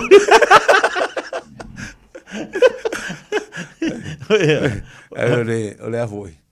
Ole fulu, ole fulu Brisbane. Ai fata lo fatu i la usupa Brisbane. La to na mato felo ai Brisbane. Na taman tina matua ia la to foi au na le tu oleng mo moli mai lo fanga ia te o tia. Ngalo ia tia ulva yaso la so fualenda ta felo ai. Na mo moli atu lo fanga le Brisbane ia we mai alo lo tele atu ia tia. O fai mai o la ko vai mai pe ke mai o fak dei mai lo kom. Oi Lesa. O fak le mai lo kom langa pawon nga yo ia te tia ia o ke mo kwa malo sia. O ke malo le challenge al ma ko kale sia. Sa ka nga o fai sa ka nga o ngi vai ka. Ai ko kongi wat pa sia. Ai lo fu mai mo moli mai la to anga lo su. O kongi sa ma le pa se me kilo i pe. Eu wele ko inga ma ko felo ila stona. Mai ia mo moli to lo anga ia titi. Ai fai pe se me ocupo longa vai. Kala ngofo mai me fai men mo ko exercise las fole ili. Ia man tua pa. Ai sunga fa penga. O nai vai nga fo ile man tua le wa ia ole tar sanga nei tata tamam tina matu ha. To tele la tu. Ia lim fa tu. Ia. Lim fa tu. Fa mai. E ma fai nga fai si fai nga le ka ko sumpa. Fa kan fai. Ngo fa mamla manga yen me. O fa vai. Ele ngungu ki. Ai pa wo na nga la fa kai me ki el fai ngole. O exercise al ka wa alu le wheelchair. Ka fo le mo ngofo no fo nga ba kun fo ngofo ai. E fai le exercise. Ia no sel to ina malo matua nga ngofa dungal boenga. Vai pilo kanga la ia wa ko ngofo ai le ngofo fa ka ai. Vai pe ole. Si fa pe ka fa me ki ole. E ve la e nga fo lu ngofo fai. O wa se me mo fai. O longo winga le fa pe ngai ko inga wa. O la wa so fa ka ba ku. Olvega, se me ocupia hoy. Nga ngofo fa ya kule exercise les wala ile lunga le ngofo fa kale. Le ai ole o tele ta na tatu tanta. Au so le asi se ku sa mau so. O le malo si le ya u ke lo pe ko lo ka mai ki. La merka ko supa. Ka kwat. Ia supa masani fo I fa ta ia la malo si ia ai mo tatu tanga matu. Fai le mu a tatu. Fai le mu pa ne ia ngai yo lima e man ko le ala ilo tatou matu ai lungal boenga sa fa ilo la ia lea ia ele si me ko fai ai bi ole tau ia fa ngai yo lo lima ke ka fa pe o lima fa pe o ka au ia si ilunga fa pe ia fa ngofia au mai la wi puti fa ngofia ngai ka ko au mai la tau maftanga ia le malo si vai le ko ngoi iwe e alu fo ia ka ko kanga le kas farolo e alu le pesa o kulo dunga alo alu le pesa o kulo dunga alu le pesa o kulo Camilo fa pe ya kasi lua milo au fikua ya au kasi lua kolu fa lima ongo ya au filuma nga fo kanga ia ka ko ia pe ia papa Kolu, amakan kau maku kuah ya kau mani. Ongo, fiku ya.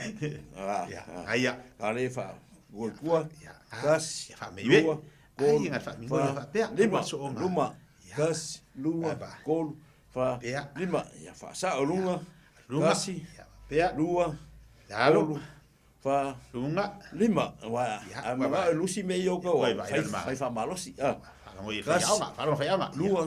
lua, kolu. Lalo lima wa ai vai kau me ia wa kau nga lusi ia wa ba kas lua Lunga. Kolu. Lalu. Fa. Lunga. Lima. Ya. Lalu. Koe sau.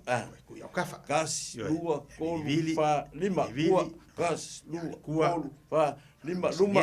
Kas. Luma. Kolu. Kafa. Lima. Lunga. Kas. Aya. Lua. Lunga. Fa. Lima. Kulei kua. Kas. Lua. Kolu. Fa. Lima. Luma. Kas. Lua. Kolu. Fa. Lima. Ya. Ale e fa pe lunga. Kas. Lua. Lalu. Kolu. Lima. Fa. Lima. Ongo. Tau ari lunga. Lalu. Valu. Iva. Ya. Sulu. Ya. Hua fanga yoi. Kas. Lua. Kolu. Pea. Fa. Lima. Ongo. Ya. Fiku. Valu. Iva. Kau Yesus Sulu. kau au. Kas. Lua. Kolu. Fa. Lima. Ongo. Fiku. Valu. Iva. Sulu. Ya. Wa. Kau au kua. Kas. Lua. Kolu. Fa. Lima. Luma. Kas. Lua. Kolu. Fa. Kusa fole ma losi o ka ko ngai a. Kas. Tatou matua. Kolu. Pea. Fa. Lima. Ongo. Pea. Fiku. Valu. Iva. Pea. Sulu. Kas. Pea. Lua. Ia. Kolu. Fa. Silunga. Lima. Ongo. Alo. Fiku. Valu. Lunga. Iva. Sulu. Ya. Luma. Lunga. Kas. Alo. Lua. Vai. Kolu. Ya fa pea. Lima. Ongo. Ya. Valu. Iva. Sulu. Kua. Ia. Kas. Lua. Kua. Kolu. Fa. Ali kua. Lima. Ali Ongo. kua. Fiku. Au fa pea. Fangi singesi. Fangi Sulu. singesi. Ya. Singesi. Kas. Luma. Kolu. Fa. Ya. Lima. Ongo. Fiku. Valu. Iva. Sulu. Ya. Oso luma. Kas. Luma. Lua. Kolu. Lalo. Pea. Kas. Lua. Kolu. Lalo. Kas. Lua. Kolu. Lalo. Kas. Silima. Lua. Kolu. Halo. Lua malalo. Kas. Halo. Lua. E vave ala to mat. E vave ia fangi singesi Kas. tatou. Lua. Kolu. Pea. Fa. Lima le siku. E si meso nga fosi e fua ka Kas. ko ia vai. Lua. Al fa ka Kolu. ka wa fa Fa. pea.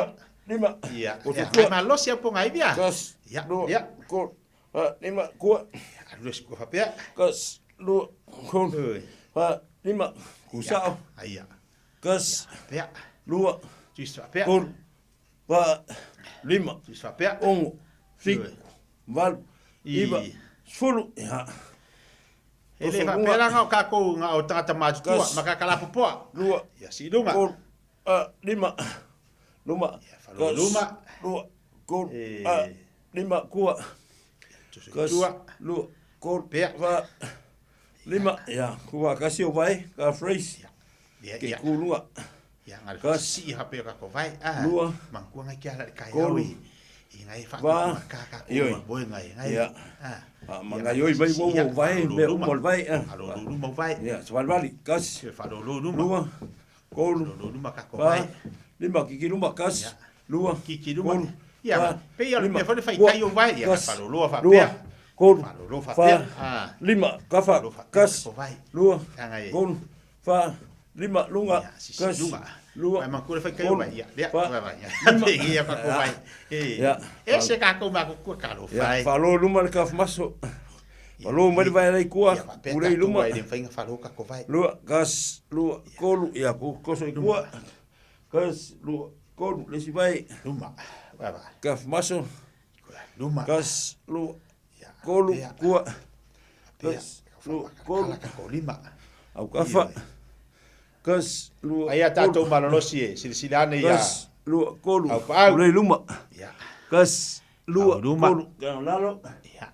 Kas. Lua. Tua. Kol. Ya. Soal wan. Luma. Tua. Ya. Wan. Soal wan. Soal wani. Ya. Saungi. Saungi lau moko. Saungi lau moko. Saungi lau. Saungi lau fusu. Saungi lau fusu. Ya so la o malua malolosi. Au malolosi. Ready. Ko ingai. Ya. E ke do fusu a e. Ready. Go. Kas. Lua. Kol. Fa. Lim. Ong. Ai ya. Fik. Ka wa vale. Iva. Sul. Kas. Lua. Kol. Vale. Fa. Lim. Ong. Fik. Falo. Val. Iva. Sul. Ya. Ai ya. Ai ya. Apa kaki ya? Ya. Ya. Ready. Lua fa pea. Go. Kas. Lua. Kol. Fa. Ka ia sa dia so la. Fik. Val. Sani Iva. lunga. Sul. Kas. Lua. Kol. Ai Fa. ya. Lim. Ong. Fik. Ya. Val. Iva. Sul. Ya. Yo e. Le kuanga ku i lunga. Ah. Kan fai fai le ku i sa o le ya. Ready go. Ya lunga. Kas. lua, kolu, Alunga, lima, ong, fiku, van, Ai o tātou iwa, matua, sul, matua, le whai koe kama ia. Lima, ong, Lunga. fiku, van, iwa, sulu. Ai ia. Kaki, kas, lua, kolu, Pea, au kafa, lima, ong, fiku, Kafa lu van, ia kako. iwa, sulu, kas, Le watu lua, kafa. kolu, van, Kolosi, lima, kolosi ong, o kafa. fiku, van, iwa, sulu, Ia. lalo, kas, Lalo. lua, kolu, Lalo. van, lima, ong, fiku, van, iwa, sulu, kas, Koso lalo. lua, kolu, van, lima, ong, fiku, van, iwa, Ai ia. sulu. Ai ia, mangaya. Vale. Ya. Lesi ku, apa Paling sudah vale. Pamomua la so la vale. Kam kau. Wako marka wakal. Kam kau. Ya. Oso lang vale. Au ale fanga yo. Ready. Awi, Kama ku la pima la u. Ai la malo si wa au ta tu matua. Fik, van, Bye. iwa, sul, kas, lua, Ai ia. va, lim, ong, fik, Ya, luma. iwa, sul, kas, lua, kol, Lunga, sadi lunga, sadi ong, lunga. fik, van, iwa, sul, kas, Ai lua, ia. kol, va, lim, Ya. ong, fik, van, iwa, sul, kas, Ya. lua, Kolosi au kafa. va, lim, Kolosi au kafa, ong, por ale malo fik, si lo kolosi van, ngau iai. iwa, sul, kas, lua, Kolosi au kol, kafa. va, lim, ong, fik, van, iwa, Ya. sul, kas, Ya, lua, lunga. kol, va, lim, Lunga. ong, fik, Fai van, le mu lunga. iwa, sul, kas, lua, kol, va, Ai ia keli. ong, fik, van, iwa, sul, kas, Lalo. lua, kol, va, lim, Lalo. ong, fik, van, iwa, sul, kas, lua, Lalo. kol, va, lim, ong, fik, Ya. van, iwa, sul. Mau Mau ko. Mau mangaya mo mole. Ese mo mangaya. Ya. Koso luma. Koso kuala. Pagale. Farol faka. Ready? Go. Gas. Lua. Kol. Fa. Lim. Ong. Fik. Van. Iva. Sul. Gas. Jafa. Kol. Fa. Lim. Ong. Fik. Van. Iva. Sul. Au tafa. La vanga. Di misida mingoi. Mangaya. Ya. Just press mai luma. Koso mai funga le Sa luma tatou lima. Sa luma koso kua. Sige. Rosi meio kau au. Ready? Go. Gas. Lua. Ya. Kol. Fa. Luma. Lim. Ong. Fik. Tua. Van. Iva. Luma. Sul. Gas. Tua. Lua. Kol. Fa. Luma. Lim. Ong. Tua. Fik. Van. Iva. Ai, Sul. Ya. Aungi koso mai lunga. Sa kua koso lunga. Lunga Ready? Go. Gas. Lua. Lunga. Kol. Fa. Alo. Lim. Ong. Fik. Lunga. Van. Iva. Alo. Sul. Gas. Lunga. Lua. Kol. Ya. Fa. Lalo. Lim. Ong. Joso Fik. lunga. Van. Iva. Alo. Sul. Lunga. Ya. Lalo. Iya. Vali. Pakwa mangaya mako famarski ngoma matamam tina matua sol. Ya. Island mele kang fa pe ulima. Pea. Halu kele lunga ke pela ka fu ele mai afunga. Ya. Nga se me yo Kang aku dah mia kausa ila mia kausa. Malosi o lima. Malosi o kama ilima. Ready, go. Ya. Kas. Lua. Ai, Kol. ya. Fa. Lim. Pea. Ong. Fik. Lunga. Val. Iva. Ele lunga. Sul. Kas. Alo. Lua. Kol. Lunga. Fa. Lim. Iya. Ong. Fik. Ai, bali manga. Val. Iva. Iya. Sul. Ongi. Vai dia. Ka sa o le loku. Sa o mo den malunga. Ya, fasa. Ya. Pea o fasa. Ready. Go. Gas. lunga. Lua. Kol. Fa. Lunga di sidima. Lim. Ong. Fik. Lunga di sidima. Val. Iva. Sul. lunga di sidima. Gas. Lua. Kol. Tamatau Fa. ali lunga. Lim. Ong. Lunga Fik. lang aval. Val. Iva. Ali Sul. lunga tamatau. Ya. Kwa beo. Val. Ha pea. Ready. Go. Gas. Lua. Kol. Fa. Lim. Ong. Fik. Val. Iva. Sul. Gas. Lua. Kol. Fa. Lim. Ong. Fik. Val. Iva. Sul. Ya. E fa le amo e ka kokanga ya. Ah, E ka pea, ke koso. malosi ya tato. Ka fa pea. Koso fa belunga. Ready. Go. Gas. Lua. Kol. Koso. Fa. Lim. Ong. Koso lunga. Fik. Val. Val. Iva. Lunga. Sul. Gas. Lua. Fa ya le le mangaya, mangaya. Lim. Mangaya. Ong. Oka. Fik. Val. Oka. Iva. Sul. I pea ka ikas ka maku. Odi. Pe wa kau makua koi ah.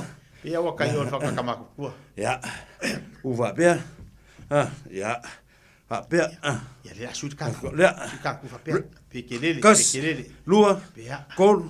Fa. Fa pea. Lima. Ongo. Fa pea. Fik. Valu. Pea. Iva. Sul. Pea. kas, lua, kolu, fa, lima, ongo, fiku, walu, iwa, sul. Pia kapakau. Ya. Ya wala po ya ka o nga mga ba. Ifapi. Tapi nga, Kau fa lusin. Ko la fi ke ba ka ikalo ka mga. O fa lusin mga ba. Ya. O foi ai de weekend la ko. Fa lusin mga ba, fa lusin mga ba. Ya se la sa fa. Ya. Au kafa kango ia o le kudi ya. Kau fa ready. Go. Gas. Lua. Kol. Fa. Lim. Ong. Fik. Wal. Iba. Sul. Gas. Lua. Kol. Fa. Lim. Ong. Fik. Wal. Iba. Sul. Gas. Lua. Kol. Fa. Lim. Ong. Fik. Wal. Iba. Sul. Ya. Ya. Rush and twist. Lalu gas. Lua. Mga milo, tomatao. Milo lang avali. Fik. Milo tomatao. Iba. Sul. Milo lang avali. Lua. Kol. Tomatao. Lim. Ong. Ang avali. Fik.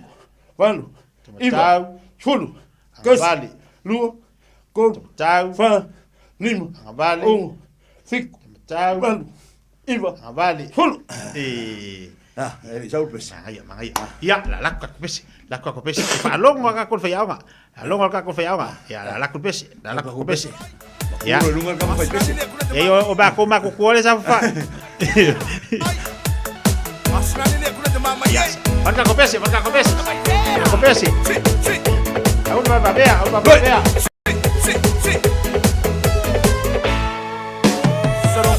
Ya, vai ka toma tua. Toma. Vale.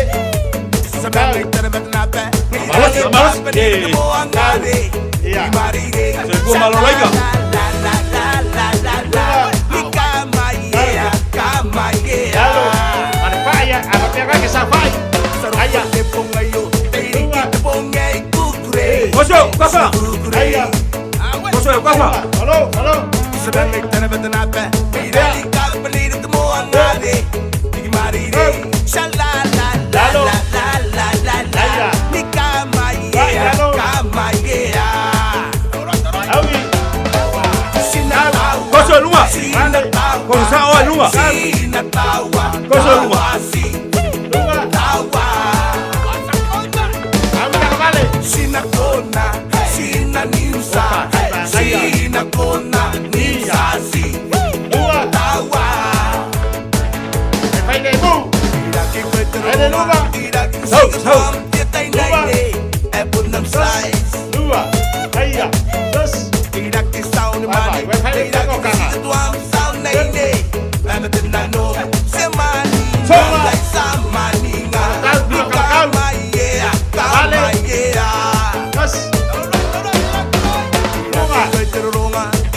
Sau akamayay. Maria. Ya.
Malo, wai la bang ai. La ko ma ku e le kai so nga yu la ngai fu. E lo ko le ba ko ma ko ngai mi wa. Sala ko wa. So ma fa le ba ko ma lo si. Ya sawi. Aga sigese. Aga sigese ka ko suba. Halo. Haya. Ya. Ba ya lu ko pa malu mai sa wai pa ya. Ya. Aya.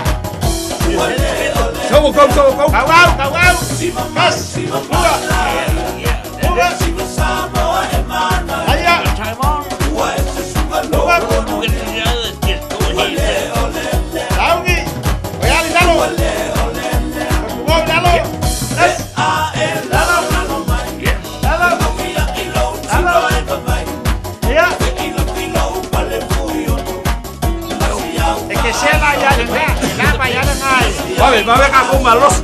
Ahora follow.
Hey, halo, mana ya? Ya.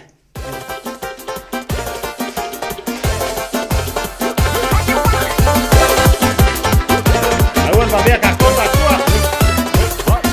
Tu mata to lungas vali tu vali luma fa sa fa amlo ai fa sa fa foring san fa usa le ula lu si va mama po bi ai mi au mai taka. Tu mata to lungas vali tu vali luma fa sa fa amlo ai fa sa fa foring san fa usa le ula lu si va mama po bi ai mi au mai taka. Som tu veel aselu en mos musa sivar samo ai fit fit fat sama li eta tuma sivam fai kupa so al me ai vai sme mawa yo som tu veel aselu en mos musa sivar samo ai fit fit fat sama li eta tuma sivam fai kupa so al me ai vai sme mawa.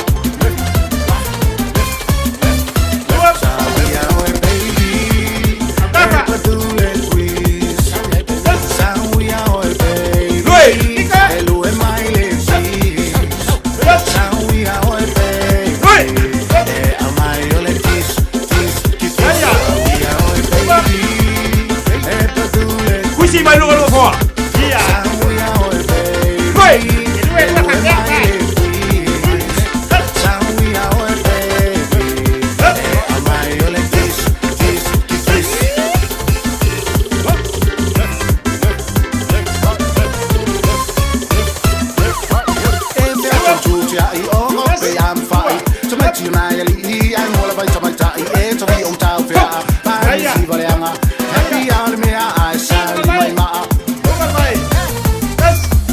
e me to tu ya I o me am fai to mai tuna ya li ai mo la vai ta mai ta e to vi o ta fea pa si vale anga happy hour me ai sa mai ma se fai vai passare io le amo te la fatabilità mi melo ai te io mi mole fu tal fu vai scagliare fa fa mai ai pa buon co se fai vai passare io le amo te la fatabilità mi melo ai te io mi mole fu tal fu vai scagliare fa fa mai ai pa buon co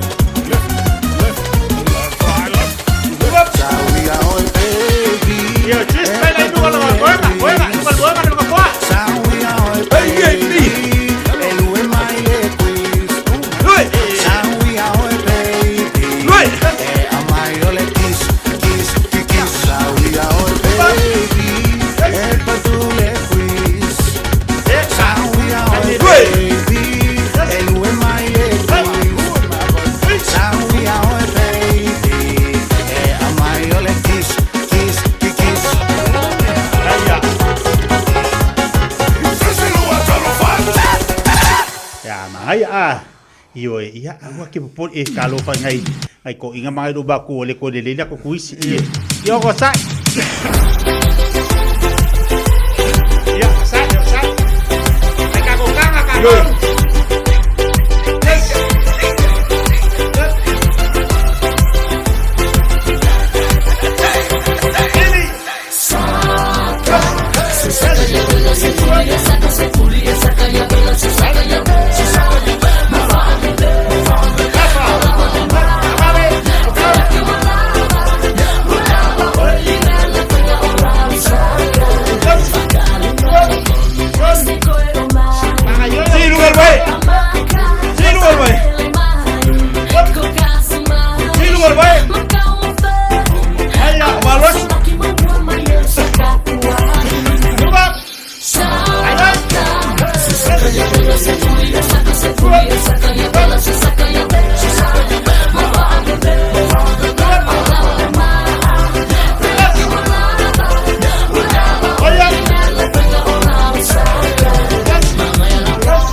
Aya.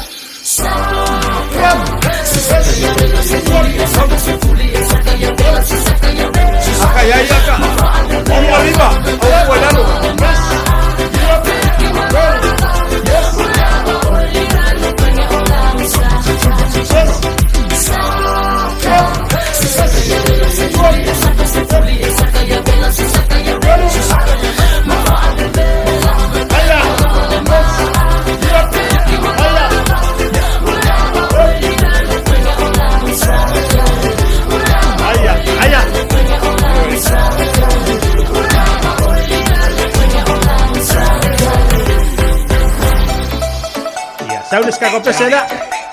Oi, tau ora ngai yo tino, tau ora ngai yo lo tino, tatou.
Mamaso tatou lima oka ya wa sek mai tatou matua ya via leli malo fa taya tau tamam tina matua palolo la yo maso lo lima o so na faya malu o chicho lo luma lima lo lili sama yo lo luma papel go luma Faile maba. Au. Fa. Gas. Lua. Fai. Luma. Lua. Ene. Gas. Ya elo. Gol. Pa. Lima. Si papel. Al bangabali. Gas. Lua. Gol. Boka. Pa. Ma haya. Ya. Ngayon ni ua, mi de ulu atoa. Galo luma. Ya, kuba kasi o au ka phrase. Aya. Luma kasi. Lua. Oli lalo kasi. Lua. Ngayon nga wawol. May bali la iyo famastino. Ya.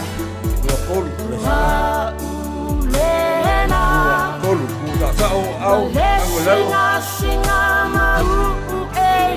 Balik ko iyo mai. Yo. To ang ai fai dai famastino na mai exercise dai titimo tato. Milio kuli na kwa ubaba. Milio kuli. Ya, balik kiki luma. Kiki kuwa. Ya ulu mai. Asi lalo. Luma. Asi ku.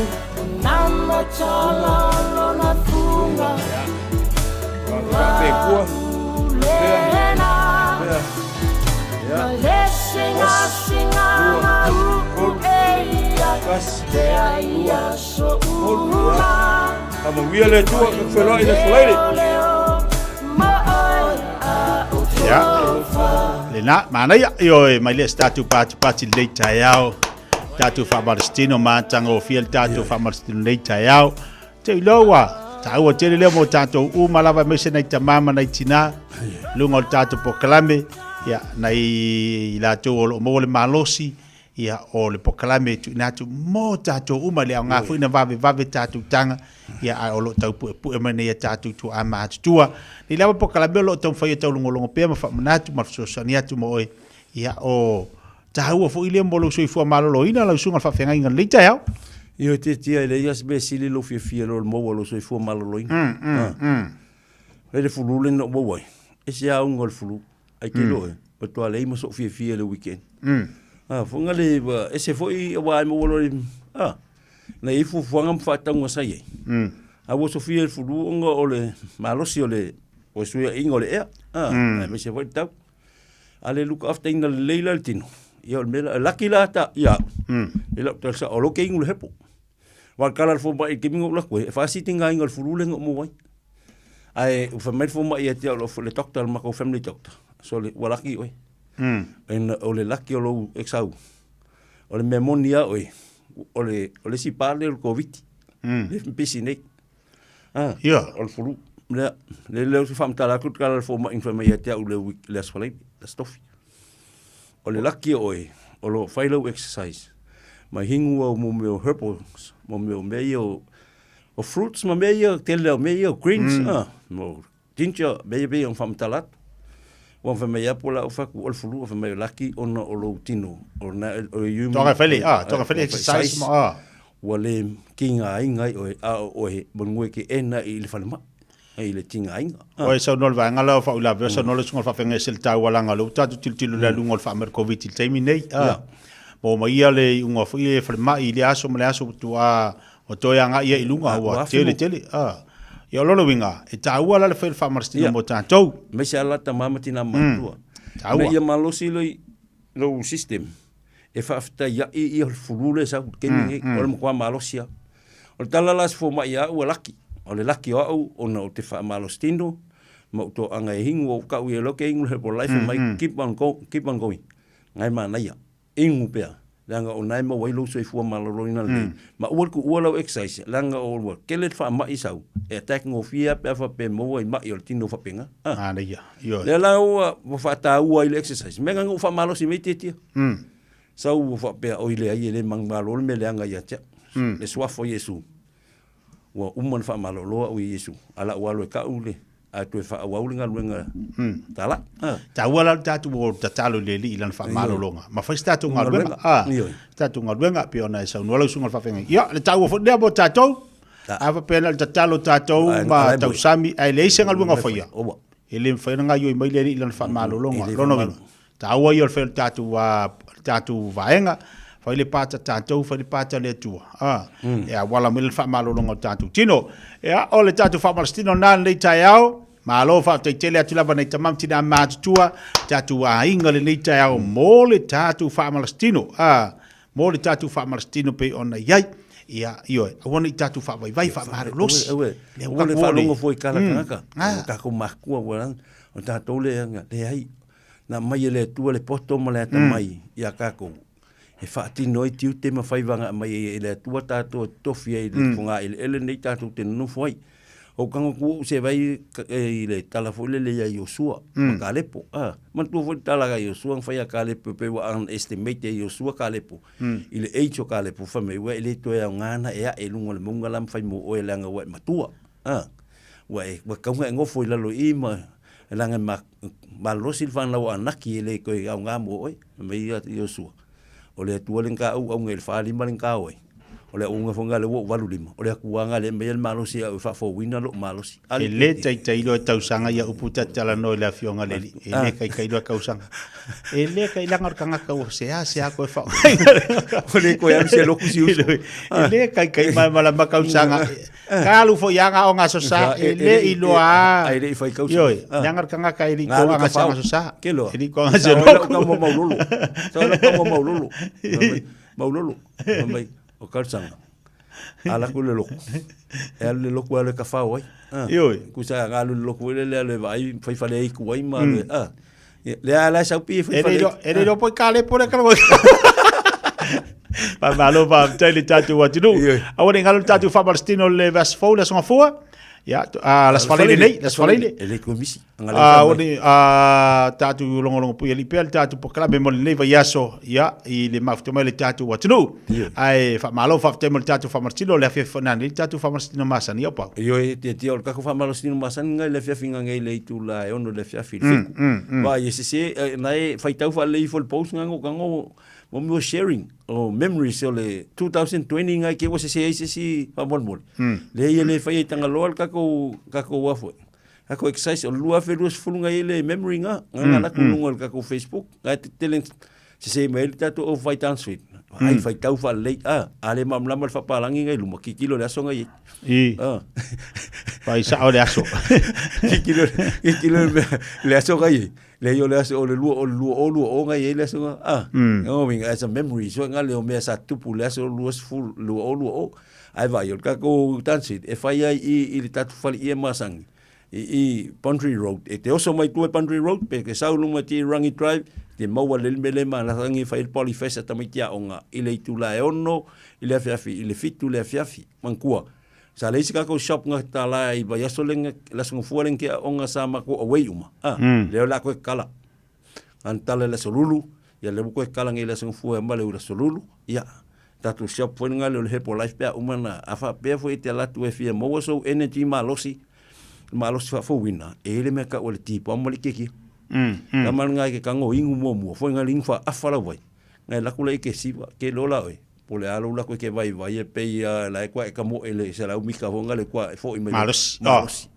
mole energy e ke fai le ya lia male tu masia ke fai po ye se la ko energy drink o le tipo ia por si R7 kaman nga ko mai alo malos ho le nga le ko o fe am nga luengo le aso ana ia ai ole tia ia malaloe o ke mi o mai le na foi le wa sa ulo la wala alwe ia ingo lo tira wa lo se ke la kulo e mo ele se me ko apa fu ka ma fa ngala ko ngafi ya wa nga wa ke le me la so lo ka ma ngafi o fa ve la ku fa le ia wa ni va so ako e mo le se me fa ve la va yo e lo next to funga ke lo asa yesi ia alo fa o la ve me ma fu ave me fa Ringi me po la please. Lo please.Alo pa te molta fa marstino le chao. Ala pe ase ya kusani lo fa. Ave me ma fum. Lo fa kusan. Lo fa ki ai se ai ngomol pa ne ya nga lele tu ya te. Me ala lo ke le inga ka mo morko le yo lo nga fa ko anga mo va nga ainga. Ai mai se o le tulanga ila au. Sole ke lo ke ki o le kipila au mua le lo. Kipir ko si tu load fa fonga la fala au tole makau kio el malo sul ga kasol ta wa ya mo wole ngadu fa maung ya tu de tanga chala na ya unanga malo atu lipa malo mo le tu tatu tu ya le tatu mo vau ya afa pesa ili sa si uma vakular ke fongi ke number 1 la kamare mo nga vau fa te mo le tapa kala ni tau sunga fa fenga pau ia fa tai foi te mo nita ya vi ia le tu am sili lo tatu tu fe lo ilu monu e lo tu nu le ngal le tu le fu mo fa singa malos mai le tu ia vi ia le li ia ai tatu ka puleo le lo fa mala ngal le tu te tu lo so fu te ia les falaile te fa wa tu por kala me ngal le tu el fa ungole por kala me ne ya so i per fa unga mala ngal le tu lo tatu fe lo ngangile lo fa mala ngal le tu te ti ia ia mo ia ngalu ngal le chao lo sunga fa fenga ia pa pe na fo se fu mai manuia se fu mai manuia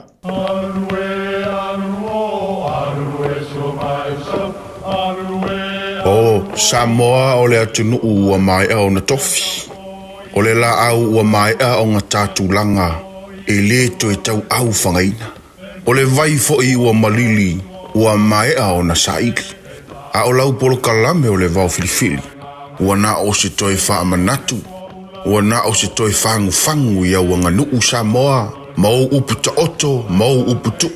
E ala lea e ala ngā upu ma muanga ngana, ma le vau ngana.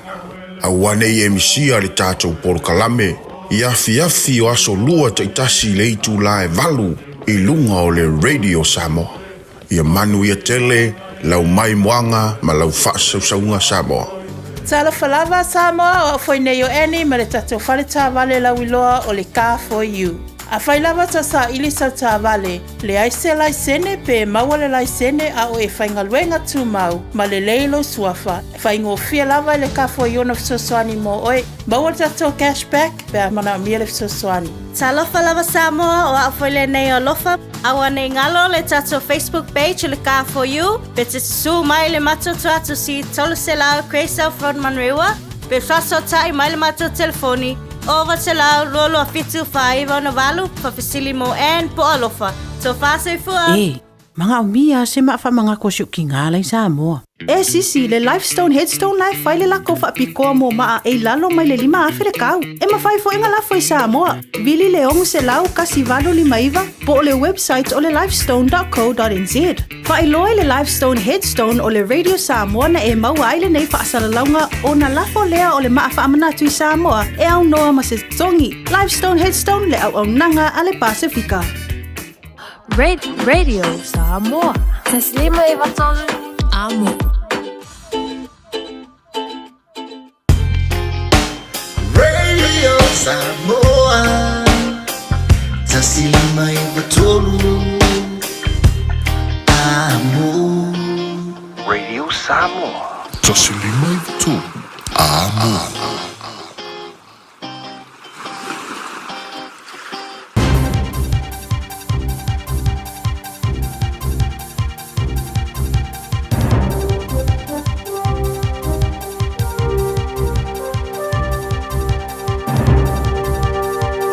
In this update, Winston Peters says National, ACT and New Zealand First are making things work in the best interests of the country. Today marks a year to the day since the election. A new One News variant poll out today shows 56% of the country are positive or neutral about the direction of the country since the election, while 40% believe the country is worse off. The Deputy Prime Minister and New Zealand First leader says it's the government's job to be successful. This country is in such a serious need of being turned around. And we can't afford this sort of personal sideshow that often is politics. Meanwhile, Winston Peters hopes opening the door to foreign investors will bring more money into New Zealand. The government's loosening the rules for foreign buyers, looking at companies and property to support investments so long as they don't threaten our interests. New Zealand First plans to take this further and use foreign investment for a $100 billion infrastructure fund. Leader Winston Peters says it's worked overseas in countries like Singapore and Ireland. The world is awash with money. They're looking for a safe place and a secure place with a reason why it's advantageous to come to New Zealand to invest here. We've got to provide that answer. Another person's been arrested for an alleged assassination attempt on Donald Trump. The former president has been speaking at Coachella, California, 3 weeks out from Election Day. Las Vegas man Vem Miller was intercepted by police at a checkpoint about 800 metres from the rally. US correspondent Richard Arnold says he was carrying a shotgun, a loaded handgun and a high-capacity magazine. This bloke was 49. We don't have a lot of detail about him as yet, but this follows, of course, the 2 assassination bids on Trump. Local Government Minister Simeon Brown is expressing concerns about Wellington City Council's financial position after councillors abandoned plans to sell off the council's stake in Wellington Airport. But Union's Wellington spokesperson Ashok Jacob is rejecting talk of potential cuts, calling it scaremongering. The cuts narrative is something that they've said consistently but have never been very specific about what that would actually mean and what that would look like. That's news. In sport, Team New Zealand helmsman Nathan Outeridge insists they remained calculated during the close-quarters starting manoeuvre that helped them clinch another win in the America's Cup match. The holders have a 3-0 lead after a 52-second victory over Britannia off Barcelona. The boats came within metres of a collision in a duel that earned the British syndicate a penalty. Alderidge says skipper Peter Burling appeared under control. Pete didn't seem to panic, so when we jibed around again it sounded like he thought we were going to get a penalty on him and we were going to just go and execute a nice start from there. So from my side it all felt pretty calm and well rehearsed. Papua New Guinea have showcased their potential in patches during a 42-20 Australian Prime Minister's 13 loss as League's NRL prepares to grant the Pacific nation a licence to join the competition from 2028. That's sport. I'm Malcolm Jordan. O le A1A Tree Care Limited, lātou te whaia au onanga nei, teu, whamama, whangata, pe abe sea ni la au mapongati mai lo whanua. E ma whai fo na lātou te wina lau tonga la au matoi te tau. Wasilia mar se funu tau sanga o lana tau tua.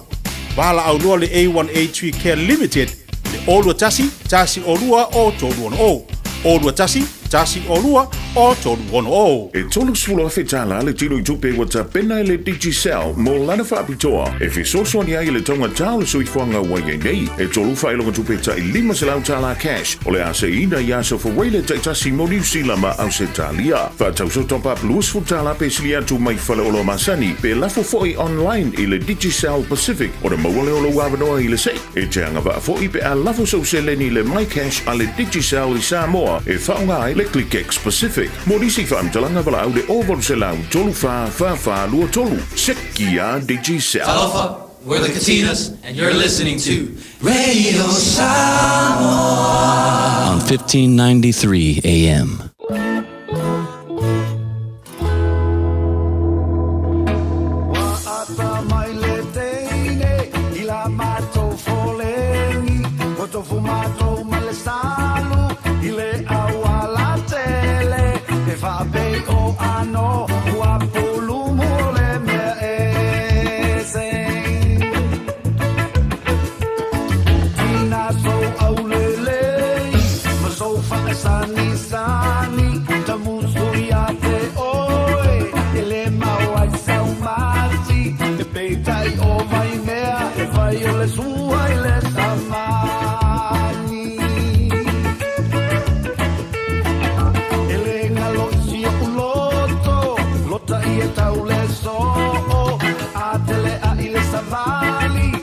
Sabilingi ai le matani I le toe se fia pea I te ita ua ta vea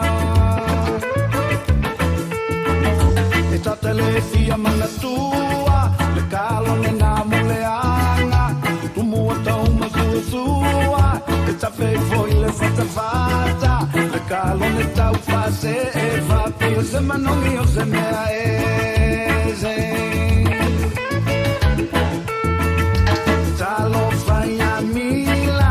Joy lili mai foi na vengu sila le sitima e fa pela va oti mila mai fa fia ula na e fa ti paile tanga tu suka leo se le taui alo suzu i papalangi ao I la tiute e sai to alua I le vasi no la utua Fana es o azolo I le lava Kaisa mai la masa Sola la visi amani O vea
Mātou te whaia ni fo aroi le aso lava e te whio mai ai i le Shine Dental, ai e iai e inga whaapitoa. Mātou te salia le Afterpay, Zip, Q Cards, whaapea wins quote i le Shine Dental. E whaia fua whaatalanoanga ma le ACC i le Shine Dental. Le aise tongi mo whanau i le bao le se fululua i le se fuluwalu tusanga i le Shine Dental. Talanoa mai le tongi no le whainga o nifo i whaunga ai le Zip, Smile Now, Pay Later. Le aise tului i le Shine Dental. A whio mai le 575 Great South Road, Manukau pe vala au le lua fitu ono fafa. Lua fitu ono fafa mo le Shine Dental. Whai mea alofa I a inga mawo I Samoa, e ala I le whaatawina o se hotel ta alofa voucher. E mawhai ona whaongaina mo aso ta ua whailongaina. E pe o aso whanau, whaipoiponga, pe whai malolonga mo ta whawhau ai whaiungo vai aso. Whaatau e oe New Zealand nei, ai piki e lau a inga I Samoa. Tanga I ane I le pacific40.com/hotel. Ma whaatau nei loa. Pe vala au I le o lua tasi, o valu tolu tolu, lua lua lua tolu. O lua tasi, o valu tolu tolu, lua lua lua tolu. Call the friendly team at Seal Plumbing and Gas for all your plumbing and gas fitting needs. We can install and fix water taps, toilets, water heaters, gas hobs, pipe leaks, water mains, and much more. If money is tight, we can provide wins quotes. Call Fuimaono Mayu Upulusi and Steve on 021-797912. That's 021-797912. Mention this radio ad and we can cut 10% off the first hour's labor charge. Seal Plumbing and Gas. Tasilima Ivatolu Amo Radio Samoa.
Ya, taibele wati le taibele tai ao le faafto bale tato wa tinu le usuma family to tene ia le tula suma tasi ni ngota tua bala udanga fo fifia mai pe na yana pokal mi fanga solo mo tato le nei tai ao fo mal nei aso ma tango fie le ua se mai pokal mi masani tato fifia mai pe ona ila na tau bala udanga mo tato ya o malaba ya bale tato tau sala pe ona tau toina tato wa tinu ya le tato tala o te melo tupu telo tato wa tinu le tai ao le ua suili me ua fatasi mai ele tau sal po kalame le fifi mai ya le afionga ya le li ito finga ai sa hutu mo tanto le tau I lunga fo tatu po kalame pe ona fanga solo I leva yaso ma leva yaso ai fa taile tu le mo tatu filo inga ma so tanga ma le filo inga le tau fo ya le fatasi mai fo tatu po kalame atalo fatu le li ito finga ma lo le usu le tau ma lo le se fo manuia o mai le tau fo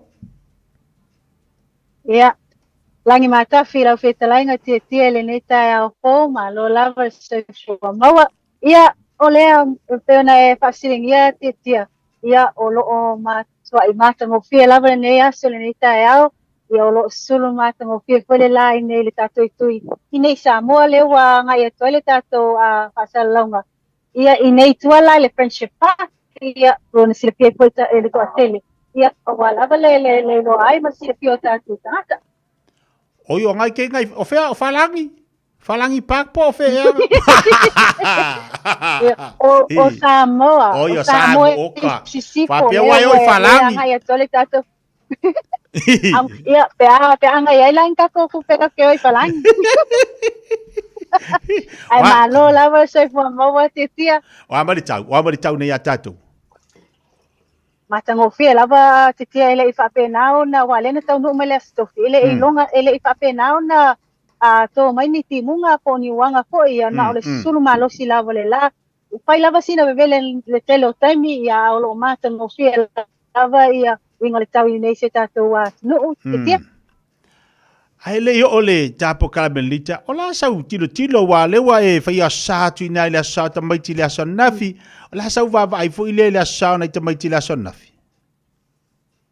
te tia ole na mo wala ver te mi anga ia tuai fo I tapo inga ia kalesia se mato fo ia fio anga manyangi ia mata fo ia ma inisio ta penanga na fana ia moli mawina maleanga nga fa tai mal fia ile to tele fanau sang fia mai ia mata ngo fia foi ala to tape nanga ile ngata ina au te tia mata mai lava las for ile na nga ia le tato ala to le radio Samuel ta milo solo ile tato motu nei port ia mai ta wina lava le tumu tono le taulanga wa tau le ofi le ia ta vale le mau ta vale le peo ai le fisi solo tangata ile ngata o tamao tina ia fa nau ko ia nga ia to e fa tai of pai ia fa pena foi manisio vai ngo te unga ia wa foi la to a sofia la so na nafi titi le ala na e awa ia to foi le awa to ma fa vai kaimi o e la kiki vai kaimi o e foi lo ko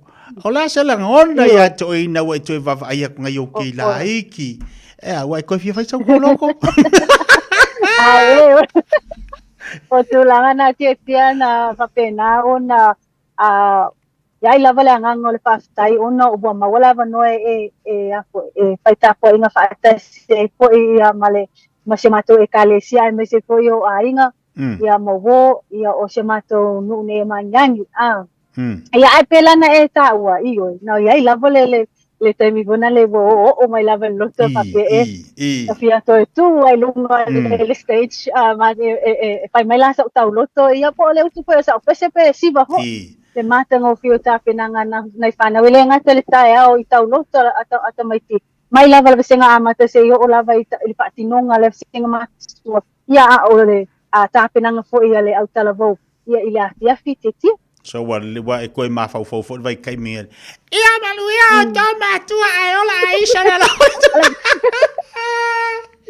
ia malisi foi vaenga ia o tu na le mata ngo fio ia ta penanga ia o le me mata ngo fio titia o fa na la ia wa telo temi ia fa lo sa lava fio vala au mala ia o le temi na tu ta me te faila tu tau lo oka sau ato ale me ele tu ai ia ele tu alo si me au sau ato alo la to fatinonga la sona o vava ia tu e lanu tasi umali pina tamaiti lanu me mata saurio ia sa le lava te tia o le lanu lava le na o le ale mata e kalesia me se lava tani o le so pai ia o le lanu lava le na o le mata kalesia me se lava o le masa e fa ngai lava le pine me mata I tu langa ai o ese swing o pokalame atamaiti mai laso ine vai temi ia ele tu sai foi lá mar facility ia wa ai foi lá ina ai swing ia wa mai tau foi ta to la so le pese la ma fasti ma fai tanga ia nei vai tau ia o tele tama pa o foi na le speaker ma le telefone tama ia pese lunga ia o sounds ese ma ia o fai ona fatino ia ato no nisi na vai ngo metia ia fa mata ngo fia foi lá ta penanga fana pela na mo mawina la sana piseti mana ia tele tulanga na wa e anga ia tu moli mawina fo il tanto wa le tio tulanga o asa le asa nai fa na le asa na ia le ngate lungo pe ngata fai langi le motel sala fai o kai mata tia fo le tu sanga ta penanga nai matu ma nai fa na ia me se fo sunga fa fenga ngala tu ma la tu fa le tua Ia no ta inga lava langa o whanau o le tofi mai le li e te tau o na li lei. Ia lātou po kalame lea tausanga ma lea tausanga. Ia ai vi ira li. Na ua mo le mawina tu langa lunga o tātou penga te whailangi. Pi ona e po kalame la sao tamaiti al tātou leiti o. Oka sito o telo tamaiti na mo le mawina. Lulu li tofinga na o ai tātou tamaiti mai Samoa. Ke lei do pe o ka bagi mai Samoa ngai nga solo aku marka ko kauvanga. Ia ai. Ia na. Pata se fo ile ma mo le mawina ia la tu tau loto pe na ile sa ia ai via le li fa te ile tua. Ne ava no ana fanau. Le le la ta se mai nei tātou tala to fo ile mo le tai au ia imelo tupu telo tātou atu no le saun le wa saun ia tu ia lo ia le ule wa fenga to e pili fa inga wa pola ina ile fa wa ona tau fio nga luenga. Io lato lau ileli. Ia o tūlanga na ia le mta apu le tia e tu sai foi mo e wai folasia ia le mta apu mua. Le ua whapena o na ta uai tatu reporti ia ua whapena na sa unila lo ia o le awhi ango a whenga. E whaise lato apili. Le whai unga le upola inaila le whawau o le whawau ai o na tawhi o ngā luenga yo lato ele. Ia o tūlanga le iai o le whamawina i tatu report e whaulu se taro sanga to ilo i le whaiunga le al whamsinonga maulunga. Ona o lena tūmina mai le asfarele. Ia o le tiptilo iai. Ua whapena ona pola ina ai le tawhio o malo si wharatula. Fono le whaiunga o le whanua mswafwa. Lena mua i tu ina atu. Le lua fesu mai vale. Ia whapena ko le whaiunga o le whamsinonga le i lua fe lua sunga tolu. Ia o isi leo vaenga ina ia tiptilo tu. E wale tala whea unga tele ia vaenga leo tu ina mai. Ona o leta mai tau atu le reporti ia pe ona tu whaatisia poe le yang alman. Tu sai male i tau numanga o lea whamsinonga le vaya sutua nai. O lea whamawina o le ale pape wae mai tau foi o le polo inga matulanga o le whamsinonga le sa iai mo a whenga le ena man malo e whenga. Ia ole afa penan fa tu la esel to te leo ainga le wa mai ele nei a fenga apeta ole wotu ina male polo ina ele ole ale ma faiona fa tu la esel ai se fa atali te me fa ile longa ia tu sai fa tu langa ile longa ma so enga ia fa ale fanua ma safa el fam sinonga fanua ma safa ia o tu langa la ia wa tilo tele la ia lo ia le afi anga fin ole ale me wa fa pena ia ile fa no le fa unga ole la wo tu ina to la to fi una pe wale tala fe unga tele ole wo mai ana tu ina mai le ia le la to fo i tu le na man malo ai i tau sango to na i pe ona tato mol mawina mata to ilo ia ale wo pe wo mafuli e na o ai tau le awa ale tiro sa ole ia tau ia ale afi ango o fenga le pe ona ia tulanga ia o vaenga la na le mta pule ketia ia ole o tuli mata mai pe ia tulanga ia le fam sinonga ole o titilo ole o avele le apili a fenga su sai foi la male vaenga ole ale ma fai ia ona pe fa awa ini sela to vaenga ia wale na mai le polo ina e tau fingal ven ale la o sa malesi vaenga ole polo ina payo le ma fayo na fa awa wonga venga e pe na ia to foi tu wale ma fayo fa tu la ese ia tangata le po ainga len fa pe anga ese mai ile ia tetia mana ta sele mata po le lo walunga tele tolo tatu watunu lu li tofinga ia ele tulanga i mata po ani o lo fa fela fa lo ia fi anga nei ia la va sale mo o finga le la wa mai le unga fam snonga ya fa pe le to epili I lungo fa unga e le o tala fenga lowinga for nga mal mita upo fa wa pe po si malala ka usanga maka fa e fa ya pe e fa to lang e sa le lava tetia ia wa fa lava si na umi ona fa lo ai el fa ngolem ta upo pe na eta u ya sa le la ia le ata to ta ia pe po fe nga ai ia pola foi se tali o le itu sai foi ia male apili le to ina to tar sanga afenga ia ma nisio vaengo ia ilem ta putiti mana ia ta tu to foi talo pela ngom ta upune ye le faingo fi faisi o nga mata upune ia fio anga ia pe on ta tu tilo I to fatu la ye se mai o nisio ainga a o levo na la tu no foia ia po ua lewa fo ina lātou te ua nisi o no whanga pi o na lātou mawai ia e tātou tātou pia. Tā pera le whaka Samoa ta e whailonga lātou iupili aulo i le lātou malmaru tapua. O kau ka se lewa le wharisā lea sori. Ta lea te o le kai o nei le na ngai atula le na mato ngai atua I o le whakasai mo ta e asia matirtila I fo. Matango fita penanga sia e kalesia. Ele ngata mo le I vaenga ne. Ia ua whapena no te whaaulele ia vaenga uma o le lotoa o le tāpenanga ia aulele le whalesa. Ia tu sai fo ila ma le vaenga nei o le whamna tuino le 5 tau sanga talo na whaavae pe whaatule e kalesia po le malmalu le nei a titia. Ia a lea na mai tau to atele o nai tina ma tamaita I fo ina ngai ia te whaila tō ngā luenga o le tāpena ino o le whanua o le whaamatanga o fia ino o vaenga o mai. Ia me se fo inisio atono sui o le autalavou. Ia lea na whapena o na tāpena ina I tono o le malmalu tapua I le kalesia mo ta amata me oma. Ia o nisio vaenga lea na taua le whaletua.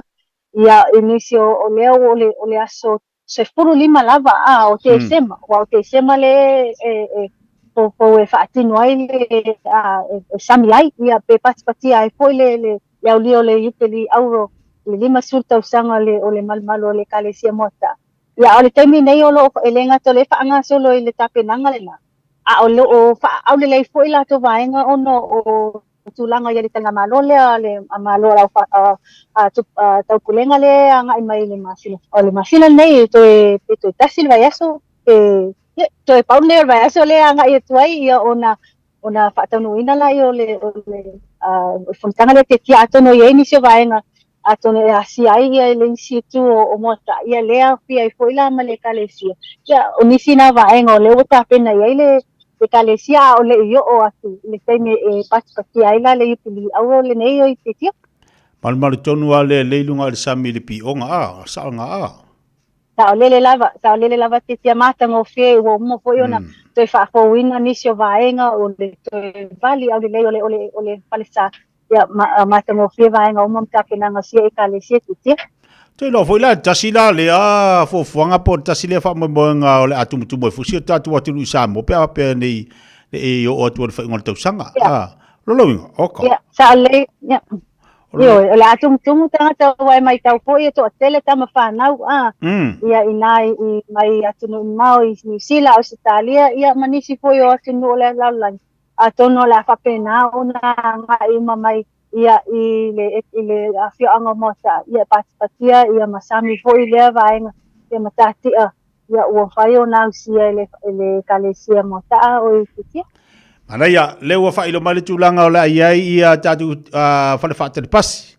Ai mai se foi inisio tatu mga la foi le tulanga o le la tapunia ia o ala tatu fontanga le tapena tu ni masina.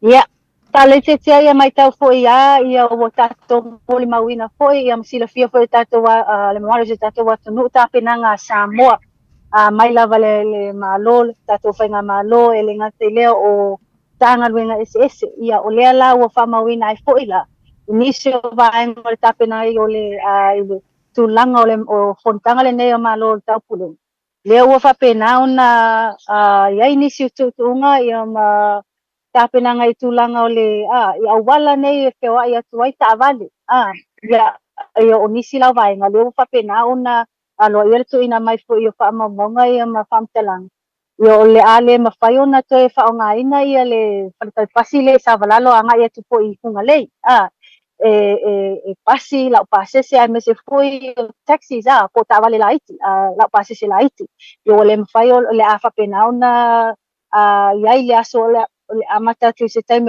o le vai aso fou o le altapunia uma ia I tu nei mai lava I savalalo anga I funga lei ona o le tu ato anaval nei o le taulanga te tio le o le au whaingo o le Chowgam Peninsula o vaenga o le awhapena ona whaatino ai ia fontanga ia o le ato no le tiro lava ia awa nei ai se nei fetoi le taime ai malanga ai le au malanga ia po le au spono fo I le taime whaatino ai ia le fonutanga ia o lea la ua whapena ona au to ina mai o le a whapena ona ia se taime o se aso o se ale amata le vai se ne po le vai se po yo na tapunia la yo itu nei ono o tulanga ia le fangase longo le tanga le atu tala ila solusu valu le fa mawina po la so po la so lus fruiva sorry la so lus fruiva o kitopa la mafayona te tala ia awala nei mo le feo inga lautele ya I pasese ya me se lava o ave pasi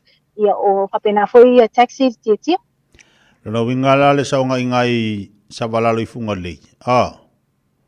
le Ile o soma ia malalatu foi ia I mulino ia wa ole strip ato ale ne beach road ole afa pena ona poloka pe block off I mai le tele o tavale ia nga I mai tonu ia ono o le lava tatu taulanga la fatino le tele o ponatanga ia le ia venues ia nga ia le au pono ketia ia atono le tule ia awane ia se taimi alu poloka se awala ile taimi panga solo ai ia le au pono le taimi o pontanga tetia o le kaimiangi o le koia o le whare savari mamau o le kaimiangi o le savari mamau o le kaimi PCA kako kaavali ia vai mai ala mo makula le akola vala varisi kanga kai la warkele ar kaimiangi ia wai la ko so ko lo ko so ko ni jo tatu tala pele pa fonga bali tatu wa tua ia seri tala vo fala tu ave fa malo si tamai tai oh sorry atono o mai tau ma sila fia foi to tele mol mawina foi le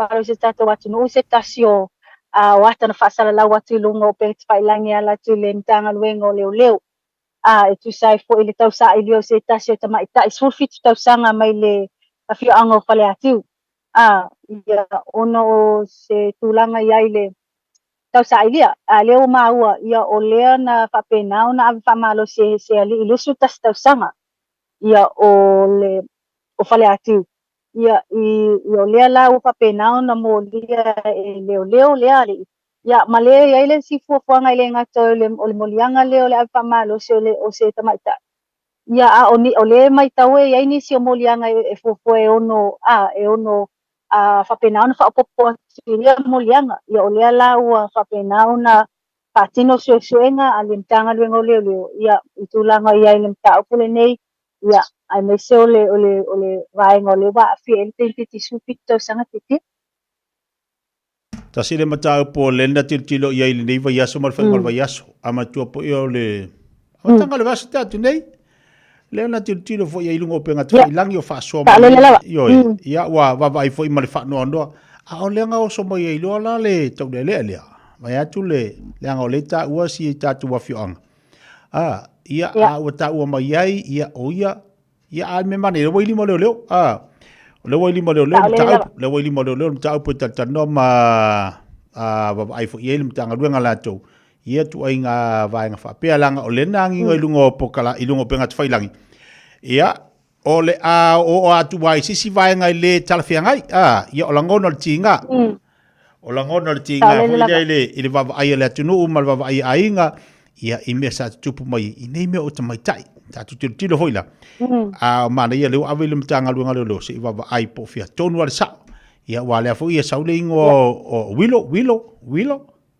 ya wilo le swafo le tau le o le tau le alea ia o le na fatino ina le so ngatula onu ia o tulanga pena eta wa ia e fate ia to ia foi mal ngona fa no tulanga ono o me o lo tupu termination ta ko watu ia ai pela na eta wa ole me fa tai ai ole wa limo ole mtanga rengo leo Ola fa solo foi ala to foi a fatino la tungan wenga por la to foi pistola au ilo ina mse ina tulanga ia ina msta pule nei ia mo foi ni se vai nga ono anga ono o tal mta putiti anaya lotu tama ti fa no le va ia tu se tasini o vai nga ese le mania ta ilo ile sila tatu wat no ala uia va vai fa ta mala tele lo tama ti fa no ai matua lua tau sanga ma le molo a ua lata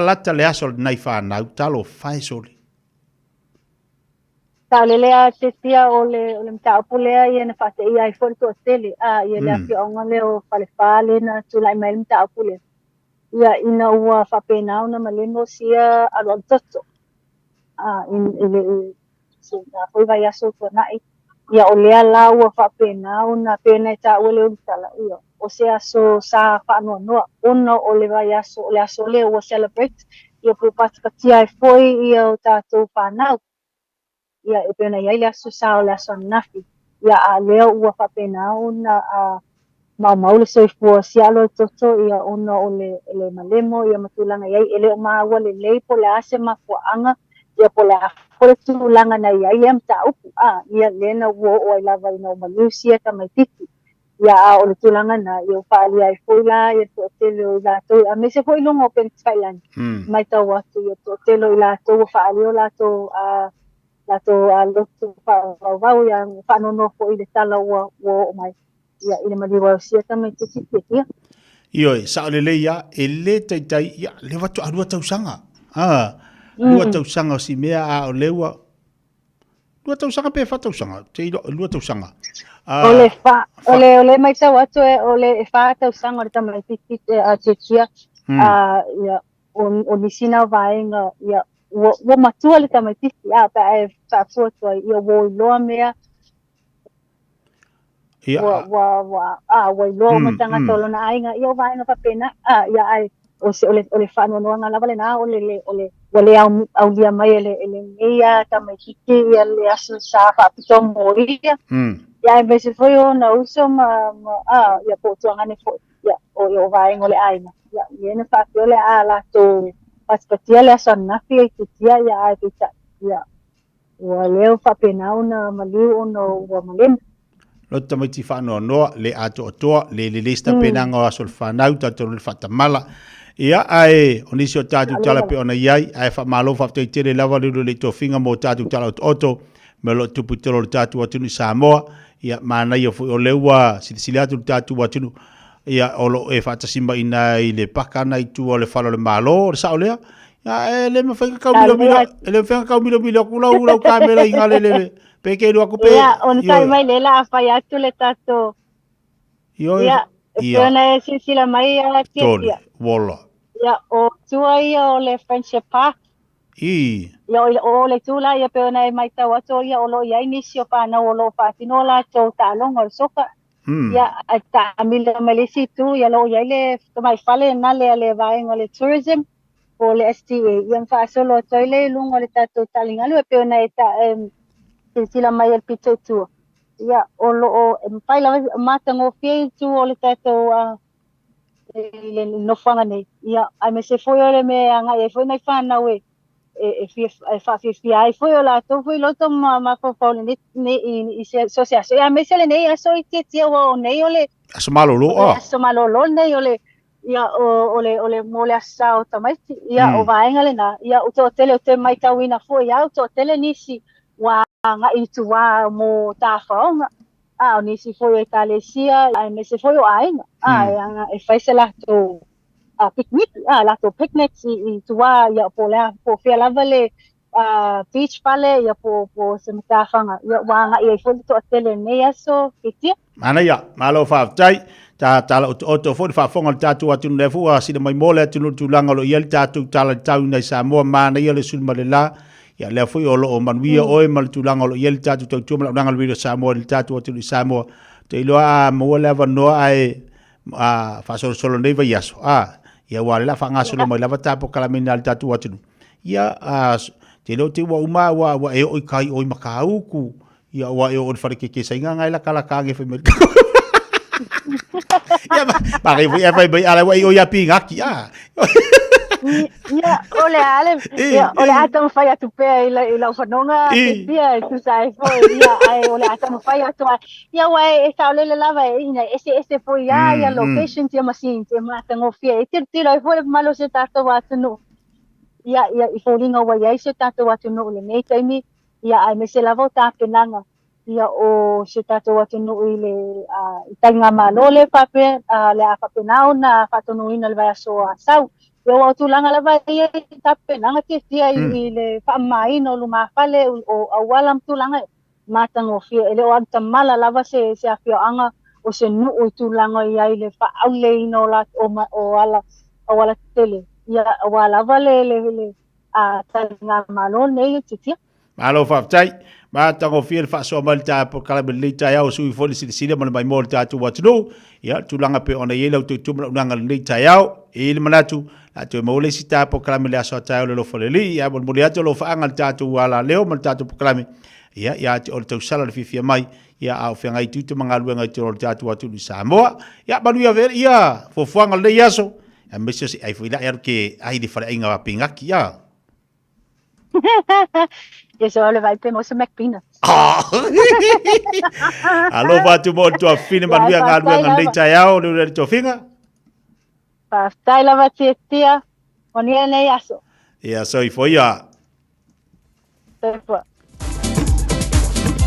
ya le na fa fo mo tatu watu o le watu na mai tatu fa salanga mo kala mel fifia mai pe on ele tu tu danga ale tu sala po kala mel fifia mai mo tatu le am tanga le vayaso melo tupu tolo tatu watu ya ole aso ta ya to mo le si fo ponga le tu tu mo danga le fionga ile tu sala le do le to finga aisa hoch mo tatu ino se balte balo watu le to se football iva minuto ta le tu la ese football lua la tatu tali watu le po kala mel le mo le mtanga le vayaso ya wa fu silu tau fa nganga mo tato umalava fianga tu te manga luenga le yao Ua mawhai o na aura tula polo kalame le leimo o ia so taitasi o na o le langolango malo si le whale maliu a se alo le atunuu o ese tātupu Funeral Directors i Manukau City.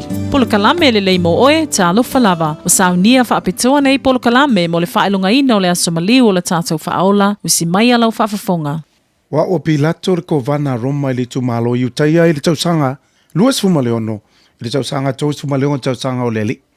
O au le nei le whaamasino ina Yesu ina ua molia e le au fariseio ma le au tusi upu uma ma tangata i utaia.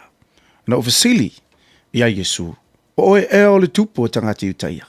Le tali mai le nei tangata mauna mata i le aiso na maatanga o fie ai o ana upu na peise pelu e ati lo uloto.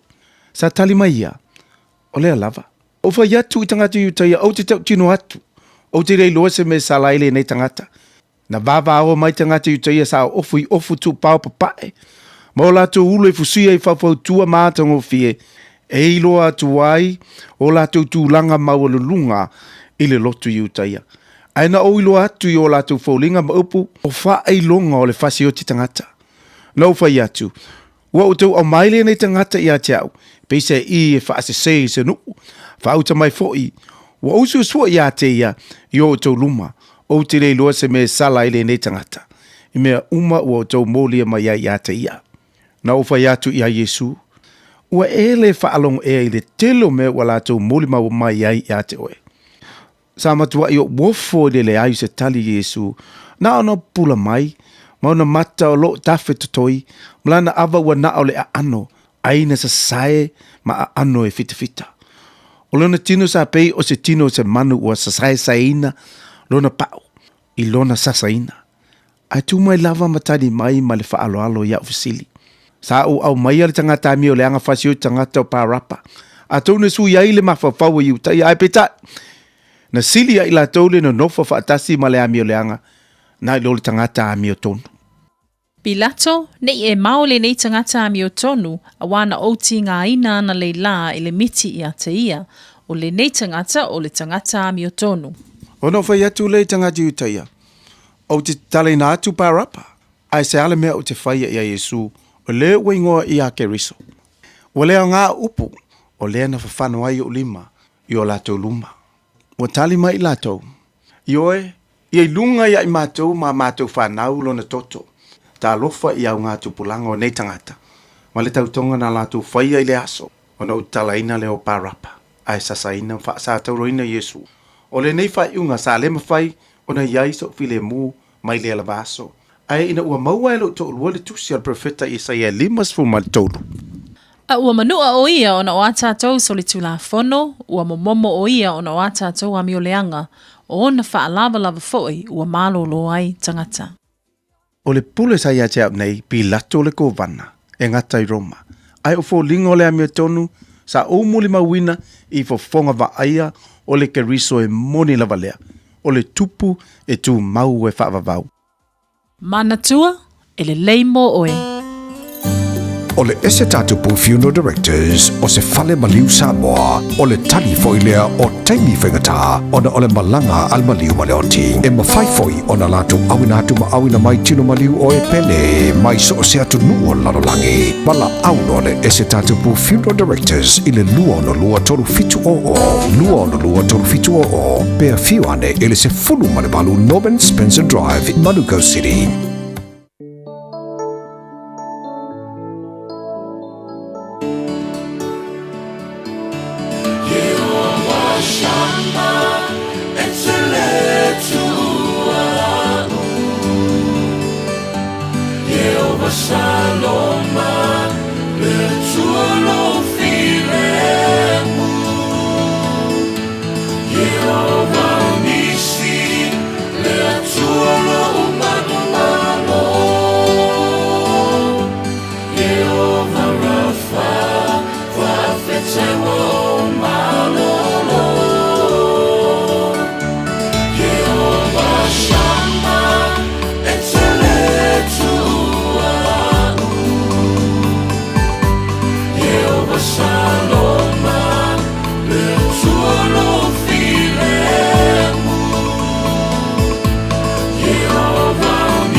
Ova sama le pese o fa mai to le nei po kalame ta ua mal nei foi po kalame lam tanga le vaiaso pe ona yai e ale una ngam to tu sunga fa fenga nga ya solira lo nga Yosua po kalame le mo tanto uma le fionga le li pe ona mawai se fasil nga malo si mo tanto le o la fa nga le bele wati le to sumar tasi minuta talo le tu la sumar lua le te man fa mai foi le po kalame ale to fa ya fonga mo se manu Francis yane wala wal to averino tat po kalame to tu le Samoa ile ne fo yaso Toi wala fati ni so tatu paanga uma lava lusa le fata si mai nai sala longa lusa lo fati ya te malainga.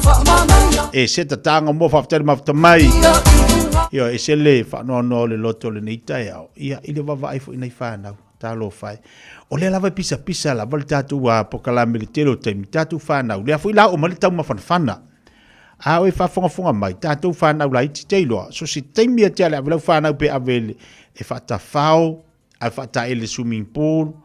Pete ale ave ile I momo wharuenga, aua ni tu la fo ina tatu whanau. Ia ia le taimi e tu wa ili tamai titi la tu lana wharuenga, ai sauta ua whai telefoni. Ia ile taimi e tatu te ave o le swimming pool whata ele, ia tati no fonofo. Ia tau la ia lata tilo, taimi umai lata whanau. A ave fo le wharuenga, aua lava ni ea ruese mai ei. O le mea ea rueta mai titi, sa vali matantou. La ngai ho lo tamai titi o le faluenga. O le vai atu lo le tamai titi e mana o la tamai titi sa vali atu e alu e fia wo ile na tamai titi mata alo fatasi. A le me te tauna fa tatou matua. A wona itu la fo ina ni tamai titi. A o fo le swimming pool. A wona itu la fo ina tatou wo a. Tatou mbuli a me o tatou fa nau. A le wo o mali tau ma fana. Lumo fale, e tēnā tafa whao I tamai tolu a inga malisi a inga. Ne whio I ta vali. E ili te mi o atu tamai ti tongi le polo e ta alu ai. Ma mo e lea o tamai ti pe alu le polo la wala. Oi nei, e alu wha solo atu a ta vali. Ai ei se pahalo fale, mana ia. Loka le pae wha ta alu leo whanau tu tonu. Ai loa lai te mana awe leo whanau I whafo. E te tau o na iai ma tātou mātua. Tau na ima tātou mātua. Ia waba, ai ata maiti teimi uma. Ai ata maiti se, awal whata mala tātou. Awal whata mala tātou, se nei mea iti o mea le ano I tātou. A o mea ono tu tupu oi whalawe lawe. Mai sei nei mea tamaiti. Mai sei whanau. A whapea o lau whanau e taa alo I whiwhia, taa alo I whawharea whiawhi. Ta tau fo ilana ai mana oi ole matua awe whawha. Tau fo ilana ei maoe. Tau fo ina ei maoe. Ia, e alu wa ile lava, ave le fale fa maka TV, e nga fo ila leo fafo. Se kau se fere pau, ai te tau nei mal tangata matua. O fala ngolongo le fa ngol va yaso, si alu toto si tamiti fata usanga. Fata usanga. Wa ile to inga matua fo ile, o le matua ula valea, o te tala loa langa I fo ilo watari e fata usanga, le fato ali mata usanga le va yaso te atune. O le to inga ina matua lea, oka. E whai atu fo ta maa martina ala fo i loa ta matiti. Ai tangata matua ala por matua. E loa le na tango e whai le me te taona whai matua. O le tu alalo ai el po kalame o le la tatu o le tau mawhanawhana. Ia tau longo pia mo tātou tau tua nā tātou whanau. O le tu la fo ina. Ai loa e mai le ta matiti. Whanoi le ngaruenga. Pito la au a tātou e whatasi ma tamam tina. Ngā lulu e whatasi. Maua le malusi nei te maiti. O wani tu la. Me angi ole me sumarie. Oka. Ia, le au whai atu. E le fua tasi sta mai titi. E vinga lor ka mai ke me sumarie, ka uma whai e vinga ia. Tātou ta mamal tina. Ia, tātou te iloa fo I fua le me sumarie evel ta mai titi. O mea tātou te iloa e ia. Awane I mamai e nei ta maiti. Ia marka ko wawa ia kwa ka ko ngifo la lea. E pei fo ia o lo wakari. Ki nganga whai ia kwa whai mai ia. Lea. Alai manga ole me sumarie. Tātou mātua. Tātou loa le me tōna whaia, mai sea ni whaare lawe te tupu mai nei whanau. Le wā ea onga nei te maiti mo le nei kuata. A whapeolo wale sa vali le aonga. O le tua lalo po kalame tia. Alu e piki lau whanau. Piki lau whanau. A ilua le mamau man whale aonga, ia le mea aonga lau whanau. A le te sa vali. Tu ua uwhi au le whale. A le piki mai lau whanau. Sa vali hei. Mau lau whamarastino. Momoli li tai au, piki la fiafi. Ia la uia natu alalo. Alpo kalame mo tātou le amatanga nei vai aso, mal tātou tiro le amatanga nei vai aso, mal to ea aonga nei tamaiti. E te tau ana tātou iai mātua I so o se taimi tātou whanau. A ilo alae, sa wawali lau whanau le aonga. Alu e piki mai, sa wawali e piki mai se au whanau. A ilo ai, e te tau ana e piki epe a e manawa. Te tau ana e tui o piki lau whanau le taitai. ia o le tātou pokalame amata na malneiva ia sa le mafutama le tātou atunu ua te le atu se tala nei tai ao e le mwhailava na vesea le loto nei whanau nei vai taimi le toi tupu mai o whalavelave ia ua o latu wa sa au lefu wa o atu le whaingon tausanga latu ia ua le toi mo se mafutanga mātua pe a tupu se whalavelave whanau le aso langona ai le atua le whainu mero ana i o walo i tono lo ai moni ia e whai e te langona ia le mena i misi ia lo whangia le atua nei vai aso i tutu ma whai walo filima le tātou watino nei te mamtina mātua le tapo ingai moto malawa a pe foi le ila tolo fenga tutu manga ruenga nei whanau ia onga tautua nā ma tātou tātou whira le asa tae o le lofa malanga leo le tātou mataisi le langi tape na maile e to whaia whangamua wale tautua ino le tātou watino po kalami masani le asa tae au pe ona iai ia le tātou toi te pale ainga whalau tele iai e po kalami ale awhiunga le whalitua le asa tae au se le mana i o le po kalami mo tātou vea staitasi